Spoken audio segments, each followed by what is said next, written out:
Hey guys, good morning, welcome to another live session of Stocksnipertrading. My name is Dave, guys, my partner is Ron. Let's get down to business here, guys. In on US 30, sell, okay? I'm jumping in. Guys, that's a 100 pip drop.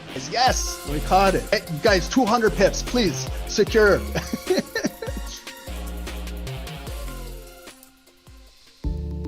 Trading with a perfect broker is the key, which takes you one step ahead. At AAAFx, we have you covered. The future of Forex is zero commission. Here at AAAFx, we offer ultra-low commission, which starts at 99 cents per lot. Our accounts spreads start from 0.0 pips. With account leverage up to 500x, and can have a minimum deposit of $100, with an additional 100% deposit bonus, regulated by HEMC Greece, compliant with SMA, EU, regulated with FSCA, South Africa. Nothing to lose, but something to gain. Trade with the world's most liquid market provider, AFX, recommended by Stocksnipertrading. To get started, use the affiliate link below.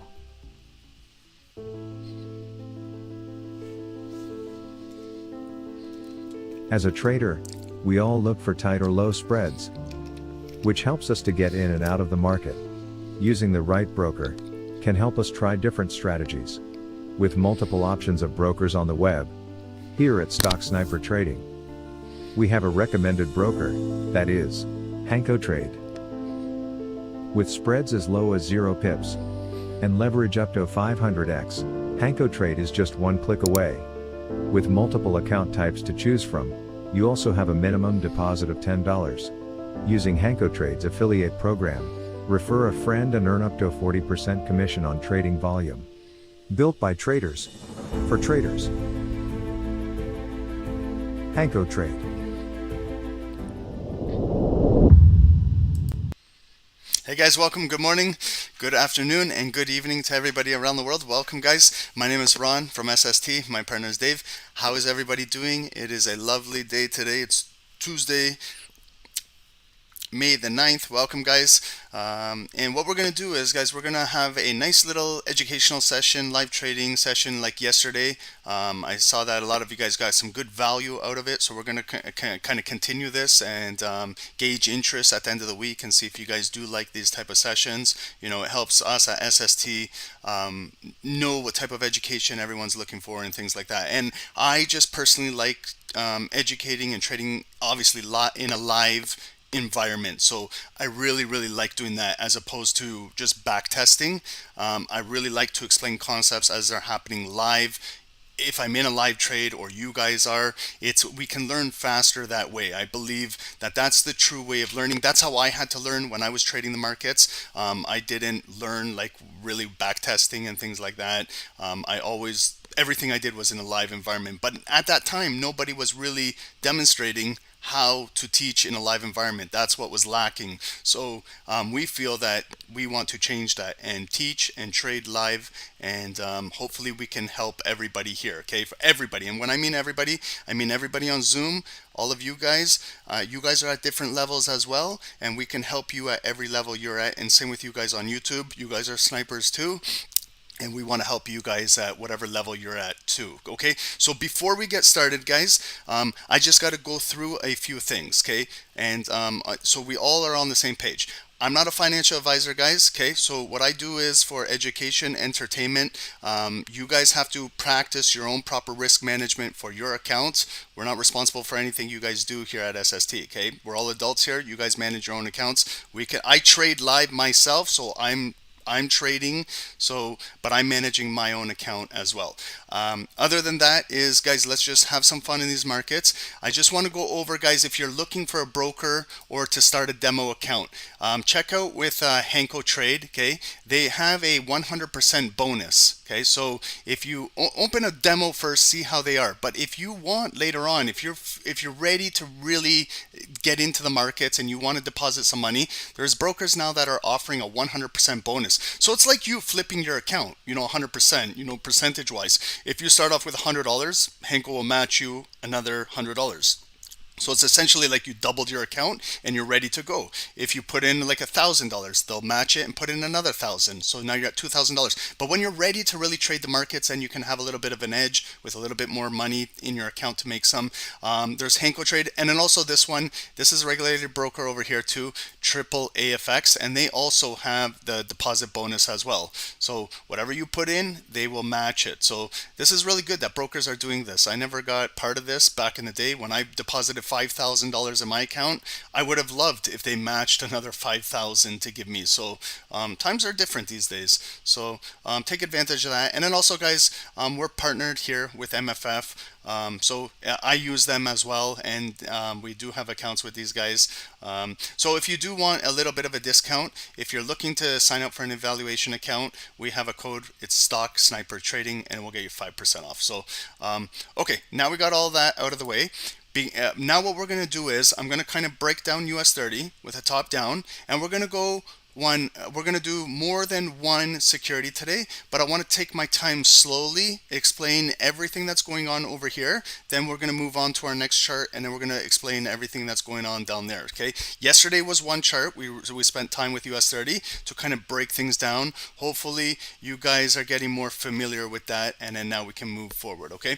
So if you guys have any questions too, this is also an educational session. So make sure if there's some concepts that you're not clear about or unsure about, you're welcome to ask questions. Okay. And I'm not a guru. I'm not saying I know everything. I don't. I wish I did, but I have a little bit of knowledge because I've been in the markets for a while, and there is some questions that I can answer and some that I can't. If I can't answer your question, I'll be straight with you guys and tell you I have no idea. I don't know the answer to that question. Maybe we got to look that up for another time, or we got to pick someone else's brain for those. So and I believe that no trader should come into the markets with an ego and say that they know everything, because the markets, I've been trading for 20 years and I learned something yesterday and I learned something today. So I can tell you guys, I've been in the markets for a while, and I'm still learning every single day. So for somebody to say that they've been in the markets for a while and they know everything, I call bullshit on them.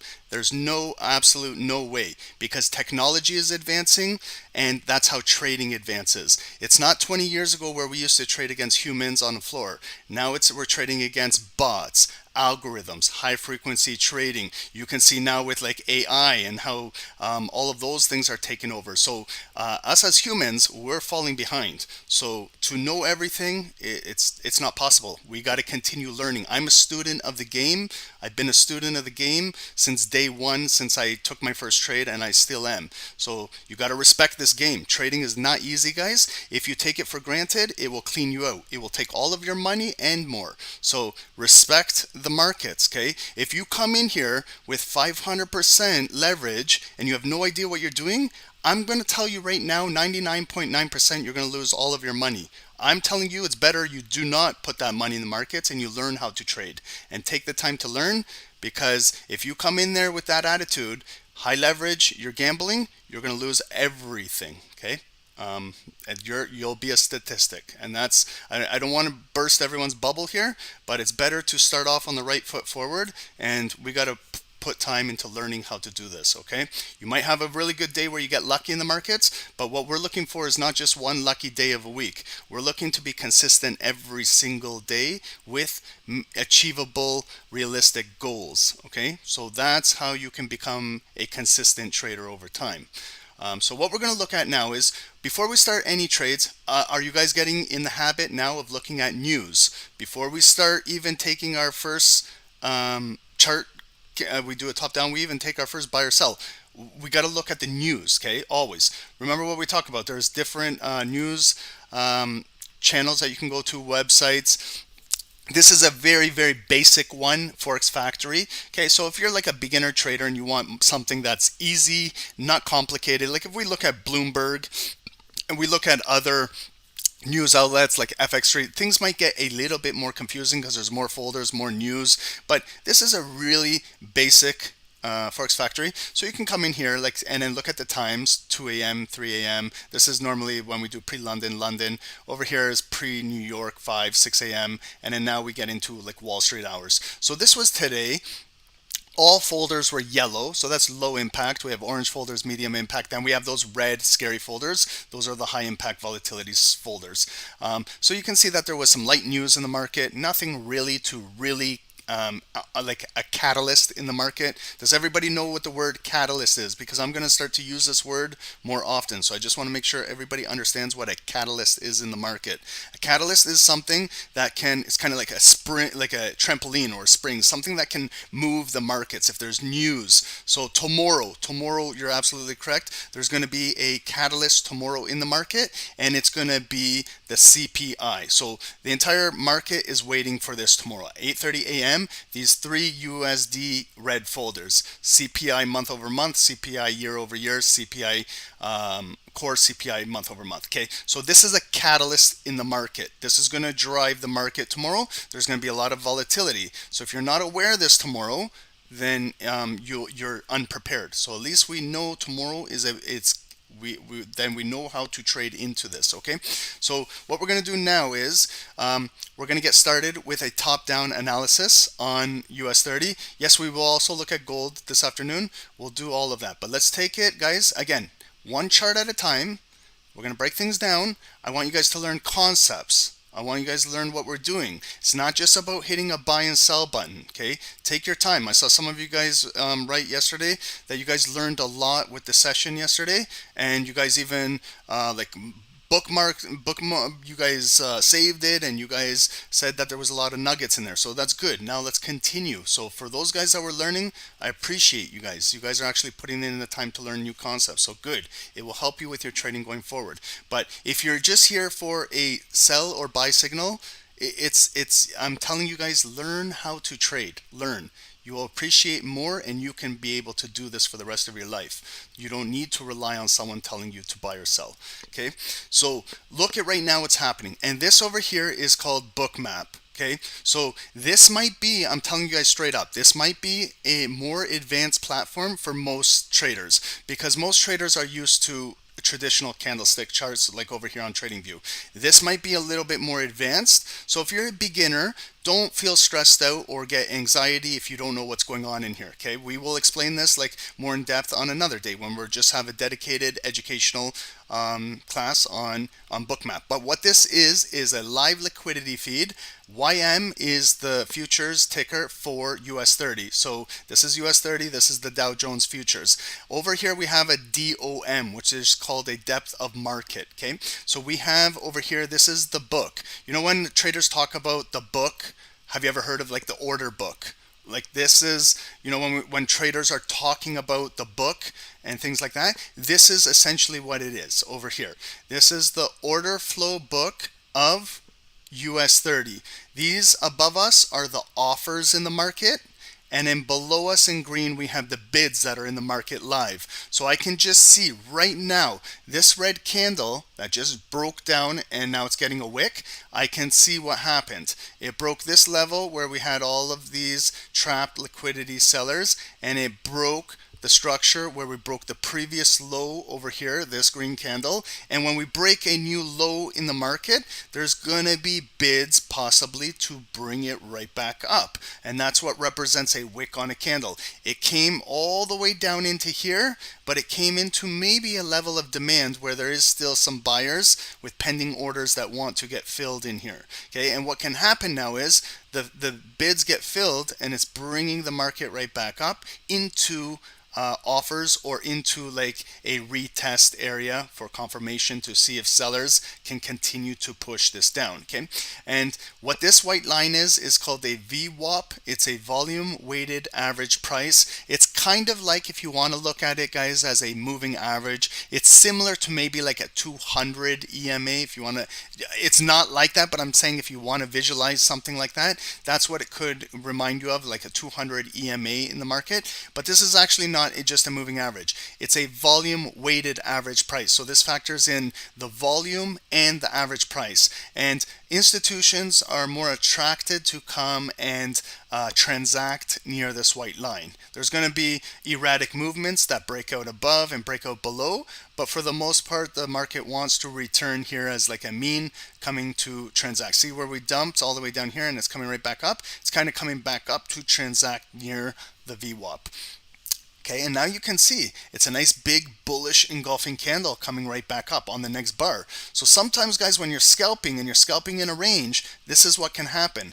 This is why it's not the best ideal area to be trading. We're kind of really consolidating in this entire area here where the volume is kind of like in a very tight zone where it's just, we have buyers, sellers, buyers, sellers, buyers, sellers, buyers, sellers, buyers. So this is accumulating volume. It's in a very tight range, it's accumulating, and eventually it's going to redistribute to the upside out of here, possibly, or to the downside. At some point today, we don't know when, but right now, this is what the market is telling us, okay?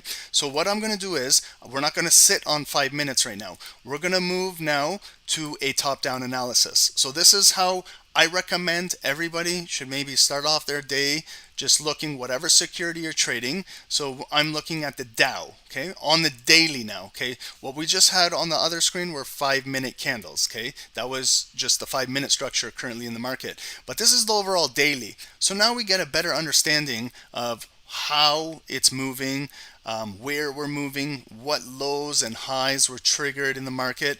But what we can see is last week, let's focus on last week, Monday, Tuesday, Wednesday, Thursday.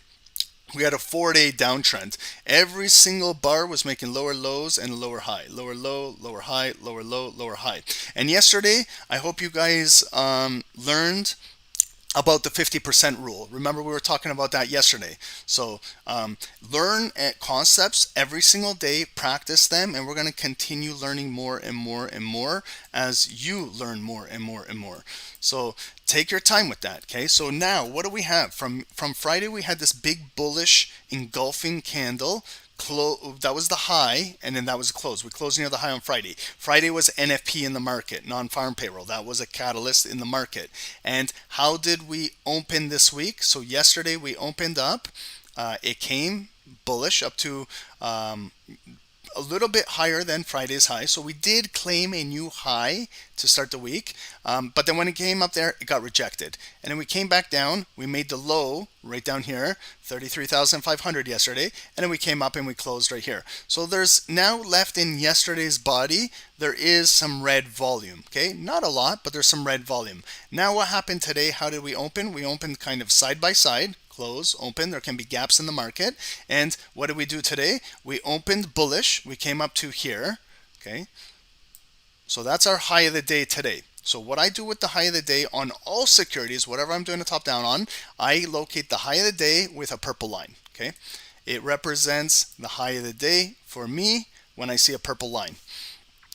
And then I also look at, they opened, it came up here. Then it got rejected. It got rejected in yesterday's volume right over here. And we still have a lot of red volume selling the market from early last week, Monday and Tuesday, still pushing down the market. Every time the buyers come up to about 50% of this candle, it gets pushed down. We came up yesterday, it got pushed down.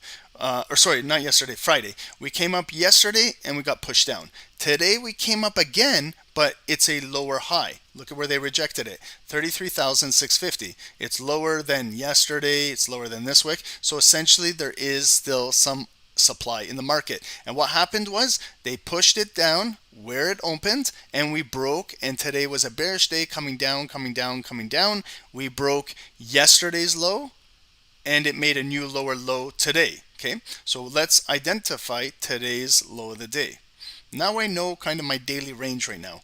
33,460, 33,650. So it's about 100 pips, 1,000 points, today's range. Now what happened was when we came down here, we're coming right back up. So it's filling up, it's coming back up to exactly where we opened. So this candle, some traders call it a spinning top. This was more of a pin bar because we have more of the volume is more than 50%. 50% is a spin top, like right exactly in the middle. We have more volume near the high, so this is a pin bar candle. You don't need to get caught up on the names of the candles, whether you call this a spin top or a pin bar. That's not, it doesn't matter, okay? Let's not stress out about whether this is called a spin top or a pin bar, okay? Just understand, you guys understand how I'm walking you through the volume. I want you guys to learn this, because when you're scalping, this is gonna help you when you're scalping. So before I move on, does everybody understand how I just broke down today's liquidity, how it moved? Do you guys follow that volume, how it moved today? It's very important, guys, because if you don't know this, you're going to struggle on the lower time frames. So because whatever time frame, like if I told you this was a 1 minute candle, you got to know exactly how that volume moved in 60 seconds. This is where you got to make snappy decisions. So you know when I say everyone wants to be a scalper, but nobody wants to put in the work to learn how to scalp. Okay, that's for real. Everybody wants to scalp, but nobody wants to put in the work to learn how to scalp, guys. Wow, that should be a quote. Okay, so do we understand right here? Okay, and I'll go over it again, no problem, for sure. Okay, so do you see, yeah, let's start off with yesterday's candle, okay? So over here, on Friday we closed, okay? They gapped it up on Monday, and we came up. It was a bullish day. It came up, it came up, it came up, and it broke the high. So this is when a lot of traders are buying. They're buying. And then these buyers who are buying, when it came up here, it came up to offers. And then it got rejected. And it came all the way down here, where possibly their stops got hit or pending orders were picked up down here, and it came right back up and it closed here. So we still have some red volume in the candle above here. Today we opened, there we closed yesterday, today we opened. Again today, it opened bullish, we came up green, but when it came up to here, we got rejected. So we got rejected at a lower high from yesterday, and this was a bearish day, pushing down red, red, red, red, red. Finally, we came to a level of support, okay? You know this wick? That's why we look. That's what we were talking about yesterday. You see here how we came up and got rejected on this candle, Thursday, May the 4th. So that's why we did yesterday's live, where we came down because we want to locate these areas. So if you had this area located, you possibly could have bought today's bottom down in here. And what happened was, when we came down here, we picked up all the liquidity and we came back up, and you see where now we flipped the candle, green body, red body. Because it's right exactly where we opened the day today. So it's a flat day right now. There was a little bit of a range, but we're right back to being flat. So now what we're going to see is, can the momentum continue to come up this afternoon to the high again, and maybe break this purple line and go a little bit higher? So now what we have to do is, we got to look, if we do that path, where could we go? If the buyer's getting control this afternoon and we come right back to the high and then we push out, where could we go? So now we have like this gapped up body, we've got some wicks over here, but what I like to do is, if we're going to break a high, we might break it with a little bit of momentum. So I know some traders have like a line right here. Yeah, you can have a line there, but it's only like 20 pips away if you want. I'm looking more towards this body and kind of this wick over here, maybe to fill this range. So what I do is, I place a line there. I don't use another purple line. Now I go to yellow. Purple is just for my high and lows of the day. Okay, to give me an idea, if it comes to purple, I know it's the high of the day. If it all of a sudden it comes all the way back down here, I know it's my low of the day. And now if we come back up bullish and we break the high, maybe we have a high probability we're going to come up to 33,695 or 33,700 psychological area. That's about a 50 pip zone from the high to the next area, and we might have a reaction there because there's a lot of reactions at this level in the market. If it continues to move up, then maybe we're going to test yesterday's high, and look at how perfectly it lines up with a lot of traffic to the left. Here's yesterday's high, yellow line. We got a body right here, we've got a body here, couple wicks over there. So that's where it could move up to the next move. Okay, and then now I want to talk about like above here. Okay, so see this wick.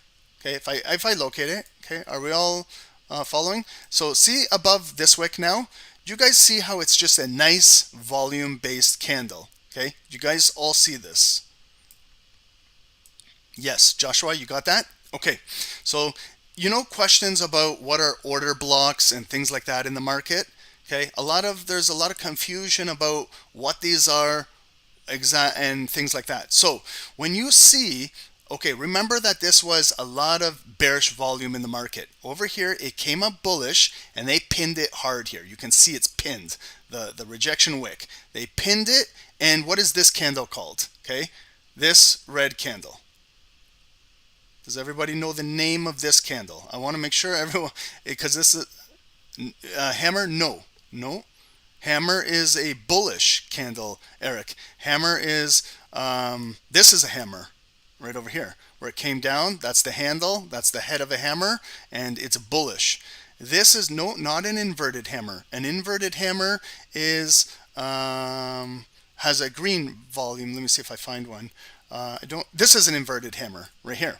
Okay, this is an inverted hammer where it came up, it opened, and then see how it closed as an upside down hammer. This is an inverted hammer. Yes, shooting star. You guys got it. Okay, so these are the things that we need to learn. This is a shooting star, not a hanging man. See, I can see that there's a lot of, we got a lot to learn, guys. Okay, so, but again, don't get too caught up on the names of the candles. We'll teach you guys this, no problem. But this is a shooting star candle. Why? Because it's bearish. It came up bullish, it got pinned up here, and it broke where it opened, and then it closed near the low. So this is like a shooting star. Okay, it's not a hanging man. This is not a hanging man candle. This is not an inverted hammer. This is not a hammer candle. This is a shooting star. It's full of selling pressure, and it closed right near the low. So look at how the next candle opened. It opened, there's a pullback green coming right back up, and then they pushed it down, and as soon as we break the shooting star candle low, there's no wick, right? So it's just now red volume completely engulfing this big green bar over here, and completely dropped all the way down here where it closed, and this is the pullback. The next day it came up to 50% right here. Remember what we were talking about? 50% of the candle, and there's the rejection wick, and there's the continued push down where it closed with selling pressure in control. Now there's this zone above us. Okay, so this is the zone I want to talk about. So you see how we have a lot of selling pressure in this body and a lot of selling pressure in this body. Okay, how do we like our candles? Okay, we like our candies like we, not the candies, we like our candles like we like our cigars, and we like our women. We like them full body over here, okay? So this is how we like our candles, okay? They tell us a lot of information. This is a full body candle. Do we understand what full body candles are? Okay, full body. This is not a full body candle today. Okay, look at today's candle. What do you guys see here? This looks very weak. It looks like a malnourished candle. It looks like this candle didn't eat today. So it's very thin. It's no direction today. Today's a thin day on the markets. What we want is a volume-based candle like this. This is a full body candle, and it's very, very nice. Okay, so again, the way we like our cigars, we like them full body. So we like wicks like that. Now look at the body here. Do we have any more wicks? Did we have any buying pressure coming up into here? No, they shut it down right here. 33,820. So now when we're talking about blocks, order blocks, supply zones, all of these, all of those words that everybody uses, let's just use our common sense. Okay, so if I was to make a box right here, guys, okay, and I listen to the word I said, a box, but we can label this whatever we want, okay, and I brought it across. Does that make sense to anybody? To what did I just identify there? Okay, I'm being serious, guys. Break this down. What did I just identify? Why did I place a box there? Imbalance, Carlos? Okay, so again, that fancy word imbalance. Ryan, FVG. What is FVG for everybody here? Maybe someone doesn't know that term, FVG. Fair value gap. Okay, awesome. 20 years ago, guys, I didn't know what fair value gap was, because that was just made up a couple years ago. Someone called this area a fair value gap. Other traders called this an imbalance. You know what we called this back in the day? We called this a box. Okay, I'm being straight up. This is a box. If you can call it whatever you want, guys, even supply, if you want to call it supply. But do you see how we're not on the same page anymore? Someone's calling it supply, someone's calling it fair value gap, someone's calling it imbalance, someone's calling it accumulation distribution, someone is calling it it's do you guys understand, guys? I don't want us to focus on the names of things because it might confuse everybody. Let's just take it back old school. Let's just learn the basics. I think everybody can learn the best when we learn the proper way, the old way. The old way is, it's been around and it's never going to go away. And then later on, once you understand it and you want to term these a different name, you do whatever you got to do, okay? But do you see how all of this volume inside this candle, what color is it? I'm being serious, guys. I'm not trying to do this to like treat us like we're little kids here, but what color is inside here? Because maybe this will really, really help everybody. Red. So what does red represent? What does red represent? It represents bearish transactions, right? Bearish transactions. That means a lot of selling pressure, okay? So think of yourself, okay? Think of yourself. Let's say you sold this candle right now, okay? Let's all pretend we sold this candle down here, and you're holding a position, okay? And then it pulls back to you, but you need to protect your position, because listen, if you do not protect your position, if you get stopped out, then you are allowing maybe buyers to come right through here and take your position out of the market. So if these are, for example, short sellers who are looking to short the market, not for a couple days, but maybe they're looking to short the market for weeks or months, okay? So these are, I'm talking now, not your average retail trader like me and you. These are what I'm talking about. How many of you guys understand what an institutional trader is? How many of you guys understand what banks are? How many of you guys understand what hedge funds are? The big players, the big market players in the industry here. These are who we're trading against, okay? So I'm not trading against you, you're not trading against me. These are the big boys in the market. These guys control the market. That's why market makers are called market movers. These guys dictate the direction of the market. They know where it's going to go before it even comes to them. Why? Because they are controlling the auction. They are controlling the supply and they're controlling the demand. Okay? Does everybody understand simple supply and demand, how it works? Okay? And I don't want like the most fanciest definitions. I just want you guys, do you guys understand supply and demand? Very basic. If you go outside on the corner, there's someone selling you something on the corner. I guarantee you. They might be selling it by the gram, they might be selling it by the ounce, but I'm sure that they're selling it on the corner and there's a supply and demand for whatever he's selling, okay? That's the way how I learned supply and demand. I didn't learn it with ICT fancy concepts. I learned supply and demand by just going outside and go to the corner downtown.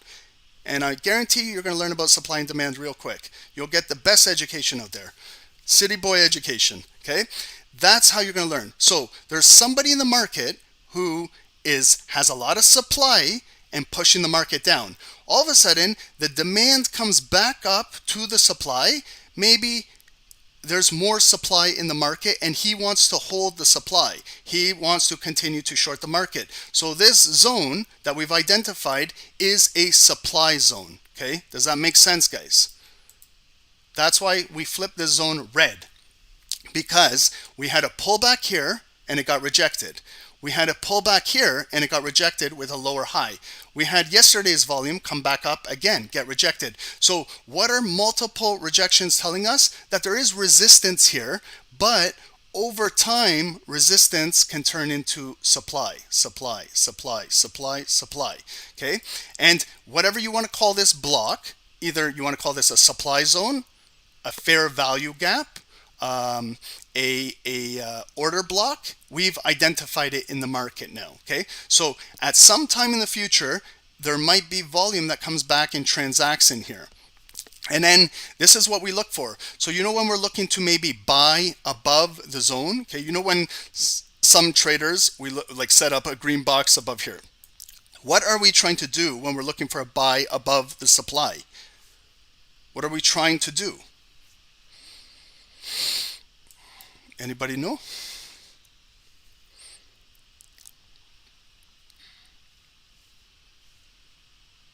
Nobody?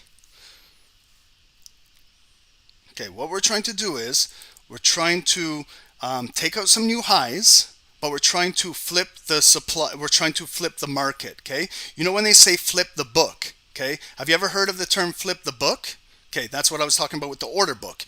So when we can see that there's a lot of offers in the market, they're trying to push down the market. All of a sudden with demand, maybe demand is going to come and pick up all the bids. And what we're trying to do is to clear this supply zone. We're trying to clear this order block. We're trying to flip this zone, okay, to make this into maybe a bullish block or to turn this into a demand or a support zone. So what we have to do is we got to cause that imbalance in the market, because right now the market is pushing down. So it's still bearish. Technically on a daily, it's still bearish. But what we're trying to do is get buyers. So right now we're kind of in a phase in the market where, again, it's just trading sideways in here. So now the market is in an area of consolidation. What that big fancy word means is we're going nowhere right now, but we're just trading in here because the market is accumulating volume. There's some sellers selling and there's some buyers buying. There's some sellers selling, there's some buyers buying. It's thin volume. After a while, it's going to accumulate and accumulate, and maybe we're going to have enough buyers of bids accumulating that they can break right through this zone. And when we do, we're looking to test the areas in the market. So we're looking to maybe come up here and test what will happen up here, but we're ultimately trying to take out that high, okay? Because what's above the high, there's a lot of pending orders up there. So if I was a market maker and my thought process was I want to continue to sell the market, but I really don't want to lose this zone here, what could happen is you could spike the market to the high, gets a lot of excited volume in there, like on an impulse, maybe because the market knows up here that there is pending orders up here waiting to get triggered in the market. And those can be stop losses. Those can be buy stops, buy limits, sell stops, sell limits. What happens if there's more short sellers up there that want to get into the market? So the market will come up there, can come right up there, take out this high, create a new higher high in the market, but come up there and then it gets rejected. And then what we're looking for is to come back down into this block, right?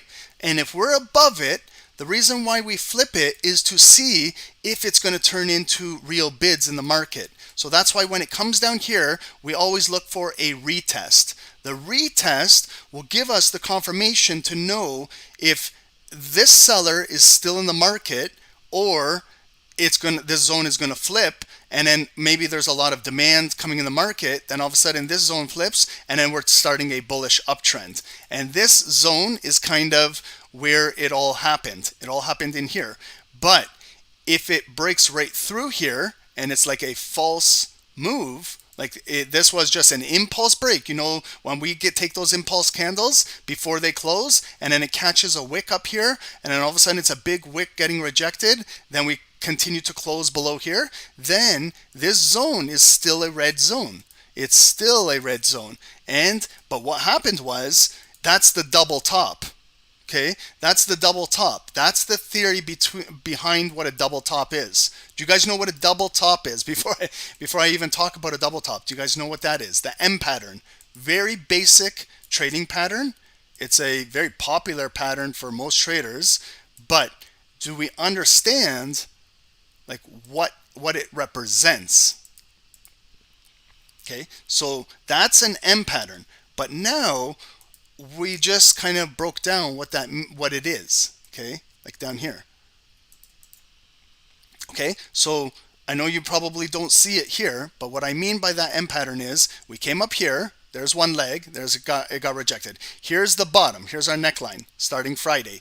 Now we're in here, but that's where if it can break through this supply, that order block, maybe it comes in here, there's the M double top, but the extended top is coming up to pick up more liquidity. Stop hunts, raids, and then once it grabs that money, then it takes it down. That's why we see a pause in here. We're going to get a lot of transactions in here, but that's why we want to see in case it's maybe going to develop in a higher low, and this is actually going to be a bullish move, and it's going to be a false double top.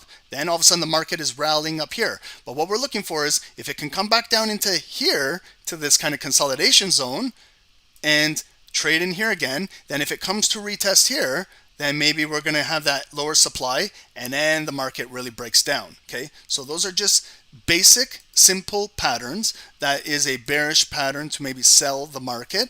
Okay, so we've identified a zone here and we're in consolidation right now. Now what we can do is continue to look on the daily time frame where we could possibly move today, because I don't want to sit on a daily time frame. I want to continue to move lower time frames. Okay, so do you guys understand? Like, we found a block in the market. We can potentially find another block in the market. So let's look over here. I want to show you guys like another block in the market, what they represent. Okay, so over here, this bullish candle. Okay, do we all agree that that's a big bullish engulfing candle continuing an uptrend where we broke out of the resistance right here? So we took out the highs, and then the retest came, small pullback, breaking near the high, continuing to push up. Okay, but what's below us? Okay, what's below? What is the lowest wick on the pullback? It's right there. Okay, the lowest wick on the pullback of this big green candle is right there. Okay, normally I like to look for 50%. You know, when I'm looking, where I say, guys, I'm looking about 50% of that candle, where I always do this. Okay, this shouldn't be a surprise. If you guys are trading with me, you guys should know that I do this on full body candles. Okay, why? Because full body candles have a lot of volume in the body. Okay, remember, traders like full body candles. And then we try and determine where is 50% of the body. Okay, about there, and then maybe a little bit above is kind of the 618, a little below is kind of that 382. That's your golden zone, your golden pocket area, like a magnet where the volume wants to come and trade inside. It's like a fair value. It's good value area to trade in. But then what is kind of below 50%? Okay, like right 50%. What is below? Like down to that wick, I don't have anything in here. So it's a lot of bullish volume in there. So when you decide where's kind of 50%, and then you come down where like the body opens, and if you were to bring this box across, right? Number one, you can keep it neutral if you like. Sorry, you can keep it neutral if you want. Okay, some traders keep it neutral, but the reason why I kind of go green is to help me understand that the buying pressure out of here was a lot of buyers where they closed up here, and what I'm looking for is any pullbacks to come into here, because if this is a big player pushing the market, maybe when it comes back into this box, maybe they have more pending bids waiting to get filled because they want to continue pushing the market up. This is not your average retail trader. These are your investors. Okay, so if an investor or big player, banks, institutions, are looking to push Dow Jones to like all-time highs or continue to push it up, when they start a big move, this is where most of the good volume is. So if it comes down here, if I was going on a long, for example, if this was me and it came back to me, I want to add more pending buys in the market because I want to protect my position. Do you guys ever play like poker and things like that where you got to protect your position? This is a positional play. So you know when we talk about position traders, have you guys ever heard of what a position trader is? Not a swing trader, but a position trader. These are different levels of traders. We have scalpers, we have intraday traders, we have position traders, we have swing traders, and then we have long investors. This is a positional play in the market. This is like, you know, when you play chess or your opponent makes a move and you make a move. Okay, this is a positional play in the market. So we can see that the market broke out of this resistance with big volume. So this is a big player in the market causing to take out the next high. So obviously wants to continue an uptrend. Okay, did anybody pay attention to this big move? Came and took out the previous high. So we know by taking out a high that we can continue to build on this with higher lows. So this is where it basically started, and here with these full body candles, and then half of this coming down 50% below, it's all green volume. Remember what we looked up here? All red volume, right? This is just the opposite. Okay, guys, do you guys follow what I'm doing? Or let me know if this is too much going over your head. I can slow it down. Okay, because I don't want to do every single, like when we do a live webinar, it's just talking about this. I want to go on, talk about more and more and more concepts in detail. But do you guys understand what I'm identifying in the market? Yeah, Robin, you got it? Guys on Zoom, you guys got this? Okay, so see, guys, I want you guys not to just look at the box. I want you guys to know why I'm placing it here. That's the most important, guys. Why am I placing it here? Why did I place that box up there? You guys are going to be able to find this throughout the market on your own every single day now when you start to pay attention to this. Okay, so what I do is we've identified a zone, a block, an area, a box, whatever you want to call it. Okay, even if what is your language, guys? I'm Albanian. I can tell you what this area is in Albanian. If you guys are from a different language, just we'll speak your language. But don't get confused with all of these silly names that people are using for these areas, okay? Just let's use common sense. How about we use this? This is called the common sense box. Common sense box, okay? So there's a lot of volume of some institution that pushed the market and took out the high, okay? So once we find, it only takes one candle, 1 or 2 candles. Once you've established and identified something, bring it across into the future. You can take this zone, this box, this block with you trading into tomorrow, trading into next week, trading into next month, trading into next year. It's a zone. It's a block in the market, okay? It's kind of like where you found pending orders in the market. So maybe at some point in time, it's going to come back and transact in here. So what I like to do just personally, when the volume is above, I make the box green, okay? I don't know why I do this, but I do this, okay? And I'm going to continue doing this because this is how I trade. I'm not going to change the way how I trade for somebody else. You know, if they say, Ron, that's not a demand box, that's a mitigation box. I don't give a shit what it's called. To me, this is an area where the market broke to the highs, and if it ever comes back into here, maybe this institution that started this position play maybe wants to increase their bids and take it back up. So what happened when it came into this box? Like, remember, if you did this ahead of time, this candle was Friday, March 31st, month-end candle. So if you did this and you got prepared with a proper top-down analysis and you were like maybe a swing trader or position trader, you could have had this box coming across. Then when it came into here, what you can do is you can come down to a lower time frame, okay? And you pick out what time frame you trade on. So let me just show you real quick if you're an hourly trader. Okay? Hourly trader. These are 60-minute candles. Remember this big green box? You've identified it from Friday, March 31st. When does the volume come back in here? Tuesday, May the 4th. Okay, it was almost 3-4 days after you've identified that box. But you've done your homework. So you're waiting patiently for that volume to come into here. So when it comes into here, now you can see what's going on in the market. It's coming into your higher time frame demand. Now, if you use indicators too, maybe indicators or alerts will help you out in here. If you have like a 9 EMA, we're below the 9 on the 1 hours. We're below the 200, so it's still bearish coming down. Okay, if you use indicators, you can use those. If you don't need indicators, don't use indicators. If you use like RSI, maybe RSI might show you something. Okay, so RSI is showing me bearish divergence. What does that mean? We're making a low, a lower low, and a lower low, correct? A low, a lower low, and a lower low. The market is moving down on the hourly. What is our RSI strength indicator doing at each one of those successive moves? Right here, okay, it's oversold, 12 RSI.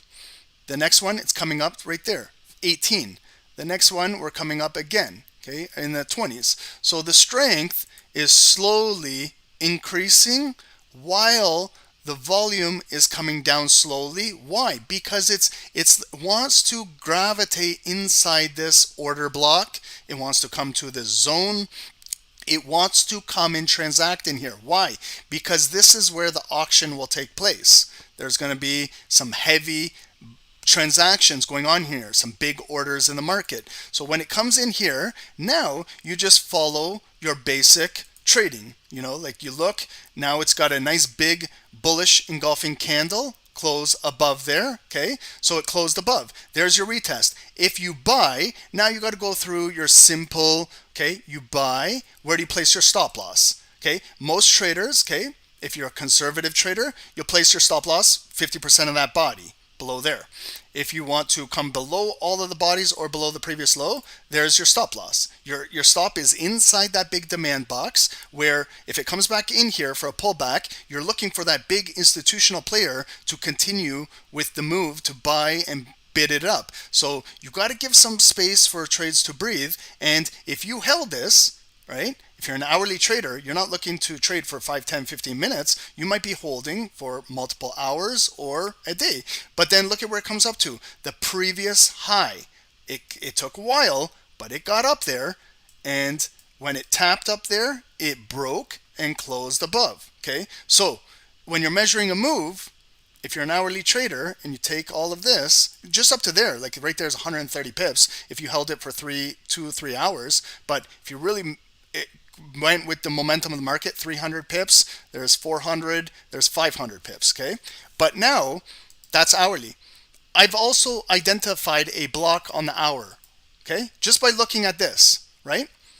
You want to see a block here? Is this a full body candle compared to all of these little ones? Which candle looks the biggest? This one? 9 a.m. on a Friday, May 5th, right? Okay? And what do we got? Okay? So where was like any pullbacks? Do we not say about half of it? Okay? Always half, whatever, okay? If you need to eyeball something, make it easy, that's about half of that. Okay, right there. And what did we say about the lower half on a big full body candle? Why don't we draw a box 50% and coming down? You can come to the wick if you want. Like some traders go to the wick, like right there. I know how some traders do it, okay? Some traders will come to the wick and then they're going to complain and say, this is the zone because of this wick right here, okay? You're absolutely correct if you say that, okay? I just want to make it clear that everyone who is saying different things, you are right, but it's just how other people interpret it. So the pullback from here to that previous high, yes, if you locate your box, your zone in here, you're absolutely correct. But some traders, what they do is they will increase it down to where the big bullish candle started. And then some guys are going to argue with me at that wick. They're going to say, Ron, you got it all wrong because you didn't place it right there. It's got to be there. It's got to be there. It is correct. You're absolutely correct there. But I'm not wrong either by putting it down there. Okay? And then, so we're both right. It's just we have different opinions. Okay? That's what trading is. Everybody is right in a way, but there's just different opinions, okay? And then that's what starts debates and starts arguments and things like that. But we don't want to do that here. We want to keep everything simple and basic. So if you have it down here, you're correct. If you have it here, you're absolutely correct. But the main thing is bring it across, okay? Because at some point in time, it might come back down. And look at how it came almost right down into here and transacted. See the wick right there? Now when you get more information, you can bring it up to the previous wick. And it came down there and bounced. It came down again in here and bounced, okay?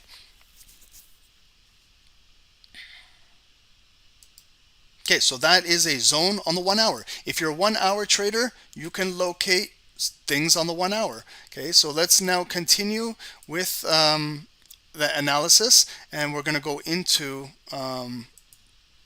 scalping over here. Okay. Okay, so back to the daily. Rav, are you clear on that zone block order? Rav, are you good with this?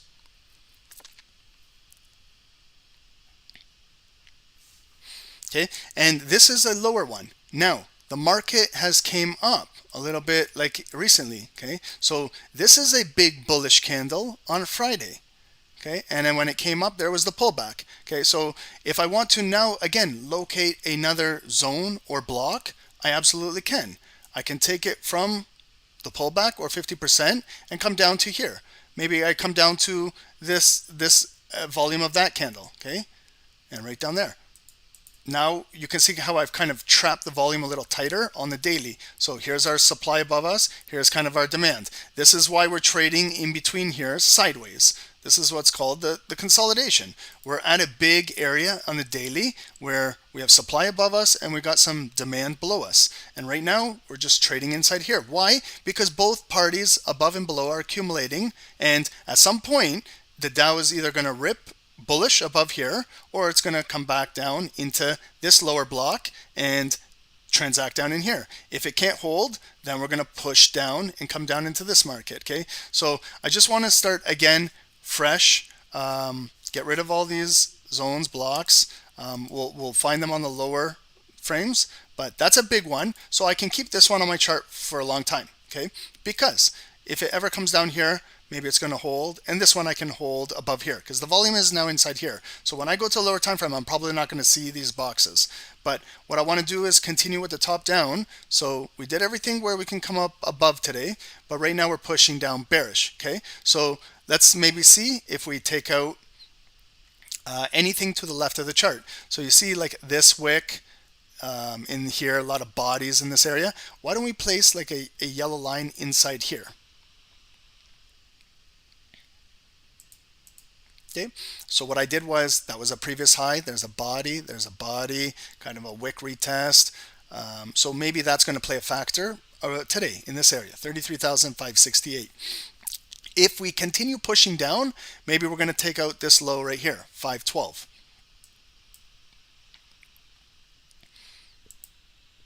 Okay, right over here.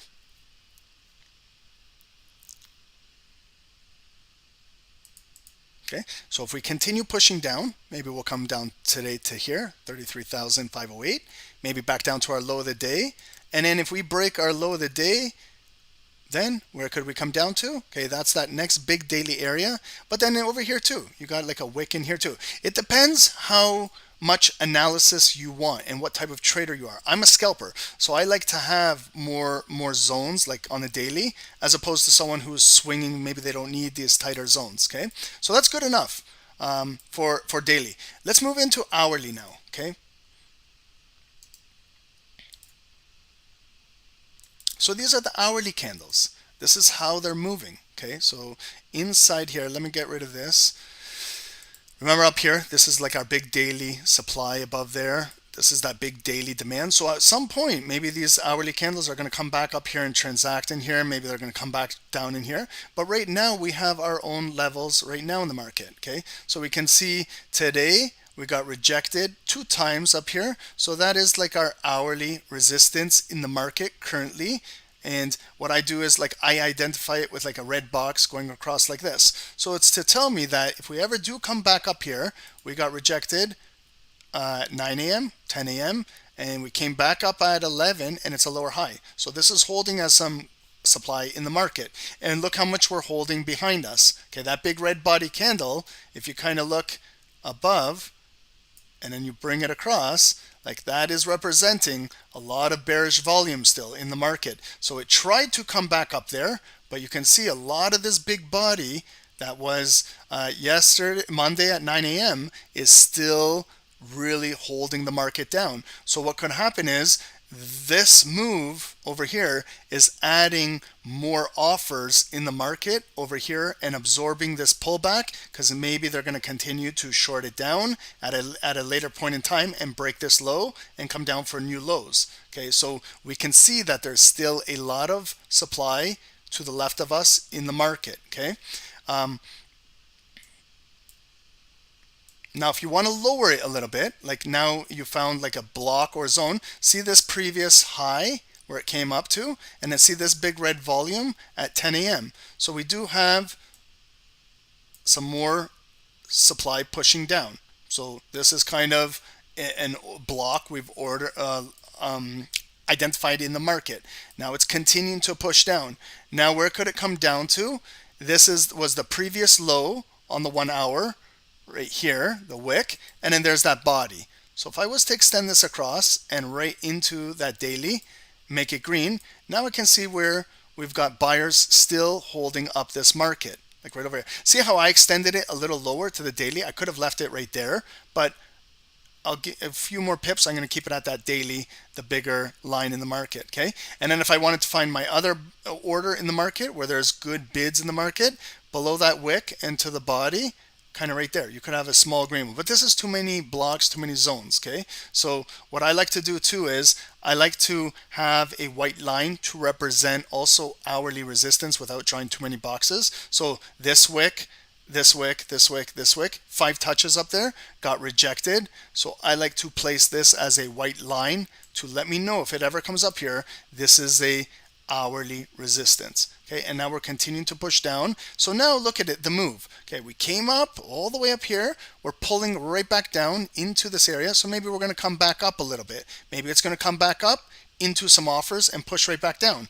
Maybe it's going to come all the way up into this red box and be like a double top. We could be forming now the start of the neckline on the hourly. Okay, could be building inside here. But what we like to do is trade on the 5 minutes. So look at the 5 minutes. Horrible. Okay, look at how bad this volume is. Okay, this is horrible. Okay, so this is really, really like there's like absolutely no direction going on in the market. Why? Because you can see it's coming up here, getting rejected, coming down here, going back up. This is not good to scalp, guys, but what we have to do is we got to be patient and we got to be disciplined. What we got to watch now is the move of the market. Okay, you see how over here they kind of took out the low and then they brought it right up to here. Okay, and now it's coming right back down, but we still have a higher low here and a higher low here. So buyers are still holding the market. But you notice that we've never broke for a new high, so it's a lower high. So it's starting to come down. But what we need to look for is, like, is this selling pressure going to come back down? Maybe take out the low, take out a new low, and then come down here, and is it going to come back up and pick up that liquidity and maybe close above here so that it can come with more momentum and take out that high, and then maybe we're going to do something like this. Okay, that could be a possible path and a pattern where it could go. And then also opposite, what happens if it holds here in this green box, comes in here, we hold, pick up some volume, and then we come take out this high. And when we take out the high, there's more offers than they really like that double top, and then bring it back down in here, and then we get a market move coming down. Okay, so that's one possible path that could also happen. But there needs to be something. There's got to be a shakeout of the market. There's always got to be a shakeout, because if there's pending orders waiting to be triggered, maybe the market wants to come and take those things out. Because if it knows that there's liquidity down there, it wants to trigger it. Okay, so what we're going to look now is like trading 5 minutes. Okay, so we can possibly identify like 5-minute areas in the market. So you see this big candle, okay, from the wicks down to there. If I was to lower this just a little bit, this hourly block,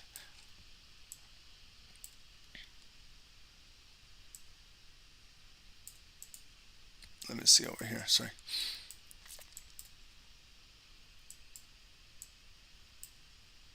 Okay, so I just want to lift it up just a little bit. Okay, so you see like down in here.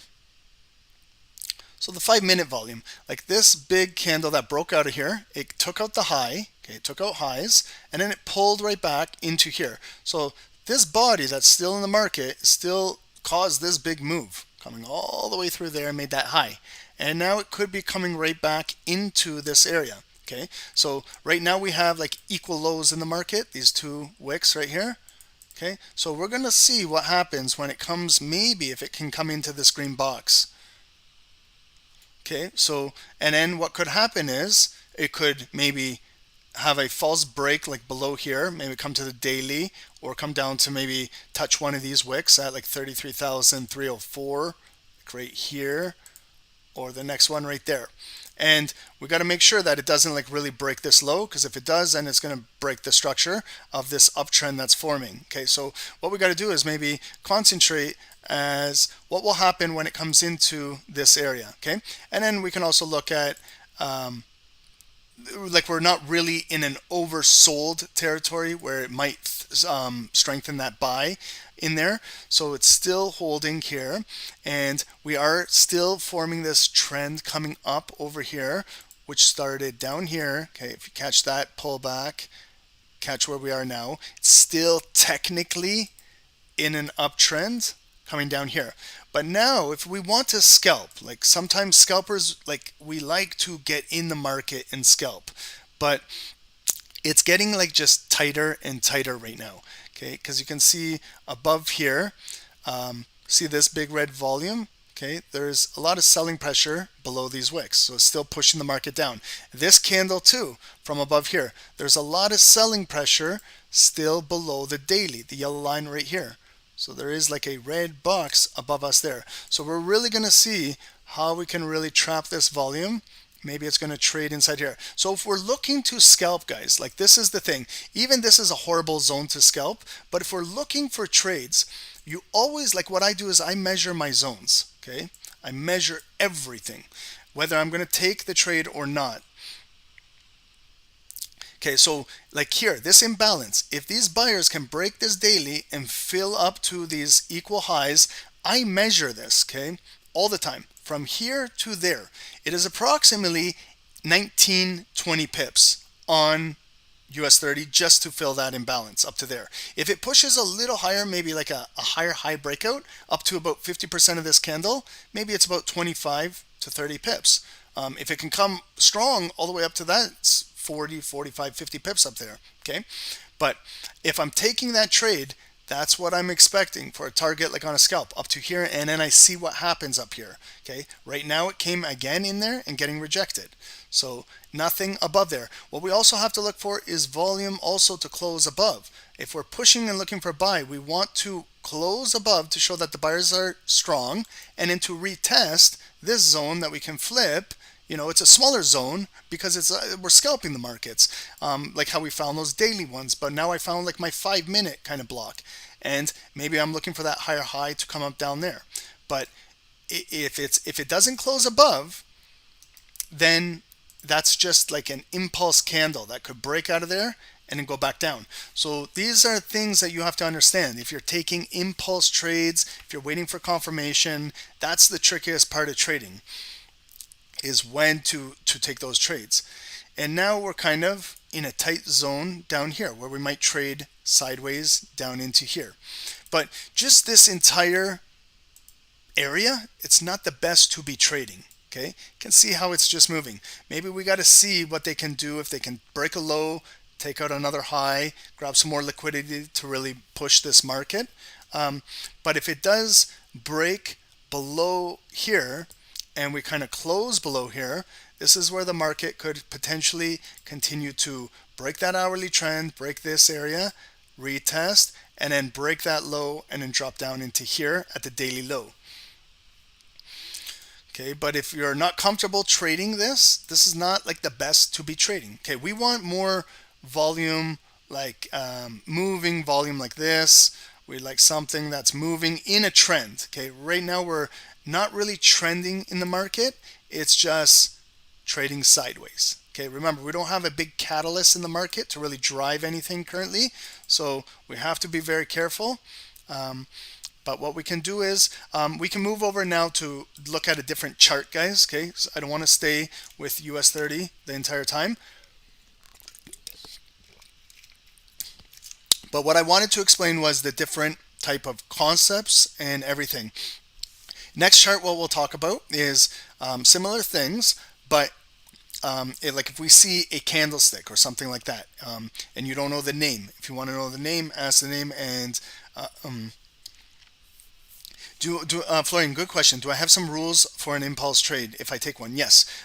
So rules of an impulse are: there's always a time and place to take an impulse candle, but you got to read how the market is building leading up to that impulse. Okay, that's one thing that can help you, is how the market is moving. Okay, see here, it's moving up. So when it breaks an impulse, maybe that's an impulse trade, big volume, pullback, breaking again, higher lows, collecting volume. Then when it breaks this high, it's been really collecting Can take that impulse trade right there. So this is when we have momentum in the market. When there's no momentum in the market, you don't really want to take impulse trades.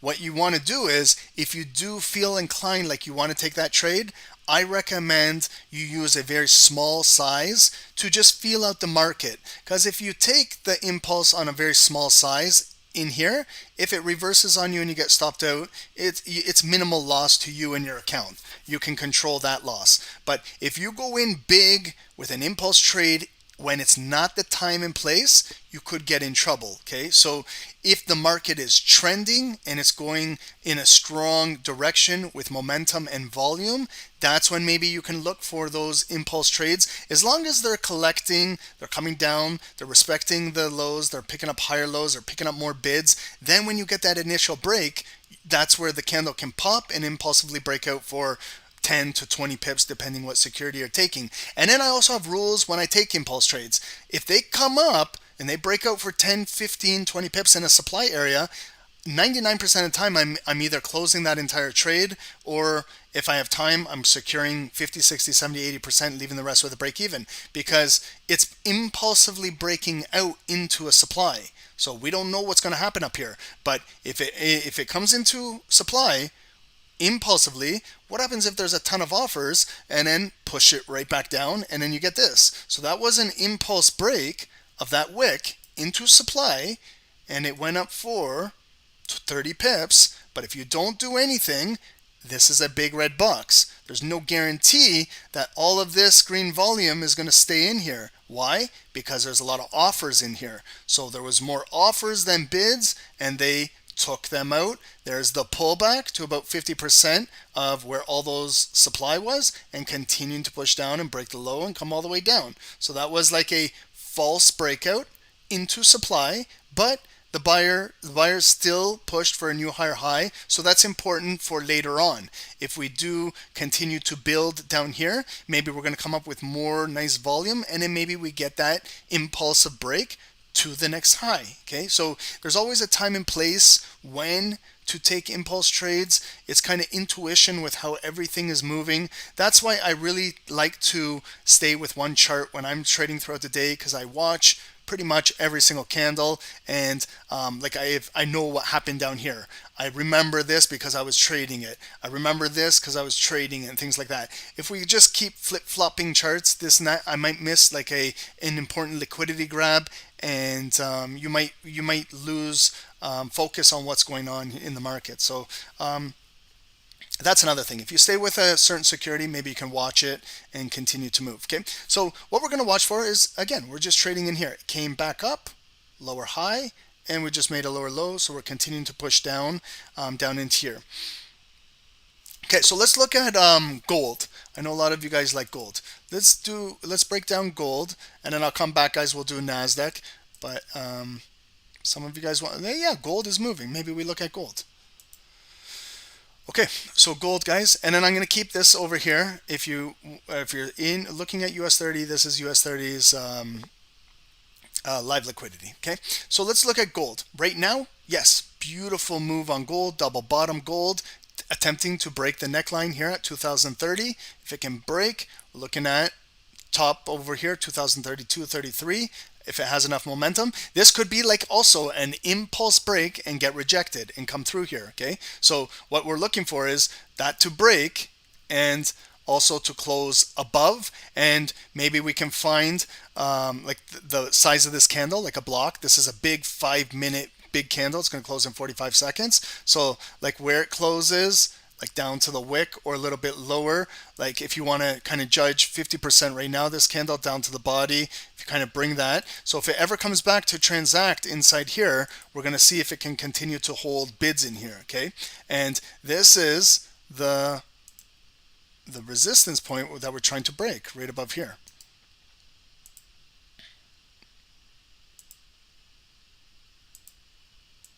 Okay, and then our next level of resistance is over here. I'm going to do a full top down on gold, but I'm just showing you guys because I know some of you guys are in trades right now, that you got to also identify this area.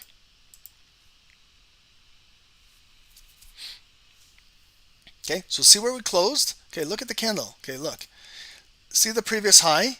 we closed, oh yeah, there's your, guys, this is your bullish continuation. I didn't even have time to say this, but look at it. Okay, this is a full body candle, closed right near the high. We closed above the resistance, and now we assume that the candle is going to come down red for a pullback, but this is the firecracker. So this is the firecracker pop, and it's coming right back up. Maybe it might tap the previous high, but maybe it's going to be a lower high. Could be, okay? But that's a nice little continuation. So if we get a pullback now, it wants to pull back to where it just broke out of, okay? There could be a small pullback into this area right here, and to retest the breakout move. And if it can't hold here, then it's got a high probability it's going to come and retest this block in here from 2029 to 2028 inside here. If this can hold the pullbacks, then maybe more bids are going to increase and gold is going to continue to break out. Guys, we might build now like above here, and maybe it consolidates inside here, build more bids, and maybe it can take out this previous high over here. Okay, so what I'm going to do is I'm going to continue with a top down. Okay, so if you guys are trading gold, just continue watching it. But what I'm going to do is a top down, and I'm going to do it a little bit more faster than I did the Dow. Okay, so gold on the daily. I know gold is a lot of fun to trade. It's very exciting. So we came up here, 2067. That was that big move on Thursday, May 4, and since then we got rejected. Big red day on Friday, NFP. We came down 2000, nice psychological level. We closed at 2016, and we've been moving back up to test where 50% of this red candle, which is about 2035 range. Okay, so what we're going to do is, again, let's find out critical information on gold on the daily. Like, you still got to do your daily analysis even if you want to scalp 1 minute candles. It's important to know. So today's high of gold, 2032.33. Okay, our low of the day, what's our low? Our low is 2020 right there. Okay, how have we been moving? So Friday NFP was a big red day. Okay, came all the way down to there, closed here. So we are essentially retesting pretty much half of the red volume above us. Okay, so we are at a critical area in the market. If we can break above here, maybe we're going to come up to here, 2040. Okay, that's where we have a body to body continuation. Maybe we get up to 2040 if buying pressure can continue to increase on the daily. If we break this week like above there, maybe we come up to 2050. And above 2050, without looking at anything, you have to know that 2050 is a psychological area of supply. 100%. Okay, these levels, 2050, 2100, 2000, 1950, you should always know that these levels are psychological levels in the market. Okay, so we are testing 50% critical area right now in the market. So if we do pull back today, where can we pull back? Maybe we pull back and we test the high of yesterday. Maybe 2029 is a pullback area right here, yellow. If we can't hold there, then we have this big gap. Okay, so you see from here, 2029, all the way down to here, the body of 2021. If I didn't have any other information, well, I would probably place a line halfway. Okay, when in doubt, if you don't know, place something halfway. Okay, you could go right at halfway, right in there. Okay, I'm going to show you halfway. 2025 is half of that. From this yellow line down to the body, half. Okay, now if I really want to look to the left of the chart and get more data or more information, maybe I see this wick right here, so I can lower it down to that. I was pretty close, but maybe now I get maybe a better move. It came up there and got rejected, so I know that there's a lot of offers at this point in the market. Okay, so if we pull back down into there, we'll see what holds. Now this big bullish daily candle, you know, when we're looking to see where there's a lot of volume, okay, maybe below here, like kind of half of it down to here, you can draw a big green box and bring it across in case it comes back in there. If that's what, like the way how you want to start your charting and doing things like that.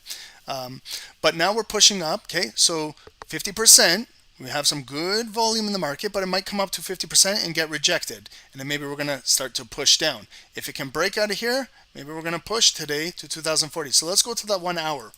Let's see where these big moves are in the market. Okay, so over here was NFP, big sell-off. We came down into here, picked up liquidity. Where did it pick up the liquidity? On this big candle, 50% of it. Okay, like the body from right there to there. If you cut that in half, okay, right around there, if you cut it in half, and then you kind of put that one standard deviation above, maybe one below, you brought it across, that liquidity would have walked right into your green box. I know this is after the fact, okay, but it came right into that area, what we're trying to show here. And in that box, you can bring across, okay, maybe next week it's going to come back into 2000 area and bounce back up. Maybe it doesn't, okay? Maybe this is holding as resting demand in the market. But right now on the hourly, we're in this nice trend, moving higher highs, higher lows, higher highs, higher lows, higher high, higher low. Now, can we take out a new high coming up here? Okay, so we don't have a new high yet. It's getting close to that purple line. If we do take out that high, then what do we have hourly to the left? We got up here. Maybe we come up to 2035. Right up here. Let's put a white line. Hourly. Tells us if we can break here today, we might have momentum to come up to that hourly and fill the rest of that red candle. Then we're going to obviously have some resistance here at this area. Okay. If we pull back now, okay, if it pulls back, where do we have maybe some hourly support in the market? Maybe here at 2031. These are like all of those bodies here. So we got a wick, a body, a body. If we come back down to the white line, we test what will happen in here. Okay, so it's a strong hourly candle. It's going to close in 37 minutes. Looks strong, but let's see if we can take out the high today and continue to push for a new weekly high. Okay, let's go to the 5 minutes. Most of you guys like scalping. Okay, I enjoy scalping myself. This is a beautiful double bottom with a higher low. Okay, why? Okay, if you see this big green candle started this big pivot, right? Okay, you see the candle, how it was all moving down, and this big green guy started the move. So if you want to locate your first area, kind of, you can go below the wicks if you want, or kind of 50% there and bring it down. And if you brought that box across, did it trigger? Okay, it didn't.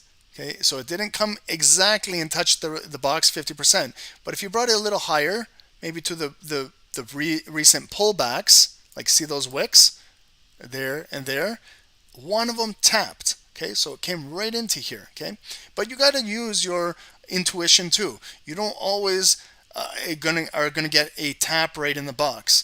It might be a little higher. So if that's the case, you know, you might, if you have pending orders, you might miss a trade because you're waiting for it to get triggered in here.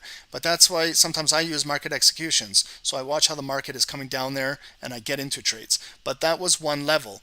Now again here, we're starting, like look at this big bullish candle above the daily area. So if this holds like above here, you know, and doesn't break down here, that's why if it comes down in here, it could be a liquidity grab. Like if they kind of break this daily and come into here, it could be big wicks that bring it right back up. So we're still holding nice green volume. We broke the previous high and there it goes. Okay, so continuing to come up and any pullbacks now. Okay, so look at where we're transacting. To the left at all of these wicks, we're transacting right in there. Okay, so that's a red zone to the left of our chart. So it came right in there and pushing down. So the only way we can kind of continue an uptrend is if we break and close above that purple. And if we do, we still could push up to fill to that hourly level up here. But there could be like a rejection. Okay, this could be like a double top. Okay, this is the first top over here, right here, came down, now it's coming right back up. this could be like the double top up there and push down. And when it comes down, we might come back down to transact in here and look for that bounce to continue to break above here. If we really want to now like trap this more and more and more, like depending on what type of trader you are, what type of scalper you are, inside here, look at the volume. Didn't look at for how long it was just trading inside here real choppy. So that's it, like the area of accumulation. We might trade inside here again, choppy in here. So it's kind of like a neutral area. If you really want to scalp and then catch maybe a push back coming down to here, kind of got to break this low. 2030. Because if you break this low, then it might come all the way back down into this kind of green box. But the thing is, when you have buying pressure still in the market, you might be selling into buying pressure into here. So it could be like an impulse red candle. If you sell it, remember there could be buyers coming in the market here. So if they do, you're selling, and then all of a sudden the candle gets a wick and then pushes right back up. So that's why when we're looking to sell a market and counter a bullish move, we really need to see if volume can take out this low, close below here, and then retest this area so that there's more offers in the market in the book, and then can really push it down to maybe come down and transact into this area. Then when it gets in here, if you're up like 10, 20 pips and you're a scalper, you may have to liquidate your position in here, because that's where those big buyers could be coming right back in and have the pending orders in the market and then take it right back up.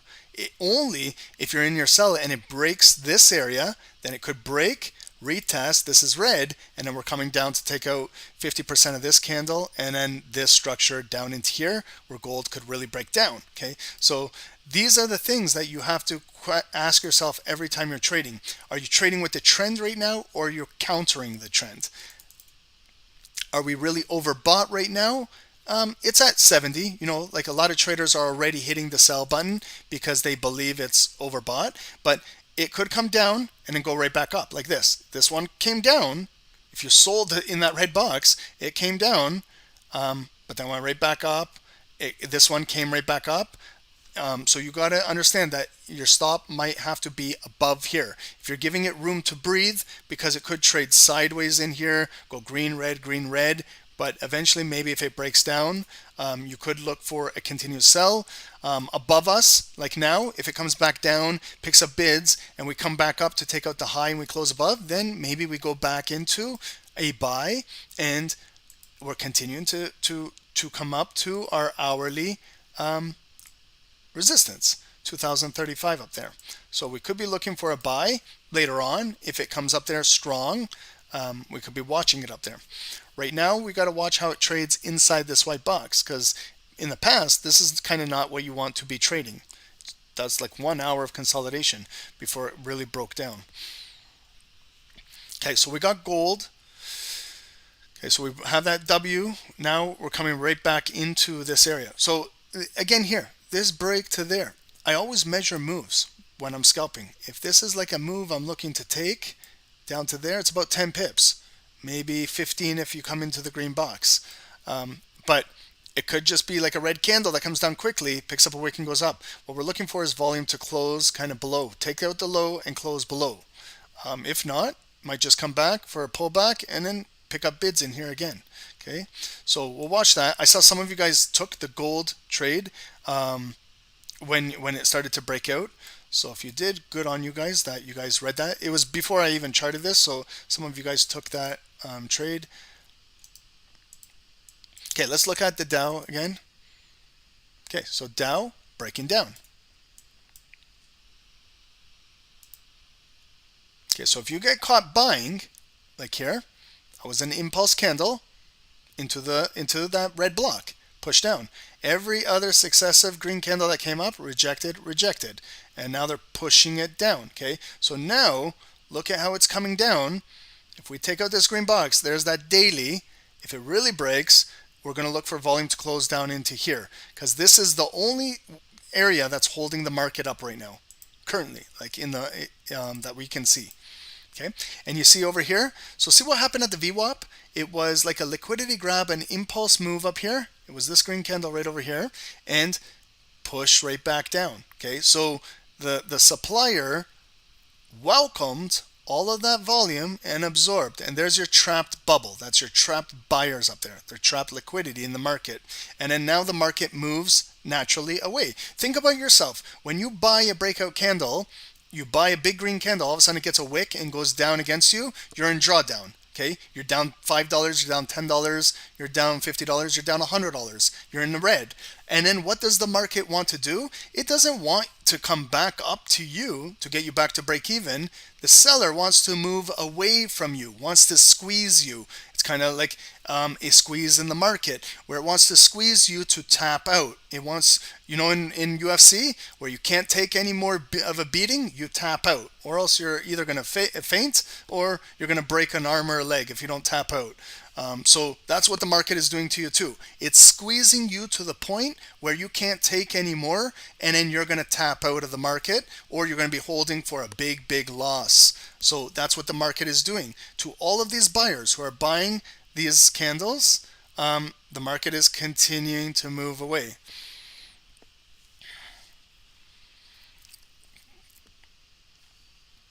But it's now approaching this green box, okay, where all of that green volume was in here. So maybe this is where buyers might step in the market. So let's see how many bids we have below us here.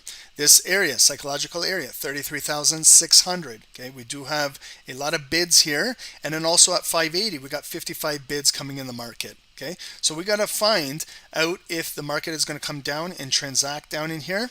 We're also watching all of our offers above us, how they populate in the market. So there's kind of like a big order right here sitting in the market. You can see how it's red and it sticks out here. Okay, that's showing us that there's a lot of heat in the market at this area where there's 53 offers. And then down in here, see here how it's a lot of bids are showing how they're continuing to come in the market. So they're populating, they're coming in. Maybe waiting to get triggered down here, and if we come down, it's possibly like down here or that daily where they want to get triggered. So the market maybe wants to come down, like supply wants to find demand. Why? Because if you sell high, you want to buy back low, right?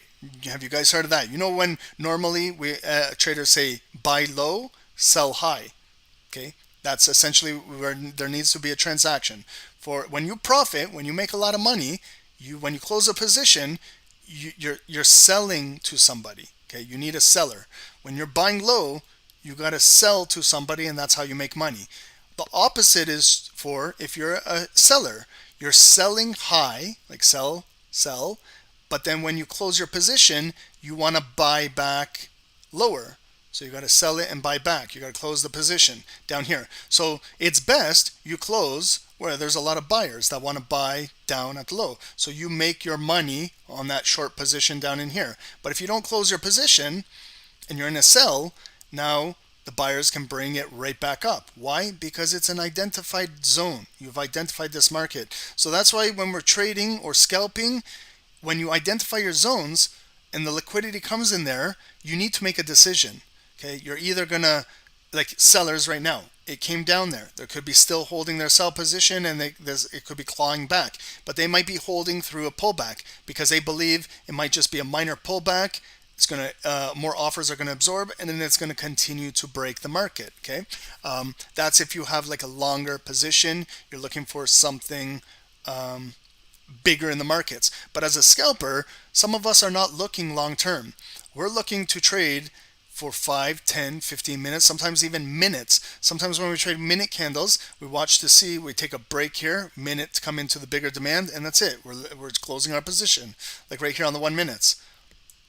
Okay, so these sellers, 1 minute sellers, here, here, and here, and here, that's a nice little move in 4 minutes. Okay, if you hit the sell button, it's not bad, 18, 20 pips, but when it comes down here, this is that big green box. So even the minute candles come into that big green box and they're pushing right back up.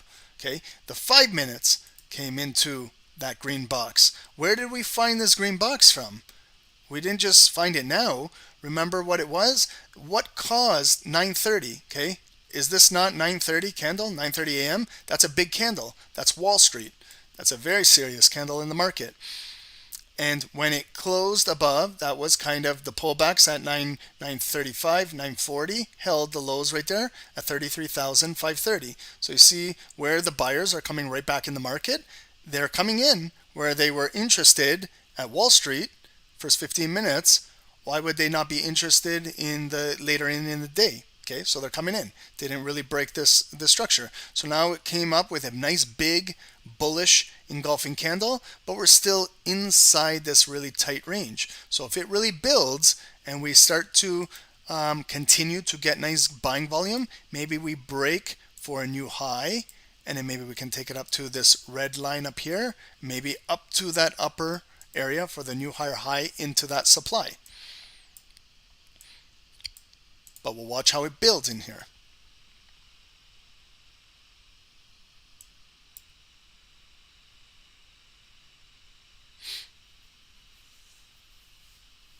Yeah, like 93 octane. I'm not familiar with all of these terms, you know, and you're absolutely right. Like you said, that zone that kicks off the impulse run is the breaker block.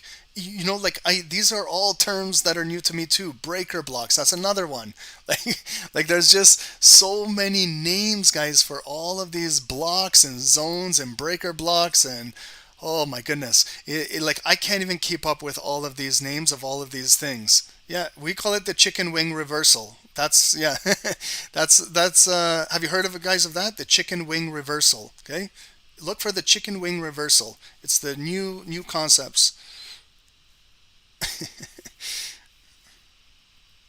No, like 93 octane. I'm just saying, like I'm not too familiar with. Honestly, I'm just trying to be straight with you. I'm not familiar with all of these different names of all of these zones and blocks and breaker blocks and all of these things. It's different concepts. Like to explain one same thing, just different names. You know, if that's what will help you learn, and you need to learn breaker blocks, yeah, then learn whatever helps you. Okay, so see what's going on in the market now. Okay, so there was a nice initial buy, like buyers were interested in here. It came up, but did we take out any highs? No. So it's kind of like still the offers. See how it came up right up here? There they are. That's a lot of trapped liquidity in here, and they're continuing to push it down. So we got a bearish engulfing candle coming right back down. That's why this is not the ideal area to trade, but it's the area that we need to analyze, the area that we need to study to see who is accumulating more and more and more of the volume.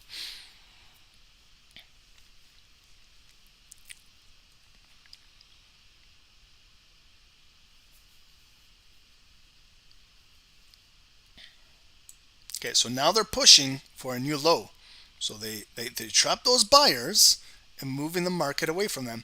So sometimes, like when we're pipping and dipping, you know, like I like if you're trading in here, you hit that big green candle and it shoots up for 25 pips. Sometimes if you like the smart traders who got in and got out, they got some money. If you're holding, now you're holding probably at a loss right now, and the market's probably going to take you out, because anybody that bought this green candle, I guarantee you their stop loss is kind of either right here in the structure. They're either below this big body candle, or they're kind of right here below this previous like wick. So let's see if stops get taken out and watch what happens in here. The right chart, Kieran, it's Bookmap live liquidity. Okay, it's a depth of market chart that shows the live transactions in the markets for the Dow Jones. Okay, exactly what we're looking at on this chart. Okay, so I'm going to ask you guys, what do you guys think is going to happen? Okay, do you think we're going to take out the low, or like come down in here and maybe hit some pending orders and come right back up?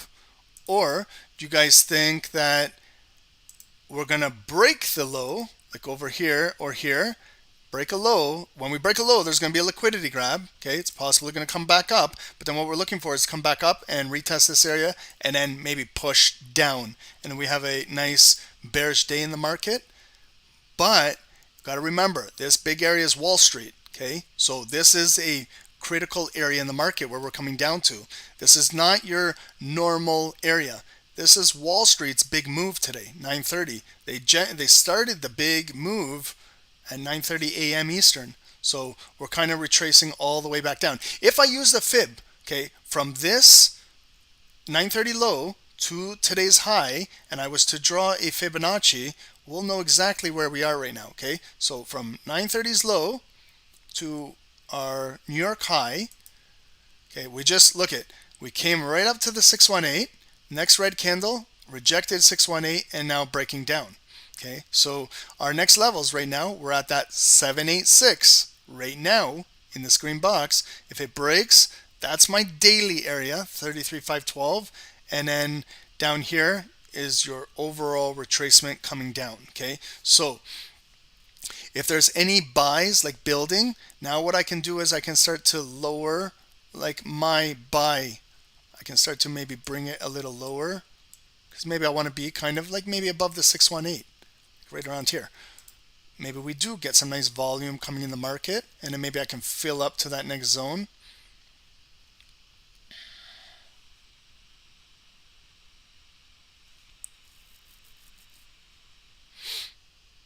Okay, so now we're kind of barcoding to here, red, green, red, green. Again, it's kind of in this accumulation area. There's not a real direction in the market, but there is still selling pressure. Every pullback is a lower high, pullback is a lower high, pullback is a lower high, pullback is a lower high. So selling pressure is still pushing down the market. So we can see every time it comes up, there's offers populating at levels in the market here. Okay, we can see that. This is where they really pinned it up here. And then pushing it down. So we just took out some lows, but it might be coming right back up. So I'm just going to keep it on the 15 minutes for everybody.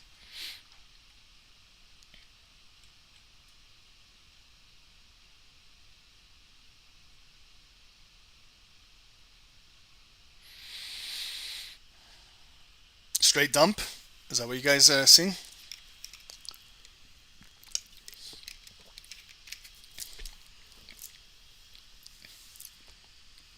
Okay, so if you want to use like Fibonacci, you can use Fibonacci. You can use whichever tool you feel comfortable using.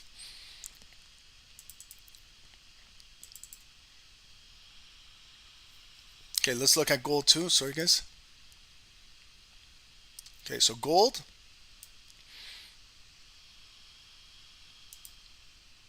Okay, what happened with gold? It got rejected, rejected, rejected, pushed down. Lower high, 50%, continuing to push down. So let's see if gold can come down into here and maybe possibly bounce. Might be offering maybe a possible opportunity to buy if it bounces here. If it pushes and closes below, this zone might flip in and gold might come down to here. Okay, so we'll watch this area as well, coming down into here.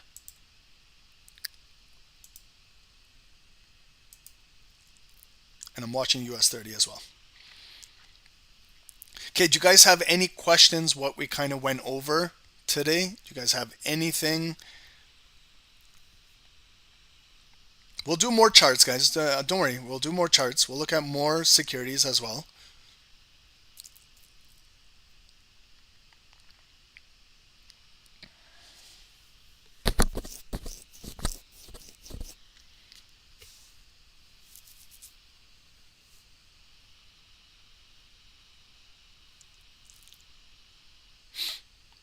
Okay, so see how the volume now, like is this the best area to be trading? Not really. Dow hasn't been good today, okay? Let's be honest.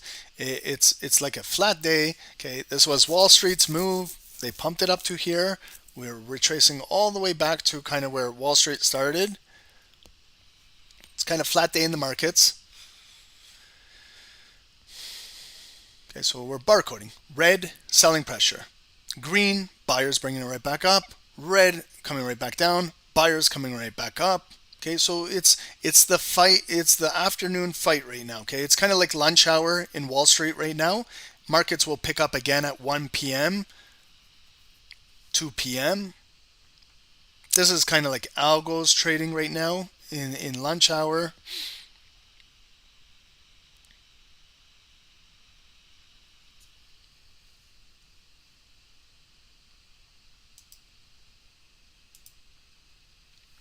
Okay, so to really sell the market, we kind of got to break this block, box, order down in here. You see how it's still holding?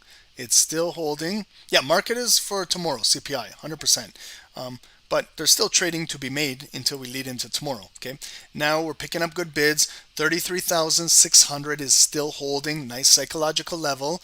Okay, so let's see if now the bids below us can start to populate, and maybe we can start to take out some of these. Once we take out some highs, then we can start to populate down here, and maybe we're going to start to get some bullish momentum building in the market. But every time we come up, it's getting a wick rejected. So you got to be patient. We have to be patient.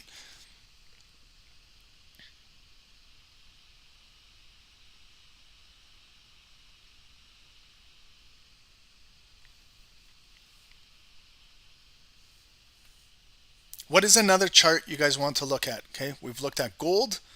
We've looked at US 30. What is something else you guys like to look at? No UCAD. No V. I'm sorry. If the Leafs get swept, I'll do UCAD for you.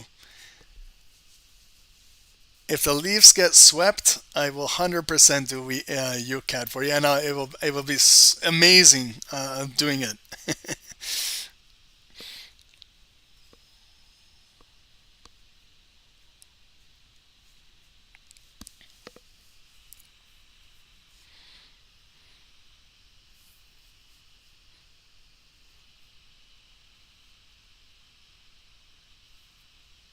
Okay, you guys want to do GJ? I see some. I haven't. Yeah, Brian, we'll do GJ. Okay, we'll do a forex pair. Let's do GJ, guys, right after this. Okay, can you guys hit the likes for GJ? And I'll do it. We'll do GJ full top down. You guys can ask questions too. See a lot of you guys like GJ. Okay, and then just guys, if we can, just continue to focus on US 30. We're in this. It's selling pressure is still increasing. Okay, but you can see that buyers are also coming in at this area in the market. It's consolidating. So also look at the time, 12:47. So we're approaching 1 p.m. Maybe the hourly candle will move the market. Okay, and then gold. Let's see gold. Okay, so gold coming right back down to this area. This is now where you kind of get those patterns, those bounces. Okay, so maybe it's going to hold here, and this is the one leg up, one leg coming back down. Maybe it's going to come back up to test like here 2031 if it can hold. Again, like look for maybe a double top or a lower high, like the offers are coming down. Maybe it breaks this level. We take out this block and then flip, and then it turns red, and then all of a sudden gold is dropping right back down into here. Okay, so we got to really break and penetrate through here. If it just holds here, then these buyers could be accumulating or bidding it up to take it right back up. Okay, so this is the overall look on gold. Okay, so we had the big rejection over here. It came up again and got rejected. That's why if you're buying, you can't get too greedy up here. Okay, and then now where we were looking for a buy up here, if now you want to play like inside here, you know, if you want to get in buys there, and then maybe buyers will bring it right back up to that red box and try to break out of there. Again, I measure the moves. Hopefully you guys are getting used to this. If you want to scalp inside here, you can. If it comes up to there, that's about 12 pips. If it can break for a new higher high, 17, 20, and then maybe 25, 30 pips could be the breakout. If it continues to hold in here and buyers bring it right back up for that next leg up. If that's too aggressive for you, then maybe wait for something above there. Okay, I'll keep it here. I'll place an alert here as well on my chart.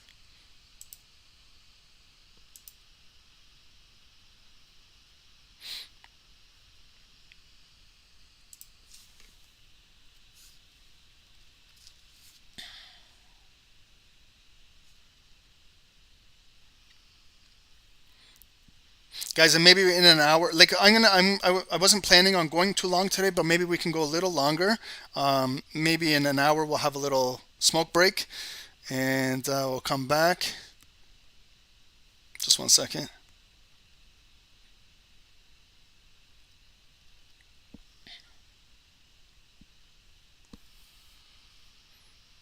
Okay, we're gonna do GJ next.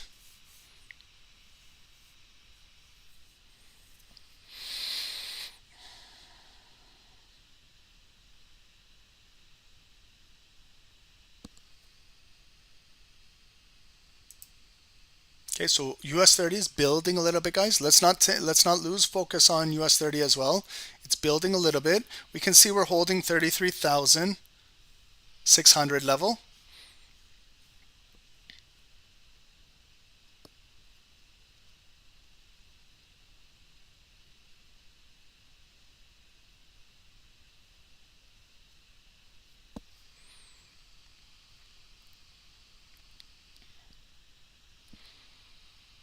Okay, sorry guys, I just want to watch to see the reaction above here on US 30.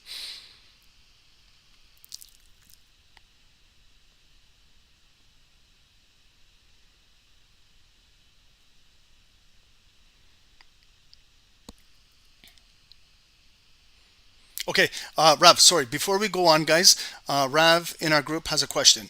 Ron, can you explain mitigation more? What is a mitigation zone? Okay, so number one, like the word mitigation, what does it mean? Like how does it refer to trading? So in trading, a mitigation zone is a level on a price chart that represents a possible reversal zone, okay, for a particular security we're trading. So over here, this is kind of, you know, when we call this, okay, the demand zone. Remember I told you they're all the same names. This could be a demand zone, it could be a block order, it could be a mitigation zone in here. So what does mitigation now, this fancy word mitigation, what does that mean? So it's an area where traders might establish stop loss orders or take profit orders or to limit their losses or capture potential gains. So you know, this is also the auction, okay? So when a lot of transactions are happening at a time and place. So these areas are the mitigating zones. So like if I was selling, think about yourself, Rav, if you're selling, well, remember what I was saying? If a seller sells high, they need to buy back low. So they're probably buying in here where the mitigation is. A lot of mitigation is happening in here. If these guys are buying, they're buying now, taking the transaction from the sellers. So they're buying and now we're pushing up. So this is what's called a order block, transaction block, demand zone, mitigation zone. It's where a lot of transactions are happening at a specific area in time. Okay, does that make sense? Mitigation zones are based on technical analysis where we find support, resistance, and supply and demand zones. Okay, this is just the definition of what a mitigation zone is. Okay, and then now we're getting an alert on gold right over here. Sorry, guys. Okay, so it could come down. We're going to see if it can come down here, pick up a wick, and maybe come back up. If gold loses this area, gold could drop. Let's see if it holds. Give it some time to come back down into here, pick up some bids. US 30 is again coming right back up into this area right over here.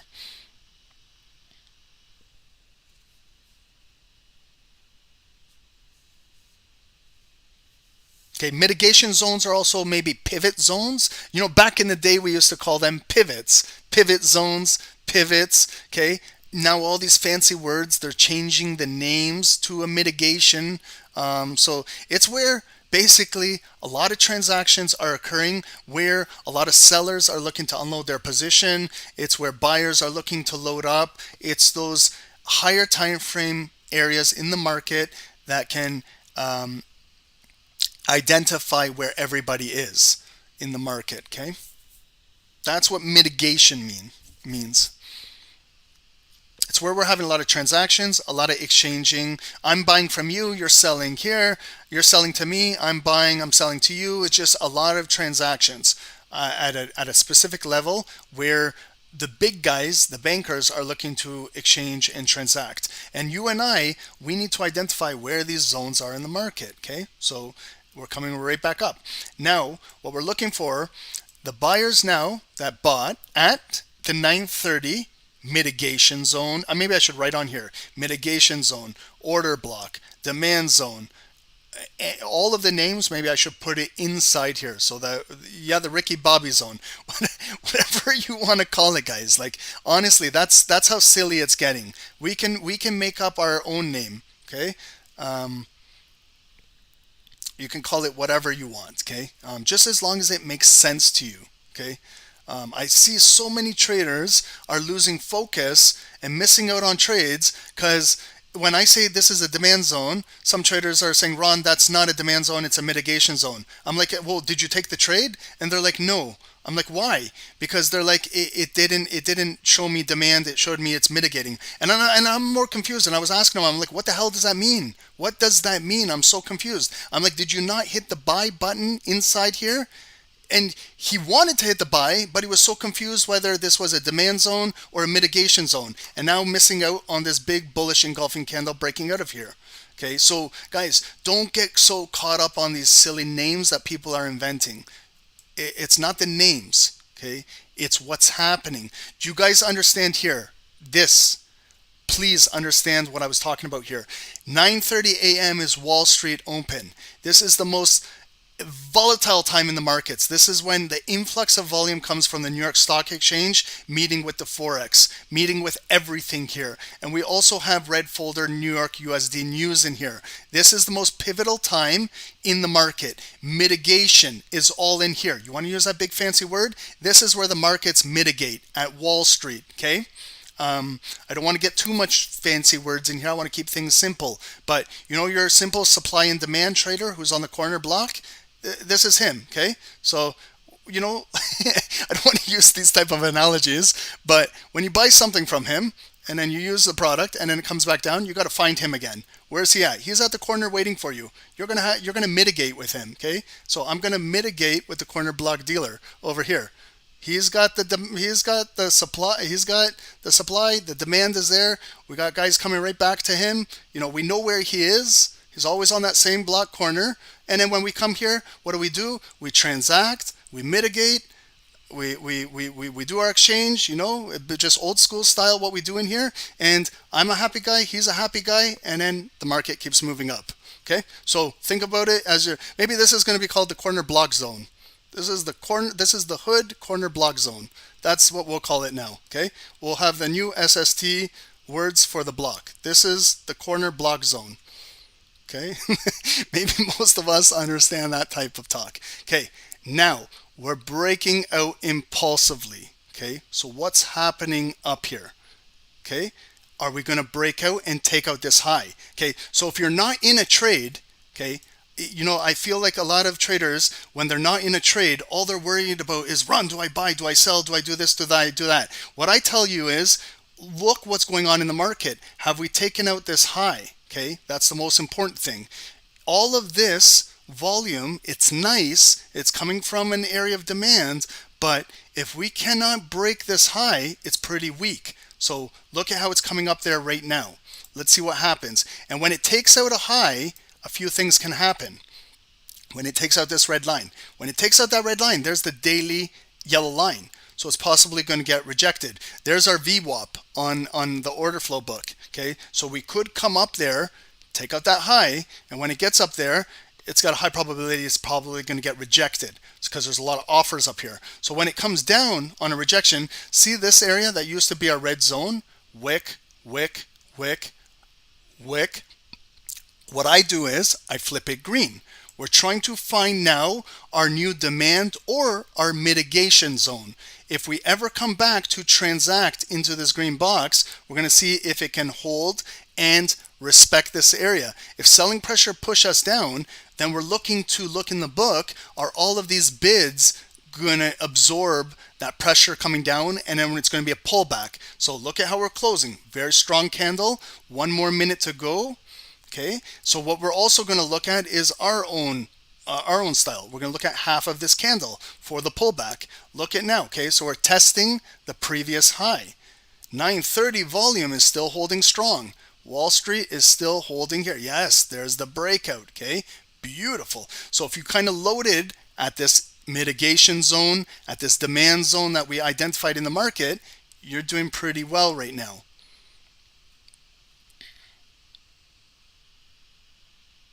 Did anybody buy down here?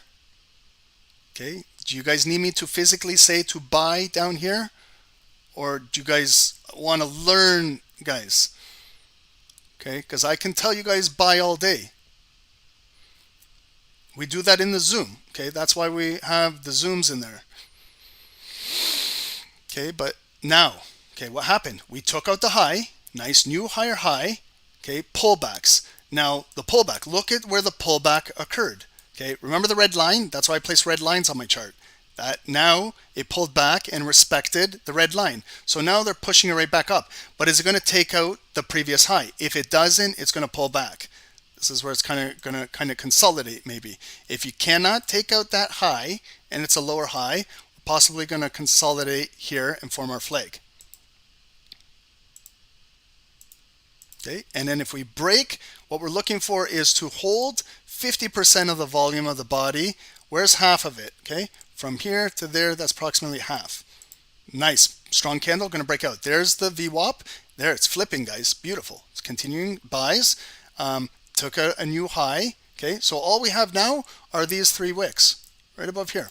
And then where's our supply? It's kind of like right above 50% of that red candle and those wicks right there. So you want to find your new block, your new mitigation zone, your new supply zone, your new supplier on the block. It's over here.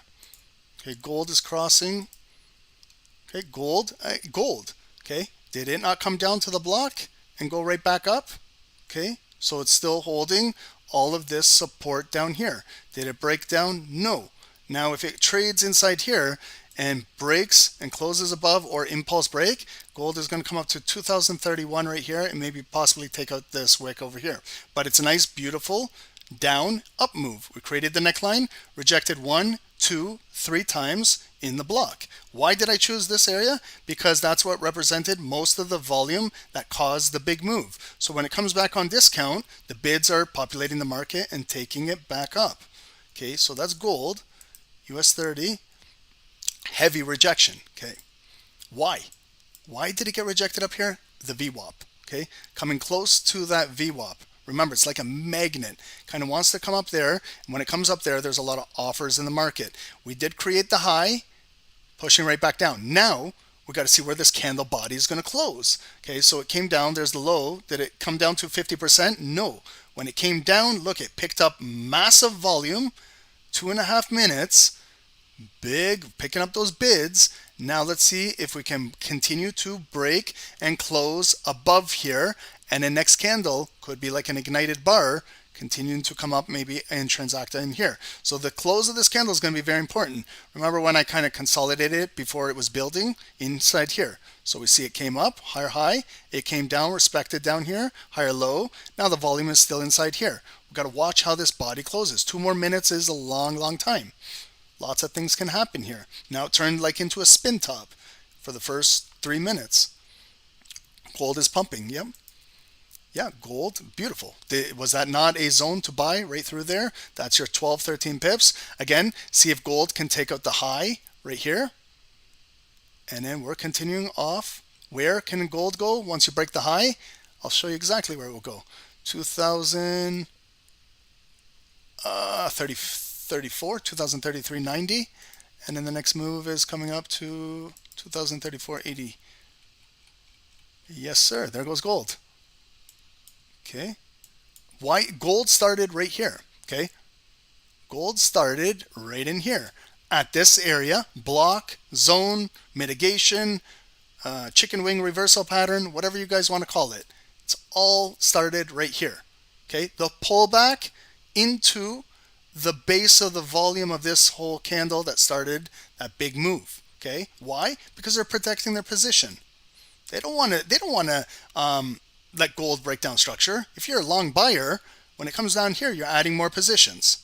Okay, this is a positional play in the market. And now it broke that new higher high. A lot of these guys are liquidating their position into supply. They're not getting greedy. That's a nice move. From down here, if you kind of bought, guys, that's a 40, 45 pip move. That could be someone's daily goal. Done right there. Why? Because they waited patiently for this mitigation to happen in the market. Okay, let's go back to check out US 30. We got a spin top candle, some indecision occurring. Why? Because we're at this critical yellow daily line. Look at where the volume is. Remember, I did this yellow line before we even started this looking at this. So that's where a lot of the volume is hanging around this area. There's the VWAP. This is a serious area. Look it up here. We have 98 contracts. 98. Watch if these things get pulled. Look at. Did you see how 98 just went down to 12? Look at that, watch. If we can take this out, this thing is gonna continue to pop. Did you see how 98 went down to 12? So 80 contracts just transacted there, and there's still some red pushing it down, okay?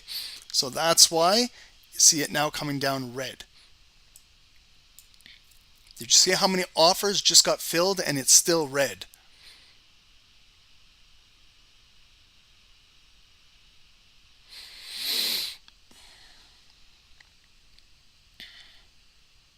Now, where to possibly like sell, okay?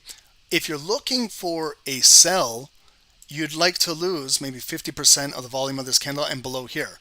So if you're looking for like, if selling pressure increases, kind of breaks down, you're maybe looking for a sell to occur down below here.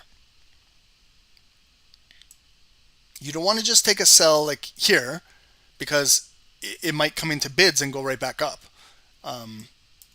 So you want like a break of structure. Okay, so it's trying. It tried multiple times to break up here, but you also have to watch when it's coming down. Is it still respecting 50% of this volume that caused that big move? Okay, now it's coming right back up. Okay, so see how tight we're trading inside here, the book? It's not, it's just trading tight. A lot of accumulating going on in here. That's why I kind of picked this accumulation zone. If we can get the volume back in there and maybe flag a little bit, maybe it's going to continue to break out. This is, yeah, that's a nice strong little liquidity grab. That's why you have to be careful selling down into here. Okay, you have to be very careful because you're selling into strong bids in the market. So now it's coming up as a hammer candle. Okay, let's watch how it's going to close. 3 minutes, lots of time. If we come up with big volume, possibly going to break that high and continue right up here. And we're going to transact above the VWAP. And if we can flip the VWAP with bids below us, then US 30 could look for a nice big move above here.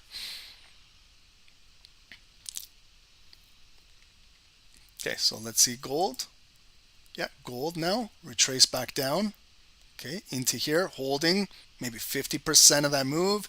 Same thing with gold. If it can start to trade sideways in here without losing 50%, maybe it might continue to transact and take out that high. If not, if gold closes below here, it's possibly going to come back down into where is kind of the next block. Where's the next big buyers sitting, maybe. Okay, so it could be like just right below here, 50%, or if you want to come down there and try and find out where the next, if the market comes down, where it could hold. Okay, if it dips back down into here, we're going to see most of this volume can hold and take this move up.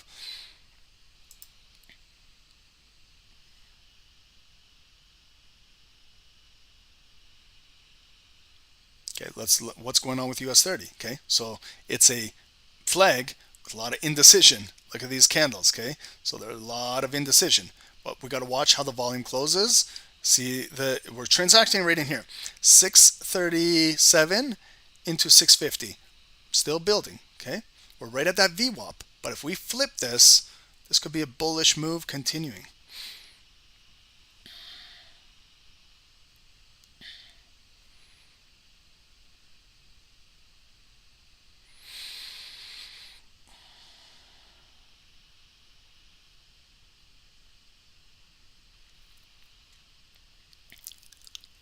And see how it's right at that daily yellow line? So most of the volume is concentrated right at that daily area. So this is a critical area in the market. If we look at the daily candle on Dow, I'll show you like why this is a critical area in the market.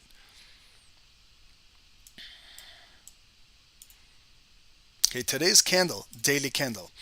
We kind of gapped down. It came up for that high, got rejected, came down all the way down for the low, and now we're coming right back up to that daily area. So that's that yellow line. So that's where most of that volume is trading and concentrated at that daily area. So we're going to see if we can continue maybe to get green volume, push up and get above that yellow line, and maybe this afternoon we might come up a little bit higher on this, take out this red volume. But if this red volume stays below this yellow line, it might continue to come down this afternoon. Okay, so that's the area we're really watching right now on the 5 minutes.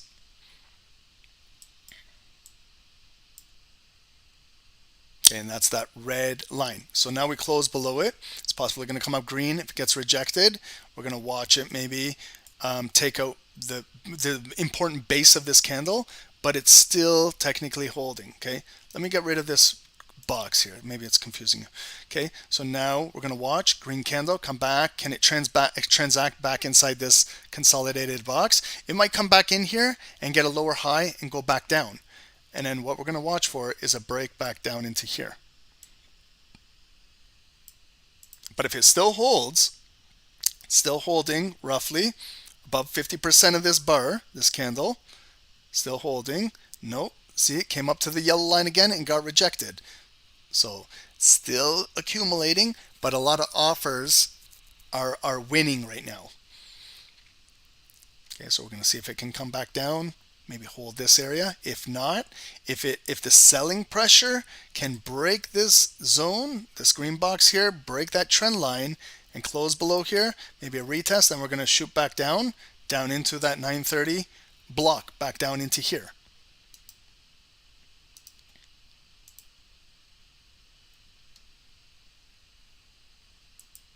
Okay, so we'll do GJ in one moment. Okay, gold. What's gold doing? Okay, did you guys mark your charts on gold? Okay, so gold took that high, retraced right back down to, if you guys had 50%, you're still good. Came back up, closed, strong hammer. Did you guys flip this box green? Go through your motions in the markets and pull back. Now we're going to see if it can take out the high. If it can, this was one target, 2034. Our next target would be 2034 and 85 cents. Yep, gold looks good. Take out that high. There we go. So even holding your pullbacks, if you identified 50% of this big green candle and you believed in that, you could still be holding. Okay. Gold looks good, guys. Okay, came down to this perfect block, took out the highs, retested properly, and gold is behaving today.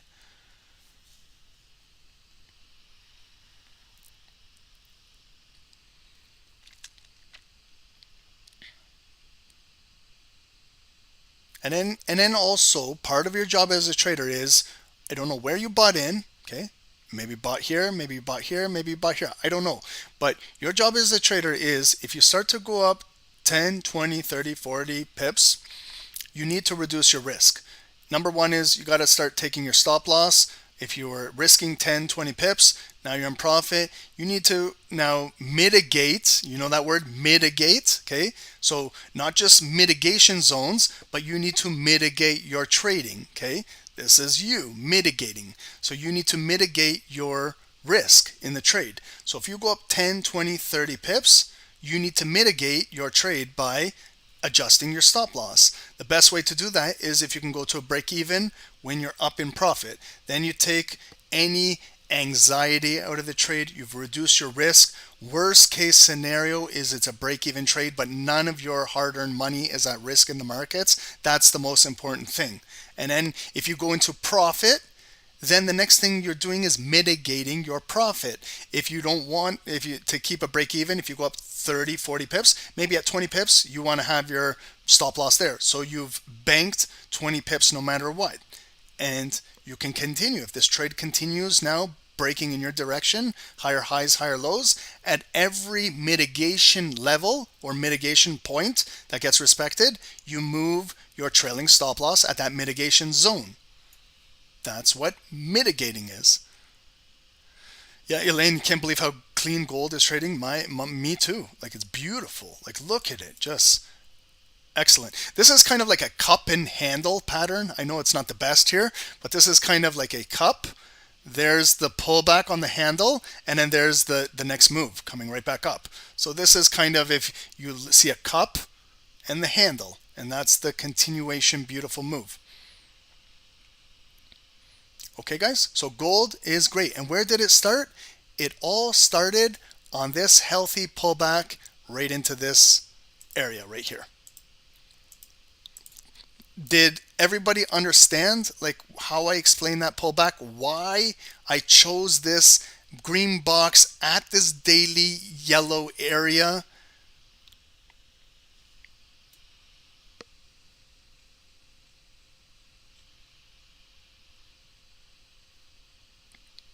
And let's see Dow. Dow, I see it's coming back up. Okay, what happened with Dow?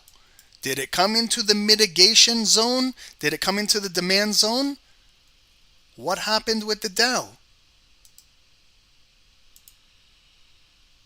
Okay, look at it.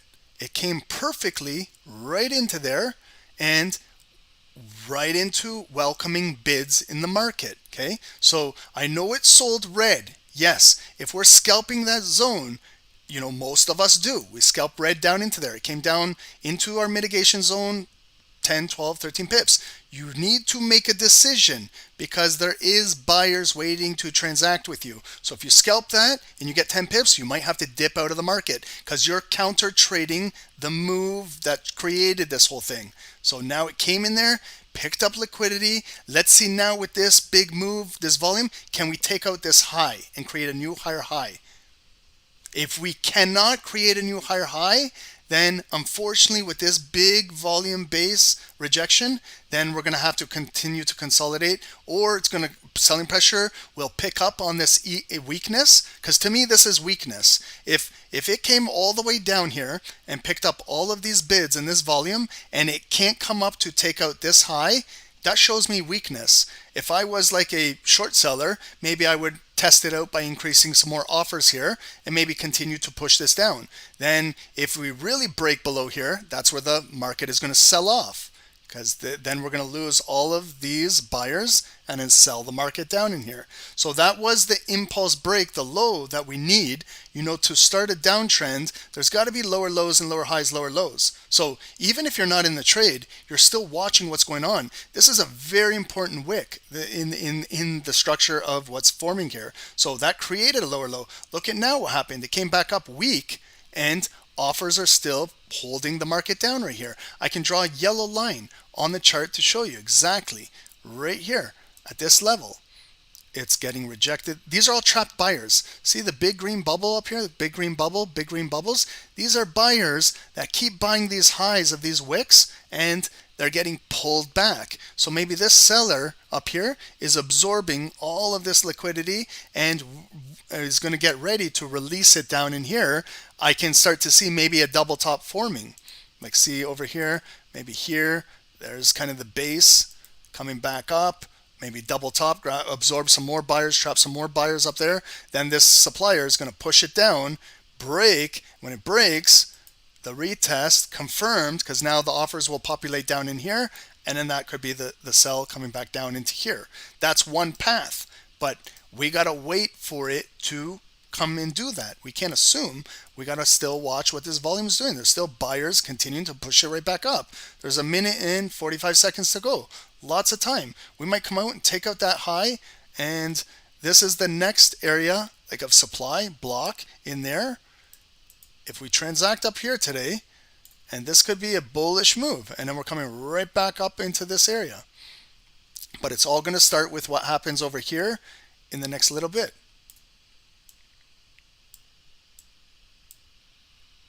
Okay, so we got Dow, we got gold. Oh my goodness, look at gold. Trailing stop loss on gold. Look at the pullback. Beautiful. Look at this.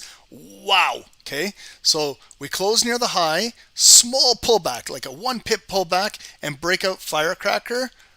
And we're popping. We broke the hourly white line, hourly high, and there she goes. Okay, have a trailing stop loss in the market, guys. Gold. What is going on with gold? Why is it trading so good this afternoon?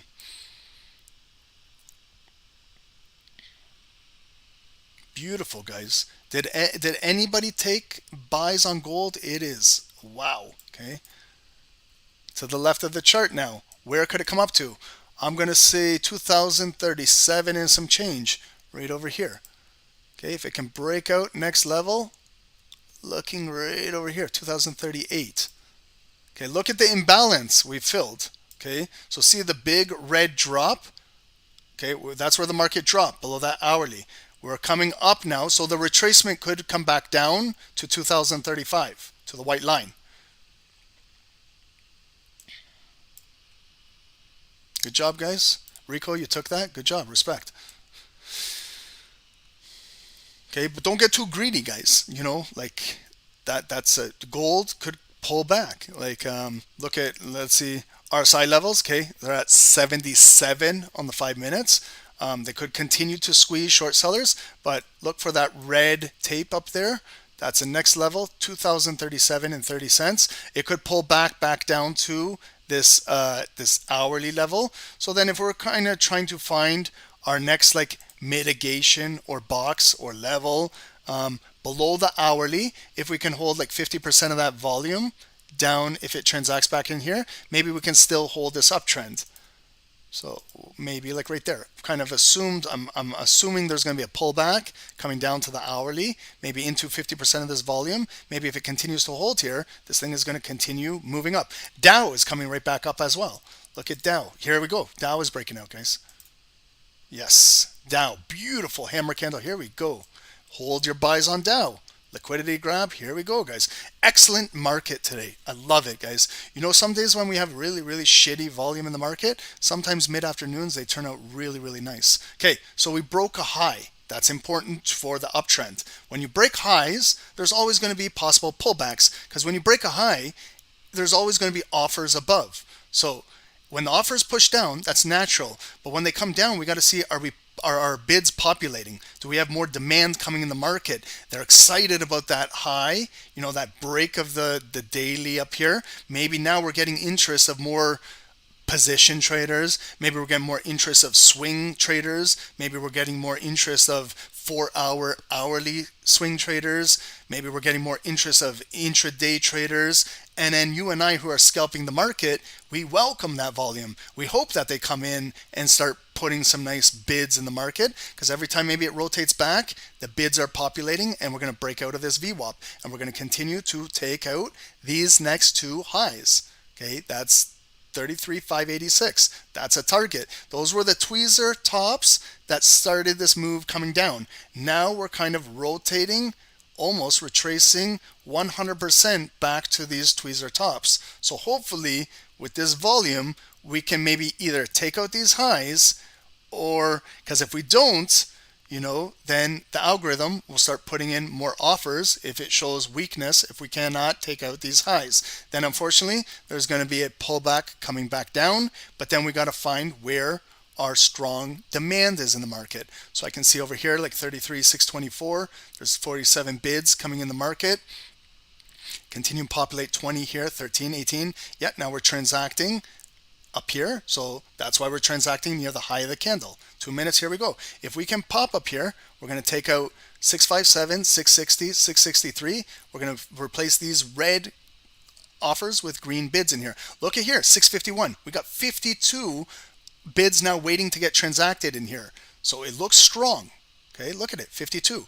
Waiting. We're transacting right now. There's a lot of transactions occurring in the market. This is now the mitigation zone. This is where there's a lot of mitigating going on in here. There's a lot of buyers exchanging. There's a lot of sellers exchanging hands right now. A lot of volume is occurring in the market. Look at the volume. Okay, big volume is trading inside here. This is at a critical time in the market. So if we can break, this might be a nice big bullish move. But we gotta come through here. That's why it's at a critical level. This VWAP is no joke. Okay, gold. Yeah, gold. Does it surprise me that there's tweezer tops getting rejected? No. Okay. Gold was a big move. This is where you as a trader, you can't get greedy. Okay. If you look at the size of this move, starting down here from this block, right here, that wick started this move. This is approximately 73 pips. Okay. $7 move on gold. If that's not enough for you to be happy in a day, then you really need to look at your trading.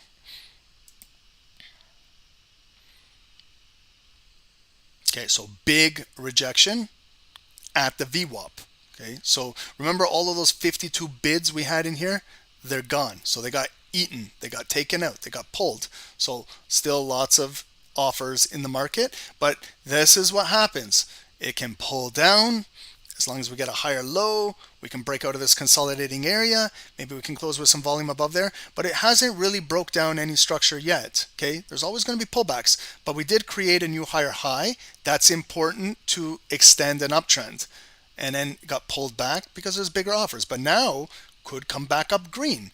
As long as we took out that high, maybe it may continue to build. So when we're in an area of consolidation, there's not much me and you can do. Okay, it's just an area of the market that is trading sideways because it's building. It's building for its next move. Its next move could possibly be bullish, breaking through there, and its next move could also be breaking back down to this block down in here. Okay, those are the paths where things can move. But we're still holding if you follow. Higher low, still holding, ignited bullish candle. Let's see if we can break out with this one. Maybe close above here now. We've got a higher high and a higher high. Maybe we need to get some green volume to close above in this area. It's not happening yet. So now it's came up and lower high and pushed back down. So kind of just trading sideways. You can see Bookmap, it's struggling at this VWAP. We're at a critical area right here. Gold.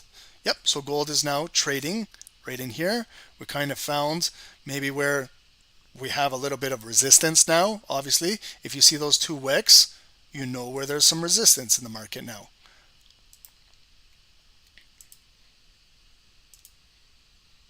And maybe it's going to trade sideways in here for a little bit. But if it breaks down here, you lose the strength of this candle, then gold possibly is going to come back down to test 2033, maybe all the way back down into here. I hope it doesn't, okay? I hope we can hold here and we can reverse back up and continue driving.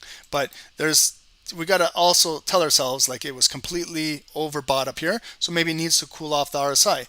But when it cools it off, maybe it cools it off in this box and then comes back up. But if it breaks, could be a minor break, like a wick that breaks and goes back up. So these are all things that we got to watch too on gold. And look at US 30, Ms. Jones. She's pulling back and she's continuing to drive. Okay, so, but we need that close above here. We can't just have these impulse wicks. We need nice volume to close strong. And then we can maybe flip above the VWAP, guys. And if we're still holding buys, this could be a really nice afternoon break. But this is also 130. Okay, so we're getting a new 30-minute candle in the next 2.5 minutes. This is where things can shift in the markets on these higher time frame candles that come in the market. So let's just take a look at the 30-minute candle. Let's see what's going on. Okay, so these are now 30-minute candles. We pushed all the way down here at 12 p.m. 12 p.m. we took out a low. It came up at 12:30. Where did we close? Near that daily, that yellow line. It broke and closed right here. This is the next 30-minute candle that's going to close in 2 minutes. We opened. We came down, right down here, nice big wick, pushing. So we have a 30-minute bullish pin bar candle currently. If we can close near the high, this could be a 30-minute hammer candle. And hammer is our second most powerful candle next to the bullish engulfing. There could be a slight pullback at 130, a new 30-minute candle pull back, maybe, but we're looking to create that higher low. Maybe our 30-minute candle opens strong with the momentum of this candle with a slight pullback, and then maybe we can take out this red zone. Okay, so our 30-minute candle looks strong, very strong. So let's see how it will close. So when we watch it close on the 5 minutes.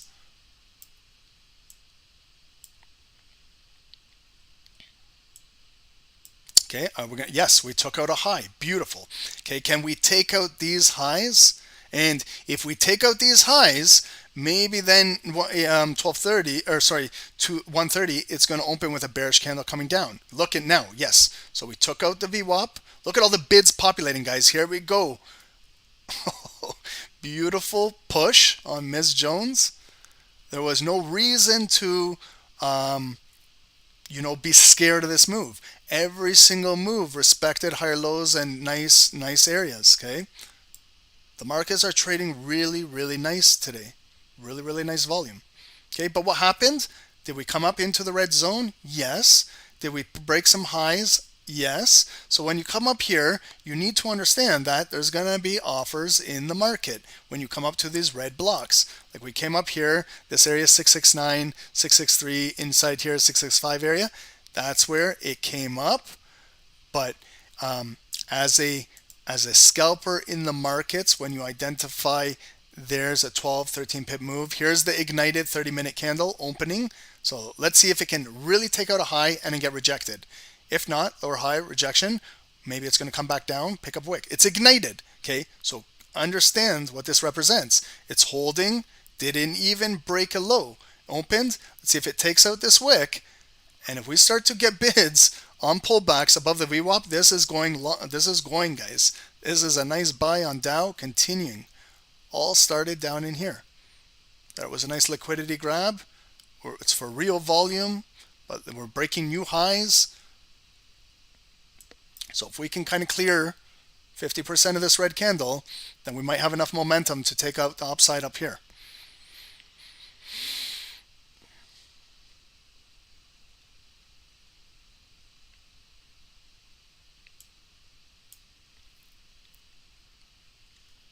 Beautiful. Okay, so it's still holding strong. We're picking up bids. This candle is continuing to fill. Joshua, you're done. You hit your daily goal. Good job, bro. Yes, amazing.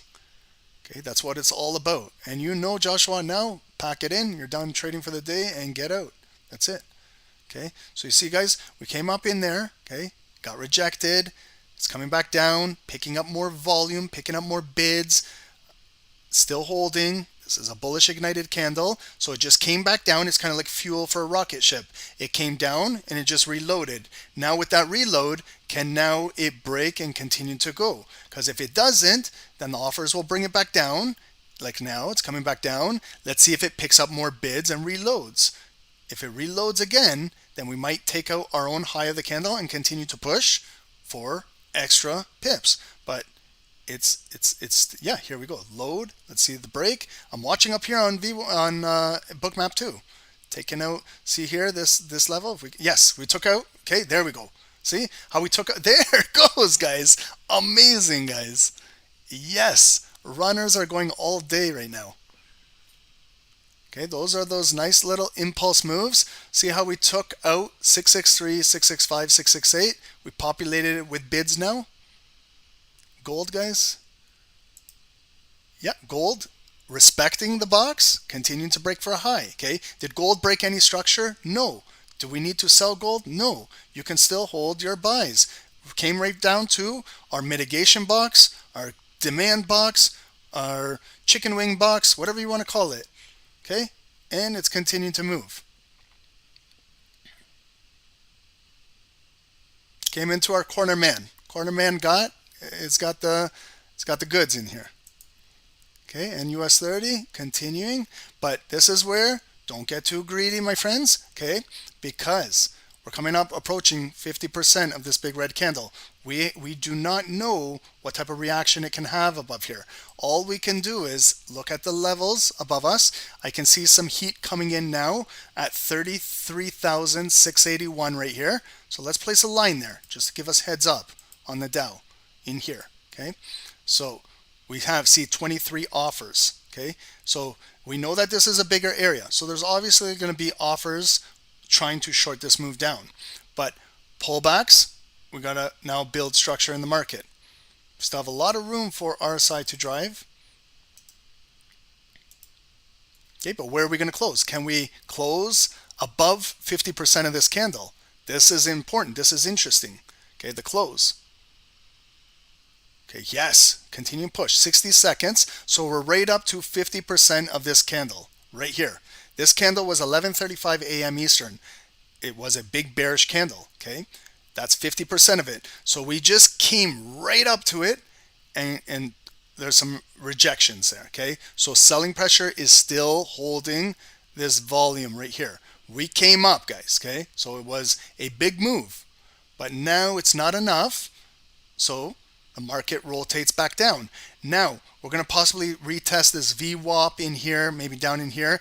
We kind of don't want to lose like these bids in the market, because if we take out this, then unfortunately it's going to come back down and maybe break some structure. So those are those big pullbacks. But if you're in a move coming up here, have a trailing stop loss. Like if you bought in here, trail your stop below here. If it's continuing to come up, maybe trail your stop below these big body candles, and if it does come back down, at least you bank all of this pips. But if this closes strong again, look at it, we're refueling up and continue to come up. There's the close. Okay, pull back. Let's see, short wick. Let's see if we can break a high. That's important too, to continue a trend. If we can break this high right now, break that wick, then we're breaking 50% of this candle and this important area. And then we can populate more bids below us. The market wants to see new higher highs to get interest of new bids in the market. Okay, so it's struggling to break. Small doji candle in this type of supply area. So it's transacting. Here it is. You can see it here, the 669 level, 672. But if we can take these out, we're going to pull these offers, and this is going to continue to drive, maybe possibly fill this whole imbalance on this black chart up here.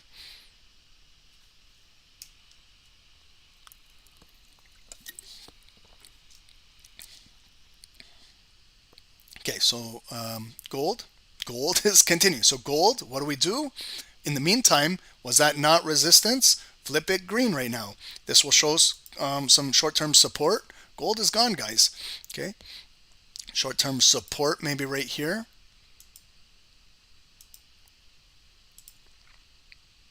So pull back here, maybe a pullback to 50% of the candle, maybe down into here if it can hold.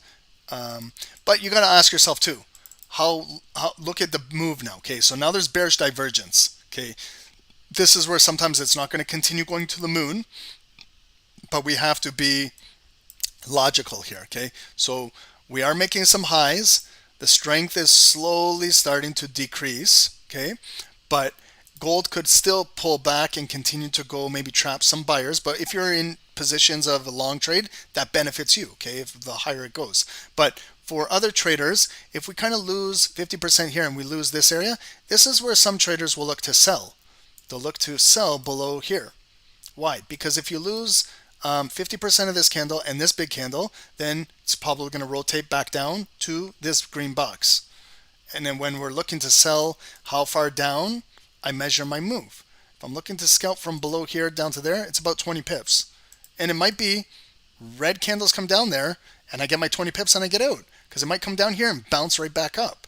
So that's also counter trading this big move. You know, also you got to watch for volume to close and retest below, because maybe it might come down there. It's a red candle, just come down, but you allow it to close, and then in the meantime it's getting a wick and it's coming right back up, and then you're not selling down there. It's a liquidity grab. They came down there to hit all the pending orders and to grab more liquidity, stop hunt, and continue to drive gold. So there is important things that you got to watch when you're trading at all these levels. If this continues to hold and consolidate up here, cool off that RSI, maybe, yeah, gold is going to continue moving to that next daily 2039, 2040. It's continuing to get bids. It's continuing to drive. Gold looks good, guys. I would run it with a trailing stop loss. US 30 is starting to get rejected. Okay, so you can see it came up to exactly 50% up there. Okay, this is exactly where we had this red box before, like, it even came up here. So, like, I'm not guessing where to put these boxes, guys. It's just watching price action daily. Okay, and then you see how it came up exactly 50% of that candle. So this is still a lot of selling pressure above us. This is still a lot of selling pressure above us on the higher time frames. Where did all this selling pressure come from? 10 a.m. today. This next selling pressure came in at 11:30 today. And now we're getting it again at 1:30 today. So now they're rejecting the market and coming all the way back down into this mitigation box, into this order block, into this consolidation box. And when it comes down here, what just happened? Picked up a wick. Did it break down any lower low structure? Yes, it broke down these two candles, but we're still have higher low here and a higher low here. So is this a pullback? Could be. Is this going to be a break of structure? Maybe. But we're also watching, it came down into here and coming right back up. So it pushed down, but it's picking up some bids.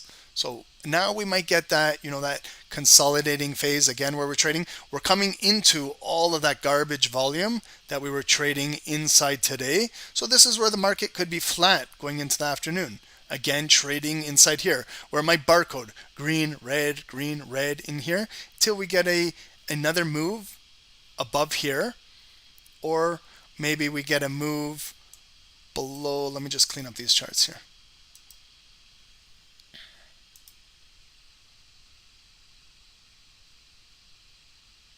Maybe below here. to potentially sell below here. And then we test what happens in here. If it breaks down, maybe it might drop a little lower. Okay, and this might be a head and shoulder pattern forming. Okay, over here we kind of have the left shoulder. That's the head that broke out to the next zone, and now it's coming back down in here. Maybe if it trades sideways in here, then breaks down, then we get this drop coming down maybe in the afternoon. That's one possible path. Okay, and I'm not guaranteeing it's going to go down there, but that's a possible pathway for volume. If that's not the path, then another path is we could kind of follow the head and shoulder, but when it comes in here, maybe it doesn't break down in here. Maybe it goes back up. And then what do we have? We got a double top. Then it comes back in here. Then maybe it gets rejected like an M. Then it breaks down.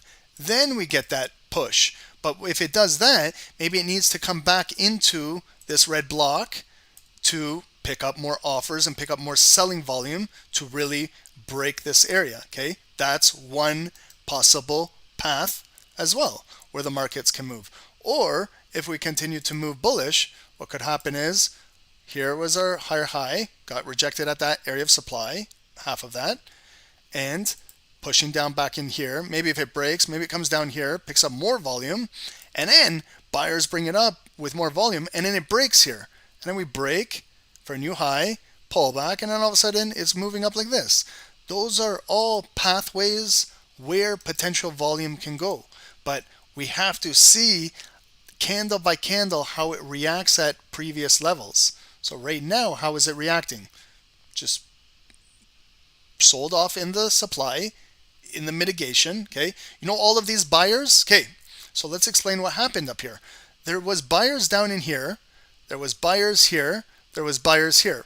Some of those buyers were up 50, 60, 70, 100 pips, you know, who knows, however they've been holding for. And now they're saying that's enough profit for me for today.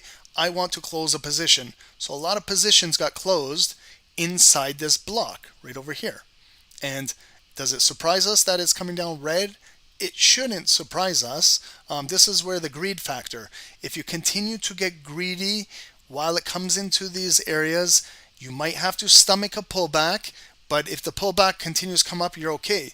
But what happens if the pullback turns into a structure break and all of a sudden it's starting to dump down? Maybe you kind of bought here and you're still holding. If that takes you out, now you've give away all of that profit because you're waiting for a bigger break. Sometimes naturally it's not there.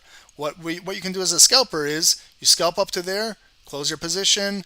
Maybe you watch how it comes down. Maybe we get into another position and we're breaking out of there. You go into another buy, breaking out, but you're securing your money along the way. Okay, that's what scalping is, unless you have a different outlook in the market.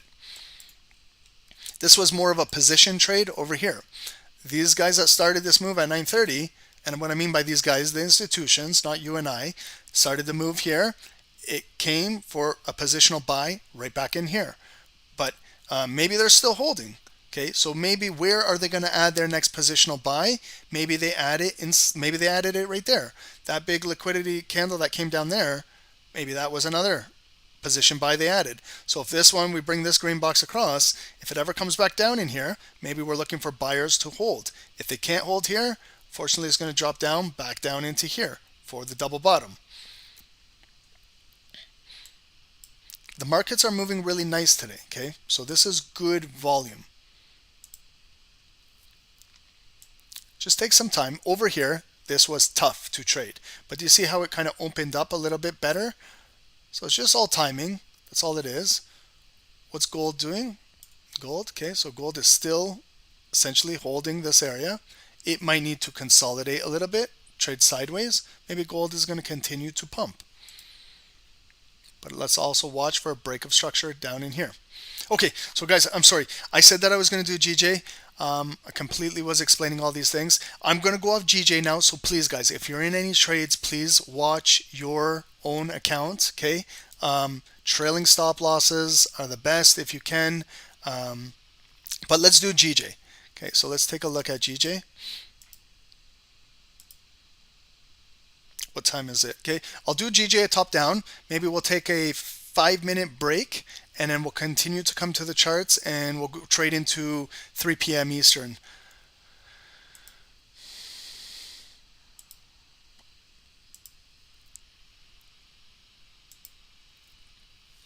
Okay, guys, if you got some value out of today, it helps Dave and I understand that maybe education is important too. So if you got some value, if you learned something new today, hit the like button. We talk about different things every single day. Yesterday was more of a beginners, like learning about, remember the characteristics of a candlestick and how volume moves. So then when we start to put it into more detailed explanations now, maybe then you see we're putting a couple pieces of a puzzle together, and every piece will help. We'll continue with new things, new terms, but I see some traders are very, very basic. Like today might be your first day. So if we start talking about confusing things, it's going to confuse everybody. But that's why I like to start everything like it's everyone's first day. Some people know more than others. That's okay. Okay, so here is GJ. I personally don't trade this one too much. I don't trade as much Forex as I used to. I'm being honest with you guys. I really love trading Dow Jones throughout the day, but I used to be a big Forex trader, believe it or not. I used to trade GBP USD every single day. I believe I went 2 years straight where I traded GU and I didn't even look at anything else. Okay, so I'm very familiar with how Forex moves. It's a little bit slower than what we're used to with indices and gold and things like that, but you can do really well with GBP USD. Okay, so it has its own levels, it has its own candles, it has its own way of trading it, and it's all good. If you choose GJ, let's master it. Okay, so again, we start our analysis. What are we trading now? Now we're not trading anything to do with the US dollar. This is the pound yen. This is the British pound paired with the yen. This has nothing to do with like US dollar. So a lot of traders say, Ron, is GJ correlated with the US dollar? It's not really correlated with the US dollar as much as Euro USD and GBP USD, because it's directly trading against the US dollar.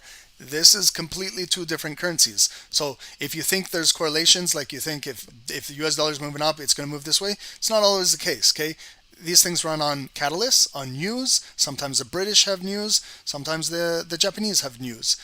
So what's going on in the market now? I haven't looked at this pair in a long time, so maybe I need to do a real top-down analysis to see how this thing is moving. Okay, so I see previous highs over here back in October 28 of 2022. We dipped all the way down into here. We've been coming up where the pound looks strong. Did we take out the high? If we have a line there, yes, we actually took out the high. Okay, so it took out the high, and when it did, it was a little bit and came all the way back down into, if you were watching, okay, this big volume-based candle, where's half of it? Approximately right there. Okay, so we kind of traded into half of it and continued to hold and pushing up. Okay, so what type of pattern do we have? I can see a daily pattern already forming. Might take a few more days to finish, but I can see the big bullish move. There's our top, there's our neckline. We're coming back again. It might be a lower high, for example, if this block is lowering the supply, or if it's going to come up for the double top. So anywhere here, if it pulls back and the supply continues to push down, we might come and break this support, pull back, and then look at, once it loses all of this, say goodbye.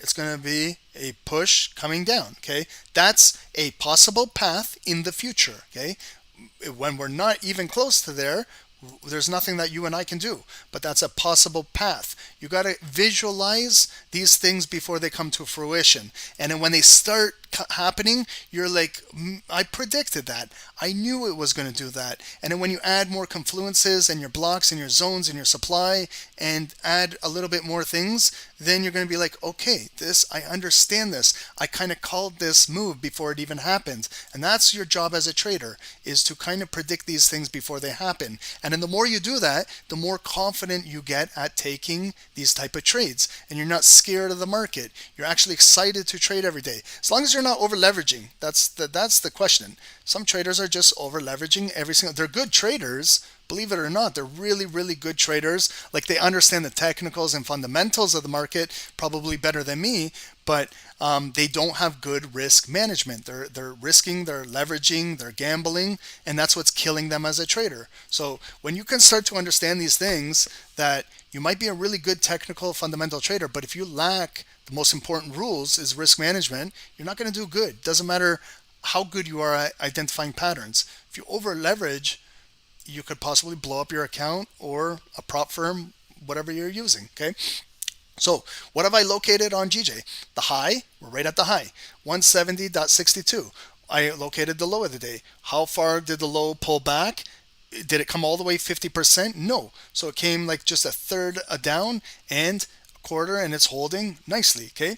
So it's following a big bullish candle over here, Friday, May 5th, NFP, that started this big move. What happened? We broke out to this high, 171.08. Is that not 50% of that? Okay, so guys, like this is GJ. I haven't been trading GJ in a long time, but simple rules apply. Okay, the 50% rule. We can use this for any security. Okay, yellow line for the previous high. There's 50%. The body to the body. Okay, and then if I'm looking roughly half of it, okay, that's about half of it. Okay, so it's not always going to be perfect, but it lines up with this wick over there. And then what you can kind of do is you can kind of see where the type of block is in the market. Okay, so see all of this red volume that when it came back pulled up, if you're looking for like your zone or your block on the daily, this would be it. Okay, and you can bring that red across. And then if it comes back inside here, then it's possible, just like how Dow did on the lower time frames. It came in here, 50% of there, and then it got rejected. So same thing here. On the daily, it could come right back in here, maybe a little higher high, but then there might be a ton of offers up here that push it down. Okay, so that's one area you've identified in the market. You can bring that across if you like. Okay, and when we can go lower time frames, it might come into play later on. Okay, but I'm going to get rid of that because I want to show you other things. Okay, now when we're looking today, what happened today? How did we open? Yesterday was a bullish candle that came up here, got rejected, and we closed down right here. This is where closed. Today we opened. It opened red. We came down and we broke yesterday's low. Yellow line. Broke yesterday's low. Came back down. This was our low of the day. Okay.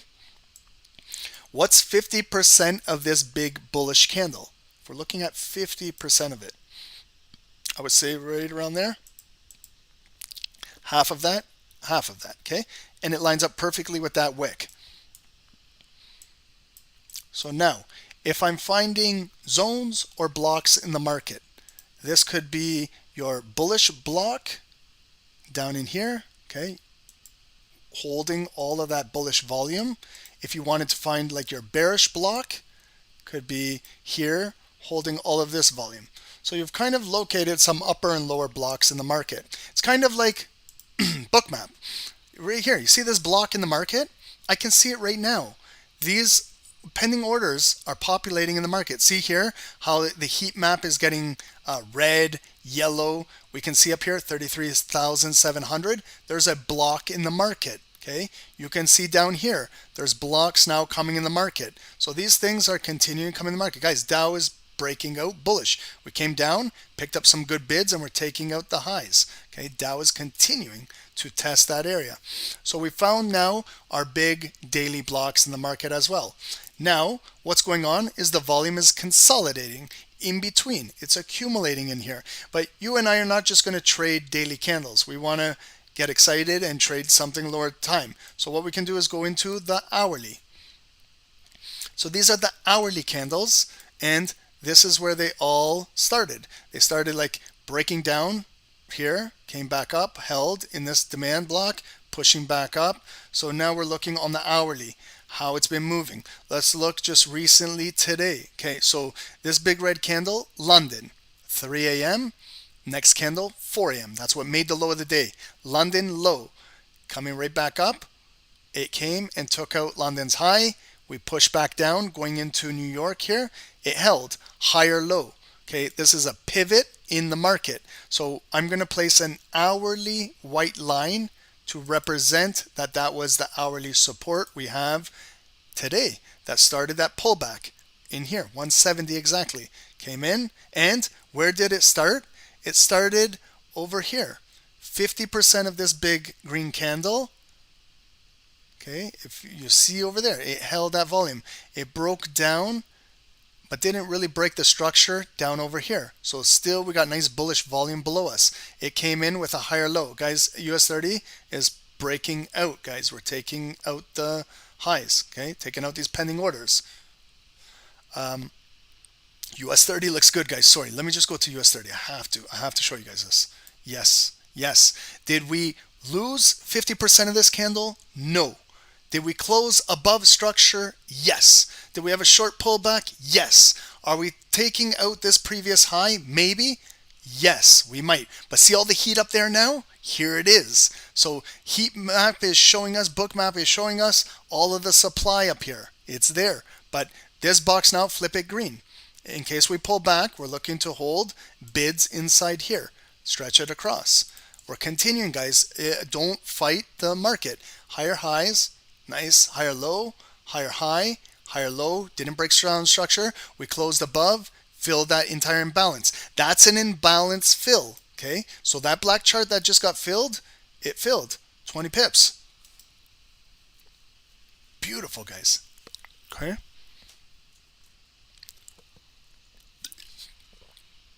You can have runners in the market. Okay, what we're looking now is to take out this high. And where's our next high? It's this wick right over here. 33,620. And then now we're in this big supply area, but we're coming up with good demand. Yes, there's the break. There's the pop. Let's see if we can take out this block. Okay, there it is. We're transacting, mitigating in this block right now, okay? So there's going to be a wick. It's going to kind of push it down. But let's see if the bids now continuing to drive. Okay, I'll get to GJ, guys, but 1 second here, because I know a lot of us are in US 30 buys.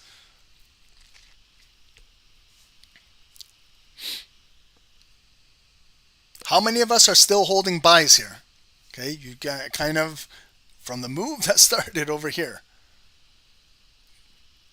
Ruth Anna, nice, good job. Eric, good. Okay, but this is a big area up here, okay? So remember this. This is a serious area up here.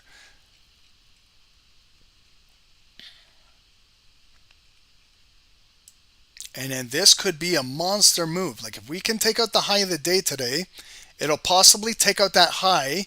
Then that's where the market could, push down, okay? Taking out real highs. Right now we're just taking out localized highs.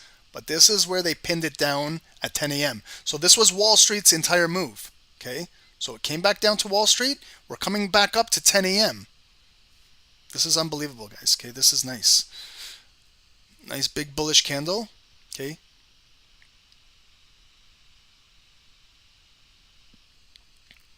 Okay, but trailing stop losses too, okay? There's nothing wrong with a trailing stop in the market because you never know what can happen in an area of supply. Like it could be a nasty red candle at 2 p.m. in the next 90 seconds, guys. Next 90 seconds is a new hourly candle in the market and it's 2 p.m. So what I like to do too is now let's look at the hourly candle. Okay, remember we looked at the 30? The 30 was this. Remember we closed 30? Look at the 30. Okay, remember what I told you? Watch how the 30 closed. It closed in that red box. It pulled back. It came for a retracement back down to about 50% of the 30-minute candle, and we continue pop. Look at the 30. This is now the 30-minute liquidity in the market. Us on the 5 minutes, we're loving life right now because we kind of bought and we're riding all of this higher time frame volume. But here's like the 30-minute, this area. I'm going to place a white line to let us know that this is an hourly critical area, 33,635. And then there's our high of the day. There's those two upper wicks. So if you're following the hourly candle, okay, this one's going to close now in 30 seconds. Hourly candle is pushing. Look at the hourly pressure pushing down here and here. But we're coming up nicely, okay? Lots of room for our side to continue to build on the hourly. But that's a 60-minute candle. There's possibly going to be short pullbacks in the short term, okay? This is the 5s now. So we're going to watch how we close. Okay, we created that new high. We popped that new high.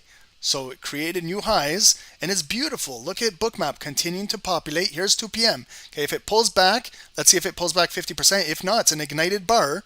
It could take out that high, and then we're going to come up to the white line. Okay, pullbacks. No, holding. Ignition. Beautiful, okay? Okay, so took out the high. Now, if it continues to hold this bottom and fill up, it's fuel, and then it's possibly going to come up to the white line. Still holding. Building, building, building, and a couple more pops, and it could maximize that move, and maybe we take out this entire supply zone. Yep, pop, pop, pop, pop. Pop, there we go. Okay, there we go. Ignition right up to that white line. That's hourly. We have a strong move in the market, guys. Bring your trailing stop losses up and let's go. Okay, don't get too greedy, please. When the market rewards you, you be humble, and because if you do not, one nasty red candle could come and take you out of the market. It's happened to me plenty of times, but let's continue watching. So are you guys watching Bookmap? Okay, are you guys focusing on levels where the bids are? Now we remember we got above the VWAP, we populated the depth of market, but now there's some serious offers coming in the market. Why? We just tapped hourly resistance. Okay, white line. I came specifically on the 1 hour to show you that this is a critical level on the 1 hour. So we opened strong, but that's nice if you're scalping. But now you got to respect that pullback is going to come back down. Okay, so it did create a higher high, but now maybe the next 60 minutes it's going to pull back and then refuel the rocket and go back up. But as a scalper, you know, that might take away from some of your profit. It might need to come back down and build in this base down in here. Okay, guys, I'll get to GJ in 1 second, but did this analysis help? Okay, good stuff, guys. Gold. Yeah, gold is just coming right back down into here. Okay, so did it break down here? No, it came right down, went right back up. So it's kind of building. This is where now this can be a red box. This could be the lower high shoulder, and this is where gold is going to break. It's kind of like a head and shoulder pattern. Could be like an M, whichever way you look at it. Okay, but if it left shoulder, the head, kind of right in here, back into the supply. If it breaks down, this is where gold is going to break. Okay, if it loses 2035, 2034, gold break, retest this, rejected, possibly come down here. If it holds and we close above here, we take out these highs and gold is continuing to be a rocket and break right back above here. Okay, so US 30, guys. And this is an ignited bar, okay? We're going to go over these on Wednesday. The whole firecracker approach, what I call it. And that's what I call it, guys. Okay, so I kind of coined my own candles, firecracker. I didn't learn that from anywhere else.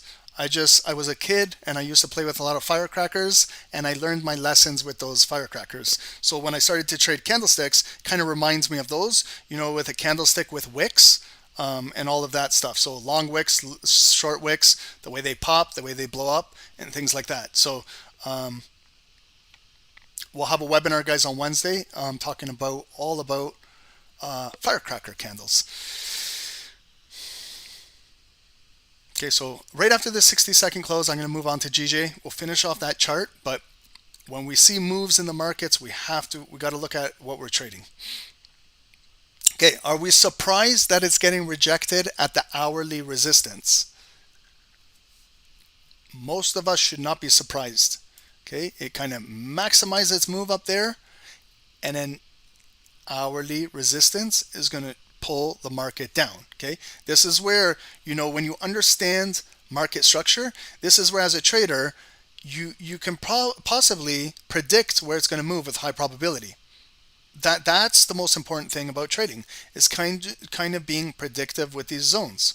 And when you accept it's going to come up there, you should be maybe thinking about closing a position, Like even just the scalp continuation, there's not everyone that's looking to hold trades for a long time. There's those impulse traders that are buying the break of the candle right at 2 p.m. Okay, so kind of when it broke the high and it pops, that's good for about 10 pips. There's a lot of 10 pip scalpers who are scalping 1 minute candles. Okay, I'm not sure if you guys understand that. There's a lot of 1 minute scalpers that are looking to get paid in just in 10 pips. They're going bigger lot sizing, but that's what they're doing. So, and when it comes to a target, got to make a decision, because if you don't, look at how it's coming down now. Okay, so for every reaction, every action, there's got to be a reaction. And if you can anticipate what it's going to be and you're happy with your decision, it's all good. Yes, you know, sometimes we close our position there, might pull back and then continue to go up. That's been this whole entire uptrend. But sometimes when things are starting to get maxed out and they're approaching now higher time frame levels, like this is not just a 5-minute resistance. This is an hourly resistance. Look at the hourly candles in the past. This one came up here by the white line and got rejected. This one came close to the white line, got rejected. This one impulsively broke out and kind of closed right here. The next hourly candle kind of broke out again and closed here. This is a critical area, those bodies. That's why we came up again right now and got rejected. So now we're going to see this hourly candle is turning into a shooting star. We're going to see how far down, but remember this big hourly body, where's 50% of it? Right here, that green box that we have on the short 5 minutes. So maybe it's going to retrace all the way back down into here, pick up bids, and continue driving up on the hourly. But us as scalpers, we're scalping this. Okay, so there's that big green box. Now it's getting rejected. If it kind of maybe closes below here, then maybe that hourly candle is going to continue to push down. Maybe we're going to come down into the lower zone, down in here, and trade down at this hourly. If it loses that, back down into here. Okay, so let's finish GJ now. Okay, this is a shooting star candle at that hourly. When did it happen? At 2 p.m. Okay, this is an evening star pattern now. If this can close with a bearish engulfing candle, you have your star that they pinned at the hourly resistance, and now it's coming down bearish. This could be a start of maybe a trend pushing down. Like it's giving us maybe an evening star pattern, showing us that in the future it could be breaking down. Okay, but you got to understand how it got rejected at 2 p.m. That's why I hate those hourly candles that open. This one was nice because it kind of extended the move. If you were in a buy, that's good. Sometimes that doesn't happen to us. Sometimes always when we're holding a buy, it comes in here, it shoots down hard. So this kind of extended the move, but you got to also know where it's coming to. And then now it's pushing down. It might push down, pick up a higher low wick. It might take away from your profit. If you're holding from down here and here, maybe you're not worried about those pullbacks. But for someone who bought this candle or bought that high, yes, it does really impact them. So if you're in here and you got a nice cushion, you're not worried about this day-to-day business, what's going on up here. But you should be watching your structure as well here. Okay, so let's finish off GJ. We were doing the daily, or I believe we were finishing up hourly. Okay, so daily candle of GJ breaking the daily high. So sorry, as we were looking at those other charts, we're breaking the daily high. This is the hourly. Okay, we were looking at London. London pushed down, came back, pulled back, higher low, holding 170, continuing now to 930 and 10. Okay, this is Wall Street. We continue come up. Did it break a new high? No, not yet. Okay, and then pulled right back down. Nice recovery here. Rejection wick, closed as a strong hammer. Now we broke this high. Look, we're attempting to break. We broke a new high. Okay, so where's our next hourly resistance in the market in the near term? Maybe over here. White line, body and a previous wick. It got rejected at 170.81. Okay, we are in a solid hourly uptrend.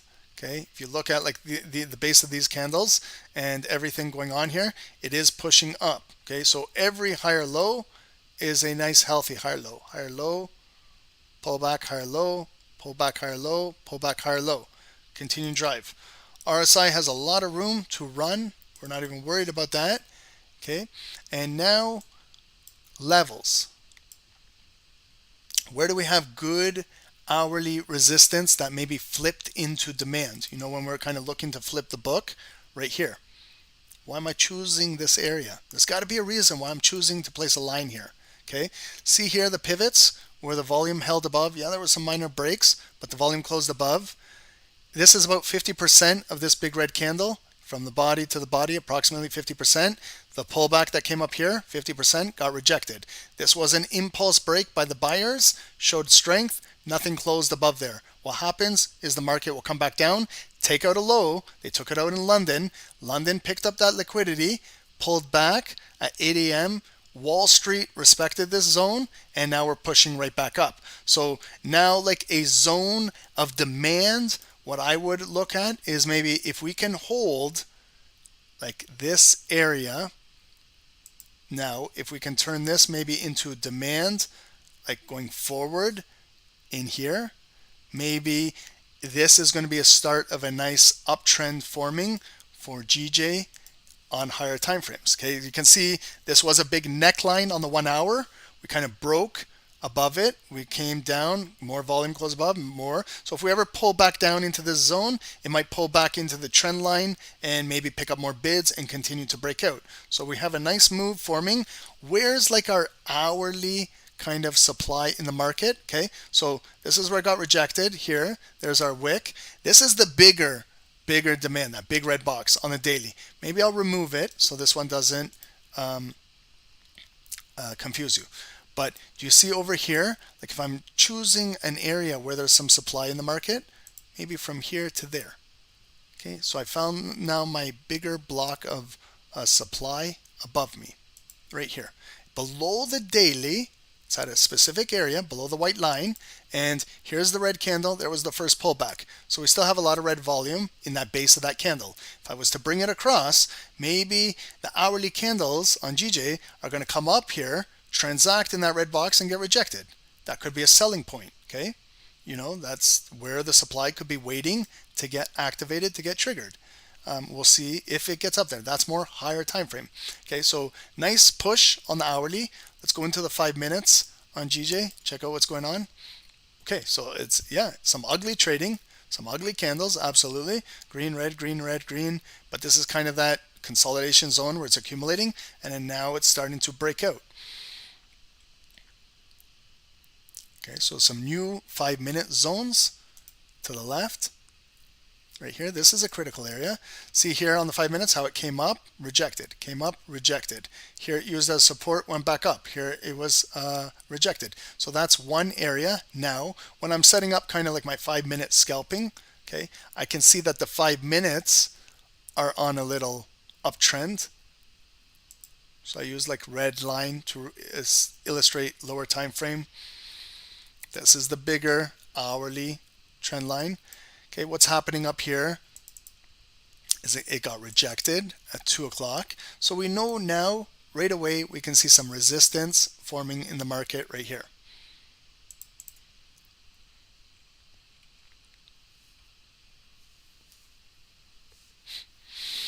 So if I'm looking to possibly continue to buy, I'd like to see volume close above here, retest this zone, hold, maybe take out that hourly resistance at 170.81 and come up to that upper supply. And maybe that's it. This was a move that came up. Now we're coming right back down to the daily. So another area is if you don't feel comfortable like trading inside here, it's not the greatest volume to be trading GJ. Lots of sideways action. So in order to maybe scalp or look for the better trade, we need to see a break of this and this trend line. Then we can have a nice drop in the market. So maybe if I was positioning maybe where to look for a sell on GJ, you might have to be patient. You might have to wait for it. But we could look for something below there. You could start to initiate a sell, like a scalp here. But this is a Forex pair. You might not get the move that you like or the pips that you like. Because if you're trading the purple line, that was the daily high break. So if it retraces back down into the green box, I always get my ruler. If I want to be an aggressive scalper and take that, that's 5 pips. if you come down in here, I'm looking at structure right over here. If you break, it's approximately 10 pips, and then down to the bottom is 15 pips. If that's not your style to scalp in there, then what you need to do or recommend is you wait below here for the big hourly block structure to break, and then you might get hourly volume pushed down, and then you can sell with the market. Okay, so right now it's kind of consolidating. This is not the greatest area to maybe trade. So what we do is what I do is I place like a consolidated area, and if you do want to trade inside here, the break, but remember, you're selling into maybe bids. Okay, so if you sell in here, it could come up with a wick and go right back up. Unless you sell, you got a red candle and closes below, then it breaks down. So we have no idea what will happen in here until it transacts in here. And from the looks of it, every time it comes down here, it goes back up. Comes down, goes back up. Comes down, higher low, goes back up. So if it ever comes back down in here, we're expecting buyers to come into the market. They're showing us they've been doing it all day today. So you have to be careful selling that zone. If they continue to build, okay, then if it breaks out of here, you could look for that break and continue with higher highs coming up to the hourly resistance, the white line, and maybe up to that upper red box. Again, measurements up to the white line, so you know exactly it's about 9 pips. If it comes up to there, it's roughly 15, 16. Okay, on a play like this on US 30, this is a completely different. This might be 30 pips, might be up to there 60 pips. Okay, it's just a different security.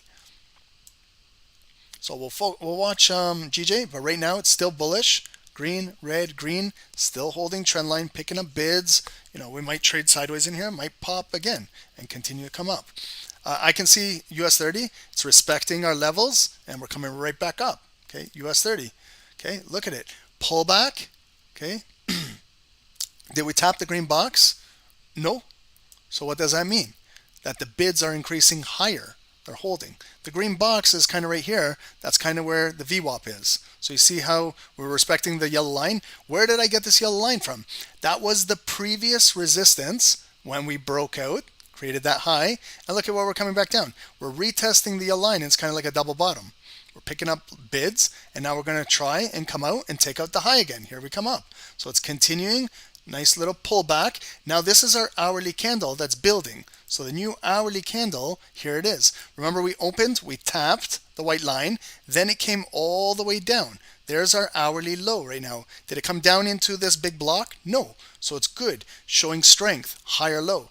Continuing to push right back up. But if you look to the wicks, we're holding above these type of resistance over here. So it's good. Now we're coming right back up with that volume. This hour, going into power hour, if the Dow can close above this white line, maybe take out the new daily high, we might be continuing to drive this afternoon, guys. We might have a bullish rally in the market. And look at the big selling volume above us. That's a big imbalance in the market. If we're coming up strong and we take this out, we have a lot of liquidity to the left, this big volume-based candle. But this is also full of supply.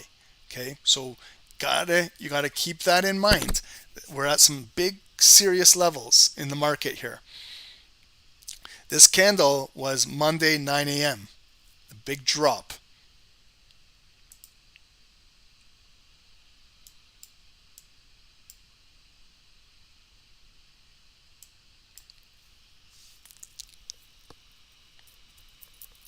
Okay, gold. Yeah, let's take a look at gold. Okay, gold is still holding. Okay, so it's still holding inside this consolidating zone. Okay, it came down into the demand box, back up into the supply, push down, continue to build up. So yes, it is still building. Has it really broke down any structure? Not yet. So gold is still building. It might come back up and close above here and maybe continue taking out some highs. Gold is holding. Yep, it is certainly holding. Okay, we haven't lost this level. This is a critical area. 2035. It's still holding. So we're holding a lot of these big volume-based candles are still holding gold up. They're absorbing the pullbacks, and as long as they continue to absorb pullbacks and increase bids, gold could continue to drive for new higher highs. Okay, we're looking for the break of structure below here. It's not there yet. This candle came all the way down, but went right back up. So these are like those impulse traders selling red candles without closure. GJ is just inside here. You got to be patient with GJ. Maybe we charted it where it was at the highs, so that doesn't mean that you just got to jump into a trade. GJ is not the greatest volume today.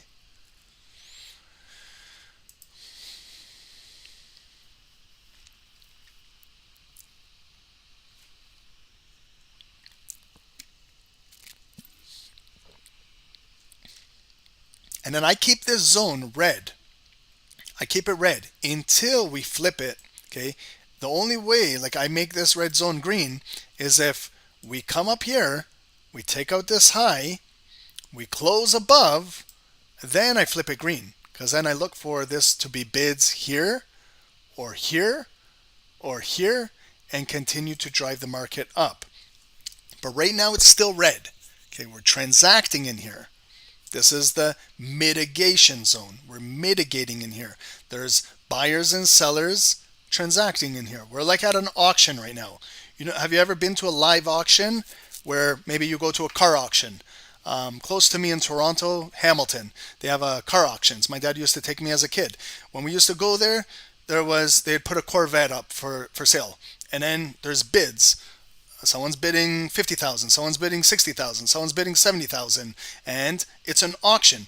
Bids, asking, offers, you know, someone is offering to sell the Corvette and people are bidding on it. If you go to, I love going to Arizona, Scottsdale, Arizona. They have like the Barrett-Jackson auction. I love going there. You see like amazing vehicles, and it's an auction. It's fun to go. So this is what's happening in the market. There's an auction right now. Okay, so we have traders who are bidding, and we have sellers that are offering. Okay, so that's what's happening. That's why we're in this block, in this zone. Okay, so there's going to be, that's what we're watching on Bookmap. This is the live auction. This is the book. It's showing us the offers and it's showing us the bids. And eventually, someone is going to win out. Whoever accumulates more is going to win. But these are just pending orders, okay? So these are just like sitting ducks in the market waiting to get triggered. This is like you when you place a pending trade in the market. It will get activated when the market comes to you, right? So the aggressor in the market is not who accumulates like pending bids. The aggressor is who comes in with market executions. So after the market has accumulated enough bids to drive the market up, maybe a big player in the market will come and start putting market executions and really move the market with the volume that's accumulated. So the market players who use market executions, they are the aggressor in the market. They drive the market. So today, when we were watching US 30, who was the aggressor today after 12:30 when we kind of started the call over here? It was the buyer, was the aggressor.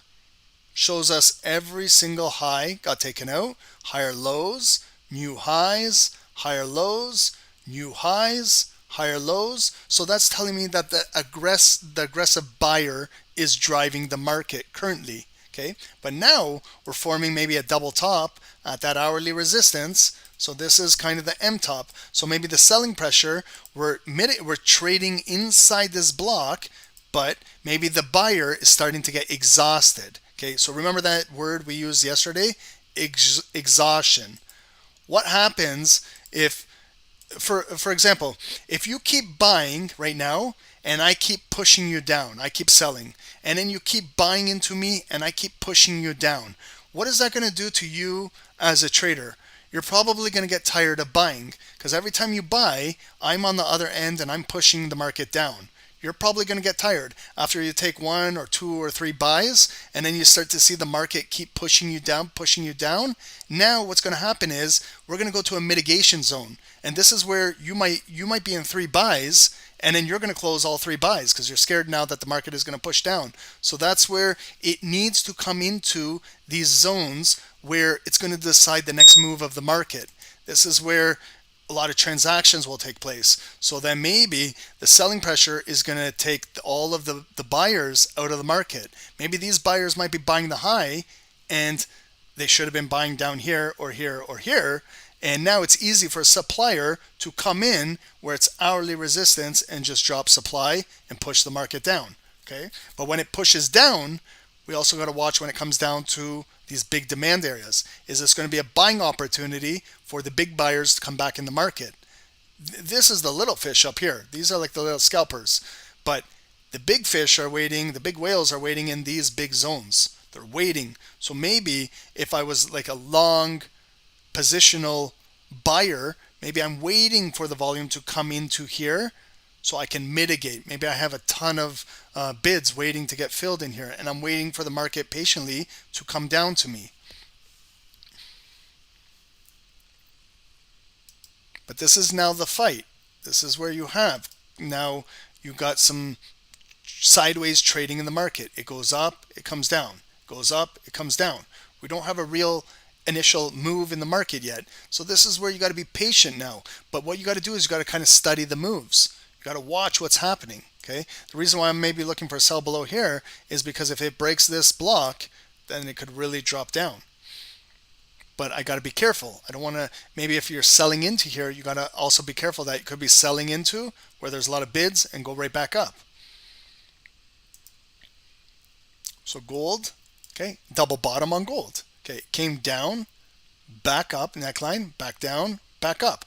Now it could be breaking out above here. So if gold can continue to maybe close above 50% of this big red candle, come back up, maybe gold is going to continue maybe to test its high up here.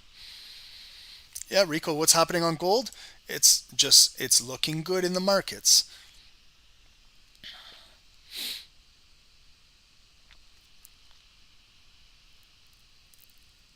Maybe it's anticipating tomorrow's CPI news. That's going to be big too. Okay, so remember tomorrow, guys, we have big red folders tomorrow, Wednesday, 8:30 a.m.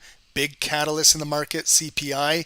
This is going to be big for the US dollar. This will be big for gold tomorrow. So maybe this is what the market is anticipating. Big news here. Okay, so trade careful tomorrow. We got now like an M top, double top. So what's happening in the market? Remember, we got pinned at that hourly high right when 2 p.m. opened. We're pushing back down. They brought it right back up and they're pushing it back down. So these buyers are starting to get exhausted. Now we're possibly going to push down and test out these guys in here if it can get down there.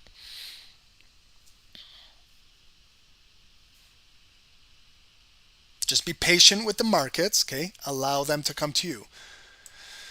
You don't need to trade. Like, guys, was anybody trading inside here? And did they find that this trading was really difficult today? From the time from 10 o'clock till when we started this call, 11:30. This is very difficult to trade, very frustrating to trade.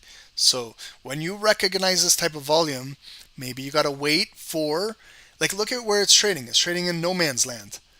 If you waited patiently to see what would happen at Wall Street's move, maybe you could have got into a nice little buy down in here because it's respecting Wall Street's move. Inside here, you're in no man's land.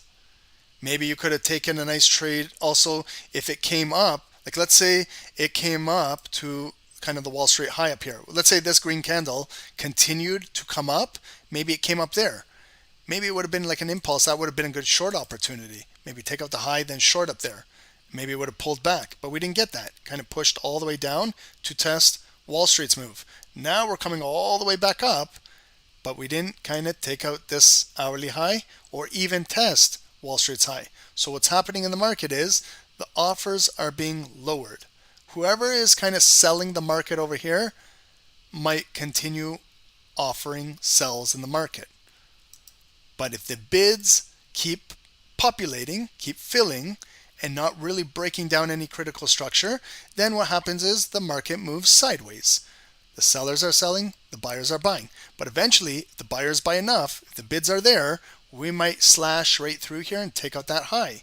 Then that seller of the market is going to be forced to decide what they want to do with that position. Because if you're selling, like this was you that sold that candle and you're still in the market holding, what happens if bullish volume takes you out of that position?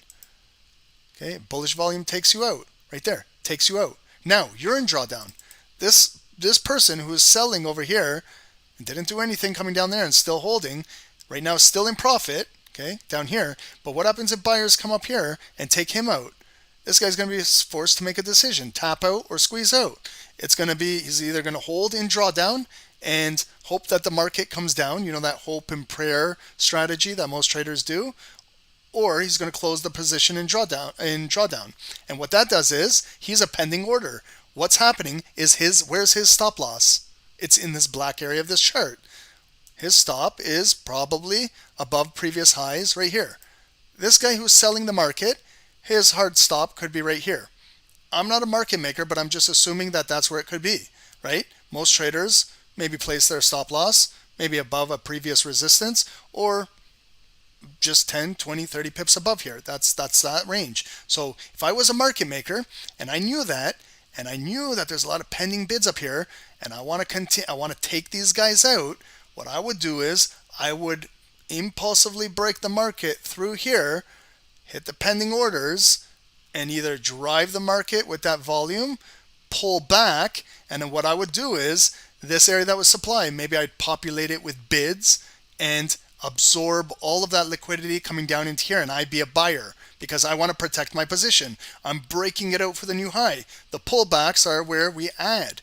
You know, you add on the positions, and then if everything gets respected, goes through, we're going to come back up, take up this high, and go for the new move. Okay, that's what markets do all day, every day. It takes out, sweeps highs, and it sweeps lows. The reason why it's doing that is to collect liquidity. That's where the money is sitting. Here, there's no money sitting in here. Here's just trading sideways. Okay, when it makes big moves like here, it takes out a lot of pending orders, takes out stops. That's what those are called, like liquidity hunts. Like here, Wall Street. What was Wall Street's reason to come down here? Okay, when Wall Street opened today at 9:30, did you guys notice it was a red candle? It came down red and then came right back up and closed at the high. What was its reasoning to come down red today? It wasn't just today it decided to be a red candle to come down. This is a orchestrated move in the market. Why did it come down here?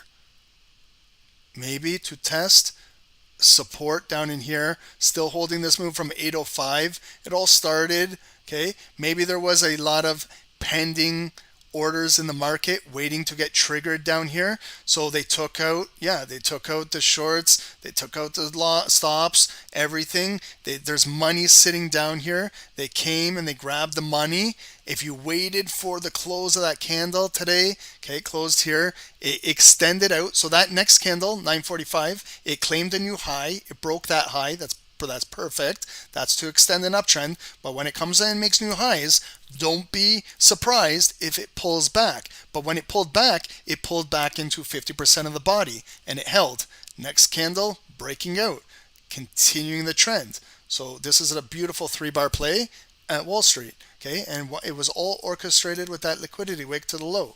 Okay, you can get a lot of tells in the markets when you understand what's going on.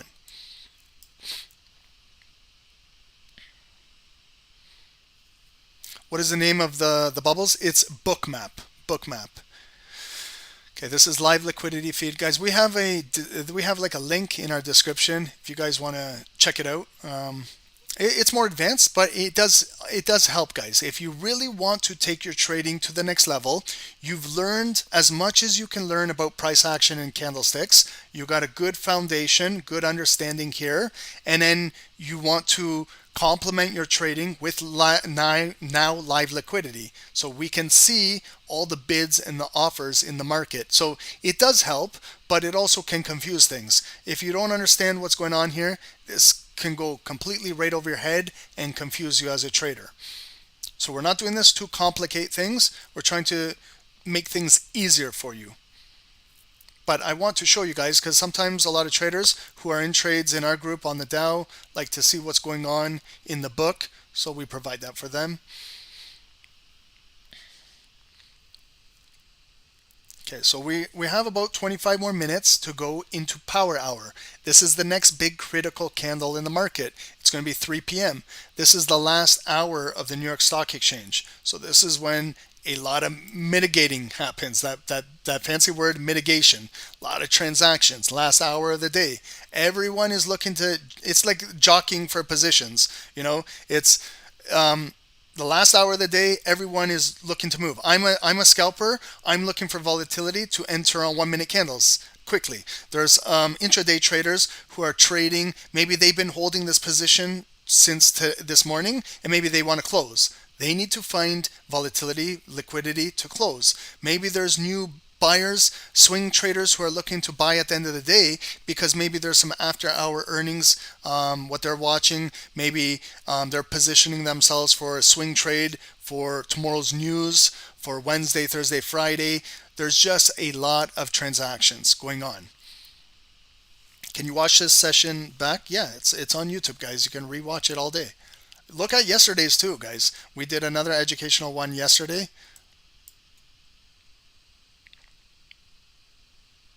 Okay, so let's take a look at what gold is doing. Gold, okay, beautiful, okay. Did it break any lows here? No. So what, essentially, double bottom, continue and break back up, okay. So gold is, you can continue, hold now, okay, but go through the motions. Remember this big red block, okay. How easy is it to flip it green? Go over here, change the color. Okay, hopefully no one here is colorblind, but we can all see that this is a green box. Okay, so if anything, if it comes back to rotate in this green box, we're going to assume that there's bids in here, right, to represent buyers. What also do we have up here? A double top. Okay, so let's already start to initiate where it could possibly come back up here for a double top. Okay, so place this as a red. Okay, and now maybe we can illustrate a bigger double top. Okay, let's see if it comes back up here. We've got some divergence. Okay, so this now. So you know when we're putting a puzzle together, okay, so can we all agree that the strength is decreasing? Let's be on the same page here. Do we agree that the strength on RSI on this particular indicator is showing that it's decreasing? It came up here above 70 where it was really overbought, 77, and now it's kind of pushing down. Okay, so that's showing us, all it's telling us is the strength is decreasing. Okay, that's all it's telling us, nothing else. Okay, but now what we like to do, and you think as a market maker, okay, so when the strength is decreasing and we have like a double top supply, remember what's above here? What's above here? Liquidity, right?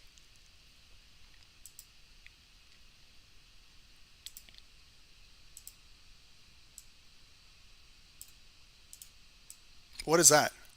Okay, hopefully it looks like a dollar. I'm trying to represent money up here, okay? But what we can see is if we were all market makers and we know that there's a lot of pending bids up here to continue to maybe buy stops, buy limits, to buy gold as it comes up here. There could also be sell limits and sell stops for short sellers waiting to sell the market. And there's a ton of stop losses up here. So there's a lot of liquidity. That word liquidity, okay, is money.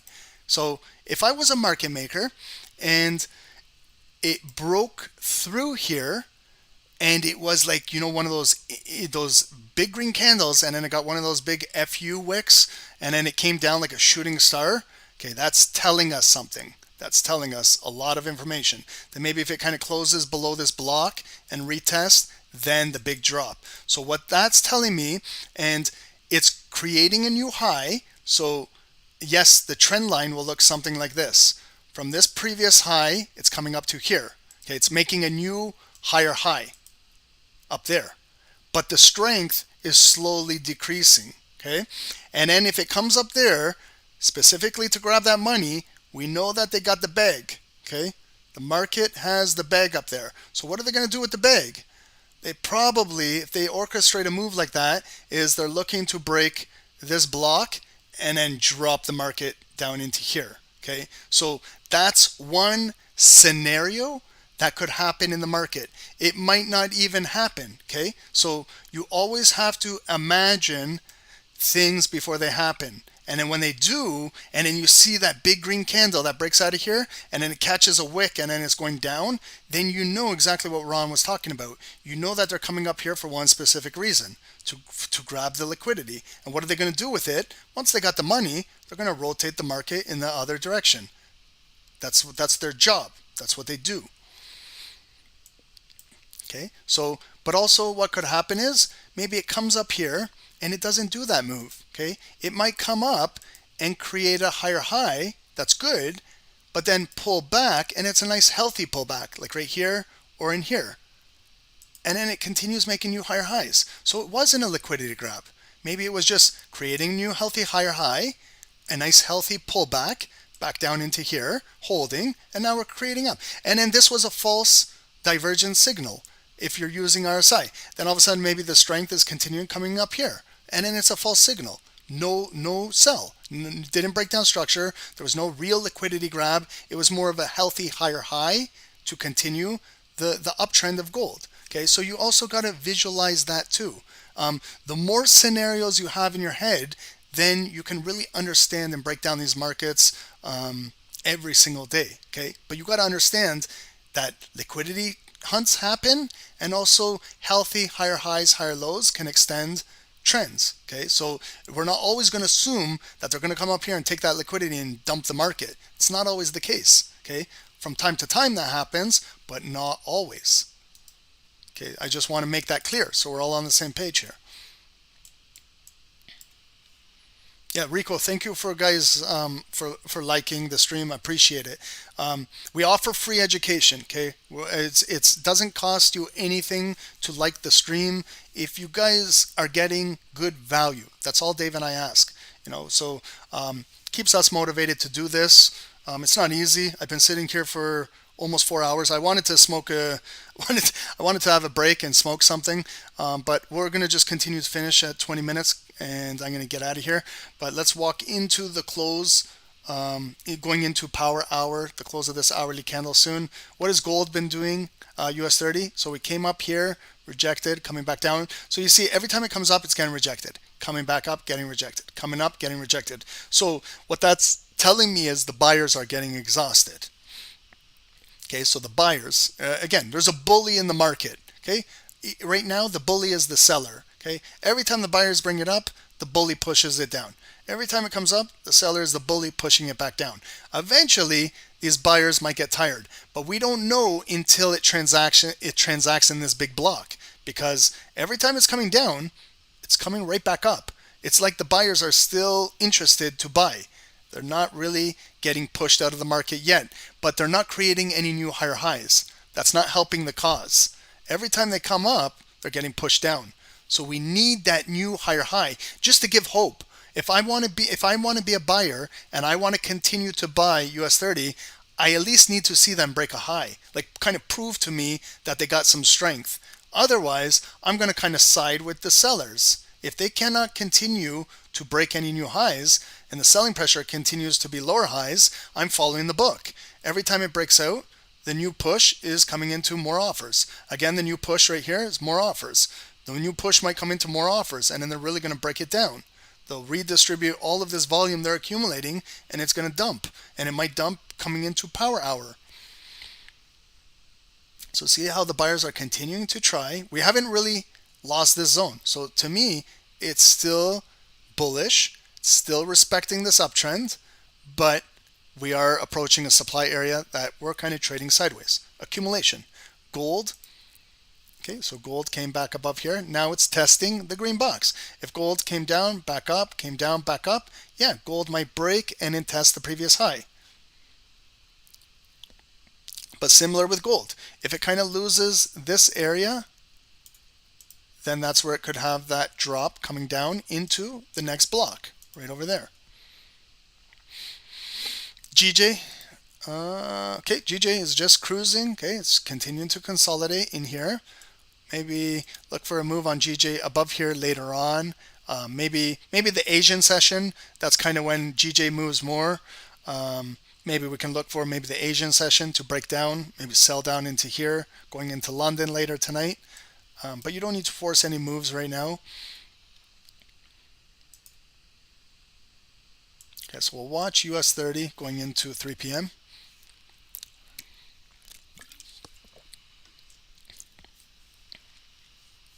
Okay, so just things that we talked about today. Make sure, okay, everything I talk about, let me know like a yes, you understand this concept, or no, you don't. So do we understand, are we getting better understanding why we do a top-down analysis? Okay, do you guys understand why we do a top-down analysis? It's to get a bird's eye perspective of the overall market, how it's moving, okay? To get a bias of the higher time frame. We want to know who is like the aggressor, who's moving the market, the seller or the buyer for previous days, not just right now. Like if I wanted to trade right now, all I know is what's happening right now in the current time. But I don't know how Dow was moving yesterday. I don't know how it moved last Wednesday. I don't know how it moved a month ago. So a quick little top-down analysis really helps you out, okay? So do we understand now, are we getting better understanding our traditional candlesticks? Do you guys understand that they do have different shapes, sizes? Some have wicks, some have no wicks. Okay, you got to understand that. Remember, us as traders, we like full body candles. We like them the way we like our women and the way we like our cigars. We like them with a full body, okay? And full body means volume. That's good. For traders, that's what we want. We need volume in the market. This type of indecision right now with these thin candles, there's no volume. There's no real move in the market. The market is cooling off. It's consolidating, okay? There's not real direction in the market. We need that influx of volume to come back. We need those big full body candles to kind of dictate where the market is going to move. So those are candlesticks. Understand that these candlesticks have more significance at zones, okay? So they don't have real significance right now in here because we're just trading sideways. They have more significance here. Like when you come to a block, down into here, this is where you want to start to see hammer candles like break, come back, close near the high. You know that they've taken out all the liquidity and then continue to move up. You want to kind of find bullish engulfing candlesticks at these areas. You want to find where those strong candlesticks form at these demand zones. Okay, so once you start to learn more and more about candlesticks. See, when I asked some of you guys were saying a hammer, a hanging man, an inverted hammer. So there's a mix-up. Like some of us have the wrong candlesticks. So that's another thing we need to work on. They all have different. Like a hammer and a shooting star cannot be the same because one has red volume, one has like a hanging man and a hammer. They look exactly the same, but one has a green body and the other one has a red body. So you got to know exactly what that means because it changes the open, high, low, close. Remember, that was yesterday's lesson, was learning about the open, high, low, close. So when someone tells me a hammer is the same as a hanging man, I'm going to tell you straight up, you are completely wrong. And I see traders on YouTube saying that, and they got their candles mixed up. They're telling somebody that a hammer is a hanging man. It's physically not possible because the open, high, low, close is completely different. A hanging man closes near the low on red volume. It's bearish. A hammer closes near the high and it's green volume, so it's bullish. Those are two different types of candles, guys. So, you kind of got to get your language correct when you're talking. So learn your candles. After you can learn, resistance can turn into supply, support can turn into demand. Those are other things. And then hopefully I kind of cleared up these things that we were talking about, zones, boxes, areas. Okay, now you can apply smart money concepts, those SMC. You can combine ICT if that's the theory you're learning. Absolutely, it's good. Everyone has new theories, but just if you're going to learn one, learn it and master it, as opposed to just jumping around from SMC to ICT to something else. So just when you get comfortable with learning, stick with one theory and learn it. And then learn another theory.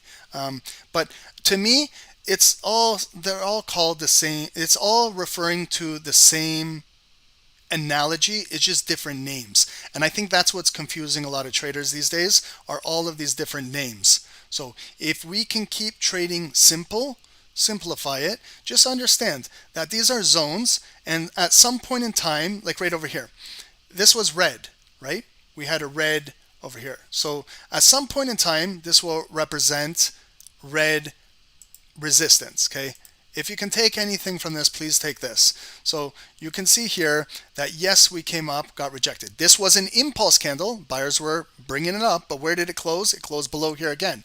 So see all the wicks coming up, getting rejected. So this is a red box. Okay, we can all see that. That's showing us that it's resistance and over time turning to supply. But if I just move this box across right there, I didn't change the box. The box is the same. Okay, but all I did now, when this big green candle closed above, all I physically did was change the color to make this simple for everybody. So now this box that used to be red, now like the order book flipped. So now where it was all offers here, with that body that closed above, this area is going to turn into bids. So when the market came back down into here, it picked up all those bids now in this green box, and it came back up for the new higher high moves. So all we did was just flip the color of the box. And I'm going to be honest, some traders call this an order block, some call it a supply zone, some call it a consolidation zone. You know, I call the consolidation zone below here. I've seen traders call this a consolidation zone. So I call this this neutral area, to me, is what's called the consolidation in here. So I might be completely wrong. I don't know, but this is the way how I learned it over time. This is where a lot of transactions are happening, and it's building for the next move. Once it breaks out of here, it breaks out. This is kind of like a flag pattern in here too. Okay, so again in here. So this is the supply above us, the red. This is kind of the demand. Still, we haven't came in here yet. So this area, the block chart, is the consolidation right now, like this area, where it's trading right now, inside here. Okay, consolidation means that the market is cooling off. It's not really moving in a direction right now. It's just trading sideways. There's a pause in the market where the bids and the offer, they're accumulating. Okay, see right here, the market is accumulating for its next move. We're going to get the move in the next 8 minutes. It's going to be 3 p.m. power hour. So currently in the market, we see that the trend is pushing bearish. When they pinned it at the start of 2 p.m. on that breakout, it came down. Those wicks are lower highs. Right here is a lower high. So if I'm drawing a trend line coming down, that is a bearish trend line. It's coming into a descending triangle right over here. But we're trading now, testing out the big block that's holding the market. Here's the initial. Okay, we're breaking that block now. This is the initial impulse break. Okay, so you might see a red candle push right through here. That's the impulse. But when it comes down in here, this is an area where it could be demand. So we're going to see if it can pick up all of these bids in here. But you see the depth of market now, how it's coming down, red, red, red, red, red, continuing to push down. So you can see the offers are increasing above us. So you know the buyers are getting exhausted. When you can see the buyers are getting exhausted, it makes it easy for a seller to push the market down. Remember what I said. If there's a bully in the market right now, the bully is the seller. Every time the buyers come up, there's the break, guys. There it is. There's the dump of the block right there. So you know when there's a time and place, sometimes when to take an impulse candle, there it is, guys. There it is. Wow. Okay. Right before power hour. So see how they're now just liquidating everything. All of these zones are all mitigated. Okay. They're all cleared out. Just like that. That's a big candle, okay? And it was a built of all of these offers here, here, here. There's the dump. Okay, and if you unfortunately had like a trailing stop loss, this is what the market will do to you. They know that retail traders bought down here. They know that retail traders bought here, and they're looking for that huge long day. It's not going to happen. We came, pinned it right there, 2 p.m. They pinned it, and here's the market dropping. They're clearing the board. They're clearing the liquidity. They're hitting all the pending orders. They're mitigating everything. They're counting like an accountant, coming down, balancing the market. Now, where did we break? We came down to here. That was the low. Close. Coming up bullish. Where are we going to come up to? Maybe now 50% of this red candle. So right away, we got to flip this big box red. Continue going through the motions. If you never took that, you got to go through everything now. Okay. What's half of this candle? Where do you see 50% of it? Anybody see? Okay. So the body to the body, maybe half of it is like kind of right below here. Okay, this is about half of it right now, transacting right at it. What happens if they pick up all of these bids and it comes up strong for power hour? This could be a massive breakout, but right now came up to about half of it. See if they continue push down. If this breaks later on, it's possibly going to come back and retrace where the big move is. If it breaks down here, guys, okay, if it breaks down 930's move, Wall Street's move, here's going to be the big dump later. Okay, but let's see if this is kind of a liquidity grab going right into power hour. So maybe what they did was they came down, they liquidated all the orders down here. They're picking up all the bids back. Maybe they're going to have a bullish move in power hour. Maybe not. Maybe it's going to just trade inside here and we'll look for next sell opportunity coming down here. Are we surprised about this sell-off? How many of you guys are surprised about this? Gold, okay, didn't come up here. Now watch gold. Maybe gold is going to do the similar move down here as well. Gold, here's the one top neckline, lower high. Maybe if it continues to push down, okay, look for gold to break, retest, and then the drop down in there. If gold continues with this selling pressure.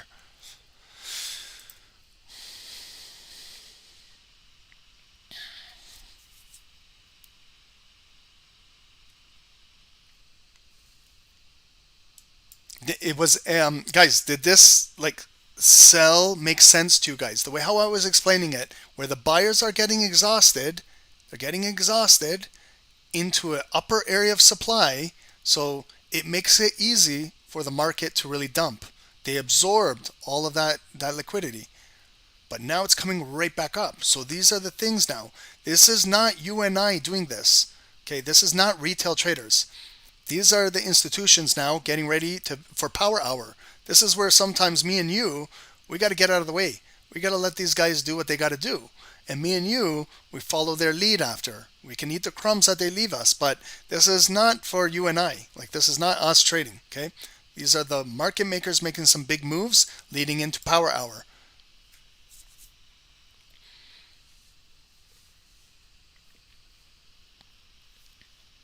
And then sometimes there's a time and place when to take impulse candles. This is 5 minutes. Not everybody trades 5 minutes, okay? Some traders trade 1 minute candles. If you see the 1 minute structure, it was also moving low. There's a lower high, lower low, consolidating in here, really bring it down. Here was the body, this one that closed below everything. Next one was ignited at 253. That started to drop the market down. Now it came back. It's pulling right back up, maybe into this red box. We'll see if it continues push down. Maybe it comes back up, closes above. Who knows? Maybe we're going to get a strong move, power hour. They picked up all of this volume and coming right back up.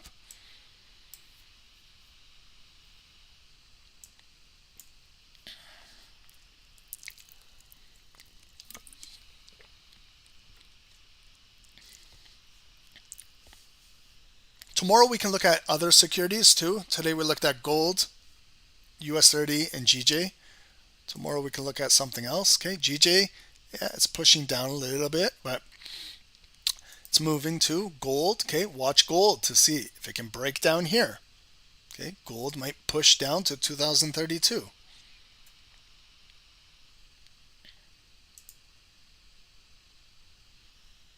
Okay, so we have now 30 seconds to go into the next hour of the day, and it's power hour.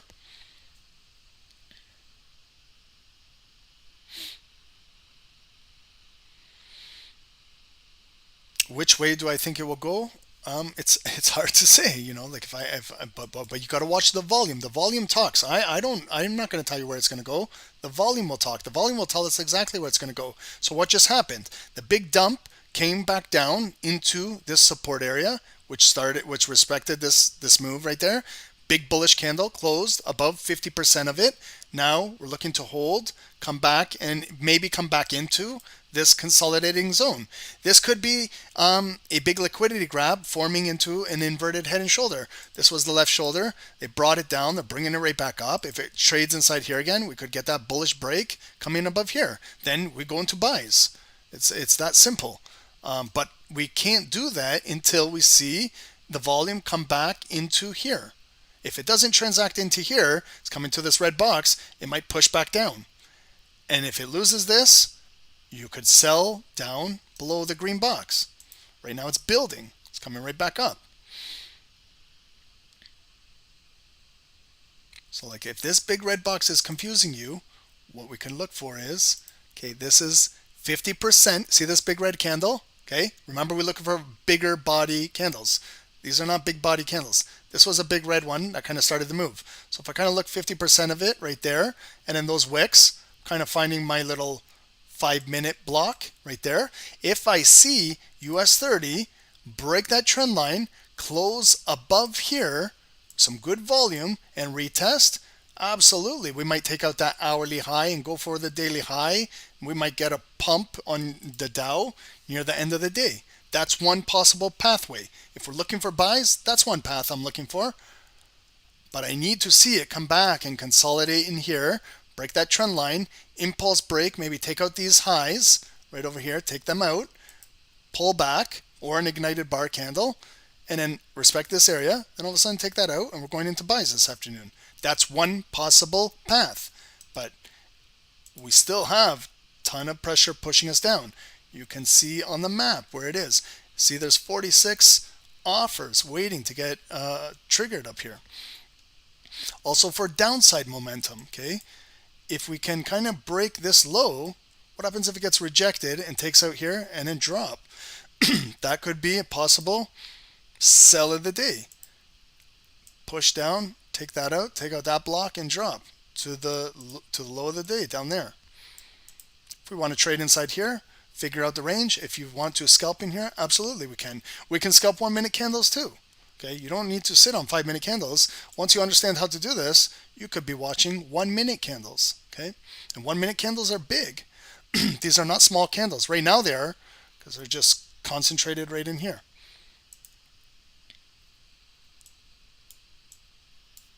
Okay, but today was not bad. Okay, gold I saw some of you guys wearing nice gold buys. Here comes gold. Okay, so 2 more minutes. Okay, it's testing the previous low right there. Okay, testing the low. So there it just broke. Okay, so if you kind of want to like see what's going on the 1 minutes, look at the 1-minute candles. Okay, so that was the previous 5-minute low. We're breaking right now. Okay, so the 1-minute candle is breaking down. It's going to close in 30 seconds. So this is sometimes where you look for, if you want to trade 1-minute candles, you look for the break, you look for a retest, get rejected, then you can possibly sell down into here, place your stop loss, maybe above previous structure here, if you're looking to sell 1-minute candles. If you're not, the 1-minute candle came down, picked up a wick and going right back up. So did any 1-minute candle close yet below there? I don't see any. So you might have to wait for your next candle. If you're a 5-minute trader, that's showing me that it broke, but picked up a wick and coming right back up. So you need to wait for 60 more seconds for your 5-minute candle to close. See the big rejection? So it came down there. Those were impulse traders that sold, but there was bids on gold, bring it right back up because they sold before volume closed below there. Those are those impulse traders. And look at the market, fake them out. So you got to be careful. Yes, it did break the low. That's important. That's important for future, that it could continue to drop. But right now, it broke, picked up bids, coming right back up. So now you got to trust that the offers will come back in and push this bullish move on gold back down. This could be building and gold continues to come right back up. No volume close below there. So gold is still strong. US 30 is coming right back up. If it comes right back up and it takes out, then that is a liquidity hunt. This move right here. They came down to trigger all the bids, got all that volume, and now they could be a nice sharp V recovery and continue to take the market right back up. But this liquidated a lot of pending orders, possibly liquidated you. Like for example, if you had a trailing stop loss in the market and you were in profit, that big red candle came down and stopped you out. And you probably see on your MT4 you have a closed position right now, okay? And that's exactly, we can't control that. I can't control that, but the market can do that. So it's important you understand why it did that. Make sure you ask yourself after today. I'm going to be done in 1 minute now, but make sure after this you ask yourself, what was why did this candle happen? It's very important, guys. Make sure you understand the psychology behind what happened right here, and then understand why it could be coming up strong now and possibly with enough momentum to break out previous highs now. So this got to go green. We're closing above. Maybe we continue coming up. Okay, so it's looking strong, guys. Okay, that's it for me, guys. I want to thank you for everybody. We went for 4 hours plus here, and so that was awesome, guys. Thank you, guys. Everybody that joined, appreciate the likes, the subscribes. Everyone on Zoom, good job today, guys. I saw some of you guys had your buys on US 30. Gold, I know some of you guys hate and love gold, but gold was really, really good through here. If you guys had a good day today, please walk away from the markets, have a good evening with your family, and then we do this again tomorrow. That's what trading is. Learn the consistency. And guys, if you're learning, please just continue absorbing knowledge from everybody, not myself, everybody. Read books, other YouTube channels, other traders. Just continue learning as much as you can. The more knowledge you know, the better it is for you as a trader. I'm learning also every single day too, myself. I never said that I know everything. I'm learning. I'm a sponge. I absorb knowledge daily too, and we can all learn more and more about the markets. Okay, we're in interesting times in the markets, interesting times around the world. So just continue learning as much as you can. Hopefully we can break some things down to you guys. Look at this. Wow. So this could have been just a liquidity sweep to the low, and they picked up all the volume, and we might have a bullish break. Oh my goodness. Okay, I got to get scalping on the 1 minute candles as soon as I get in the car. I scalp on 1 minute candles, guys, so I'll be watching this move myself. Everybody, thank you, guys. Remember, look for HankoTrade or AAAFx if you guys need a broker. Start off with demo. They have the 100% match. If you put in $100, they'll match it another 100. If you put in 1,000, they match it 2,000. And it's kind of like you have doubled an account without even trading. So maybe that when you're ready, you get that motivation to have some funds in your account. And also, guys, if you want to use MFF, a prop firm, you don't need to go with your real money if you don't feel comfortable. There's prop firms. We recommend MFF. Use Stocksnipertrading, will get you 5% off. Okay, and yeah, guys, we'll do this again tomorrow. Not as long tomorrow, but we'll get back into the markets. See this? Now you see this big green bubble. I know a lot of traders are seeing a bubble. Ron, look at that big bubble. Okay, so that's telling us lots of transactions are occurring right now at these offers, and there's a lot of bids. Okay, but we need to break this previous high over here. Okay, so if we can drive all of these bids, possibly want to transact up here at 33,720. That's where demand wants to find supply. So if we can break, it's kind of going to come up and maybe transact up here or here. But remember, we don't want just a wick. We need to see Nice volume close above here. Also, can we close above the trend line? We might trade again, might be pulled back inside this box, this neutral box. Might have to reload, might have to pick up more fuel. But eventually, if this thing can close and break out, we might be looking for a big move. Also, if it comes back down later on, like for a possible sell position, you could look to sell the market back below the screen box. I haven't changed the box, guys. Just change the color. Up and down, you can buy, ignited candle continuing, but watch for volume to close above here, guys. Okay, so thank you guys a lot. Appreciate this. I had fun, but I need to get out of here. So I'll see you guys later on. Have a good day, everyone. God bless everyone, and enjoy the rest of your day. Hopefully you guys got some pips. You guys dipped out of the markets and you guys actually learned something new today. Okay, that's the most important. We'll always be here for pips, but make sure you guys learn something today. Okay, have a good day, everyone. Thank you guys so much. Appreciate all of you guys. Have a good day. Hey guys, good morning, good morning. Welcome to another live session of Stocksnipertrading. My name is Dave, guys. My partner is Ron. Let's get down to business here, guys. In on US 30, sell, okay? I'm jumping in. Guys, that's a 100 pip drop. Yes, we caught it. Hey, guys, 200 pips, please, secure.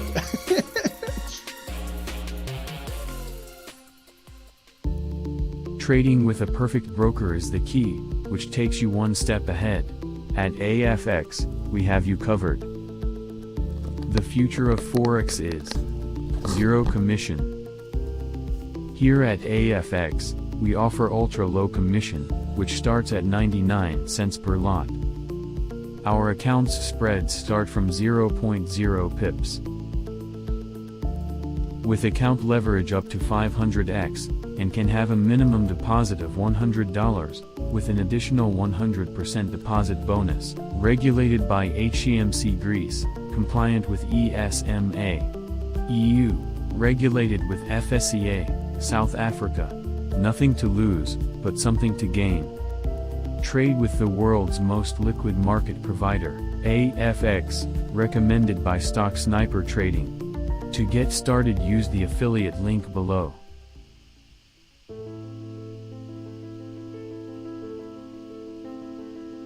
As a trader, we all look for tight or low spreads, which helps us to get in and out of the market. Using the right broker can help us try different strategies. With multiple options of brokers on the web, here at Stocksnipertrading, we have a recommended broker, that is, HankoTrade. With spreads as low as 0 pips, and leverage up to 500x, HankoTrade is just one click away. With multiple account types to choose from, you also have a minimum deposit of $10. Using HankoTrade's affiliate program, refer a friend and earn up to a 40% commission on trading volume. Built by traders, for traders. HankoTrade.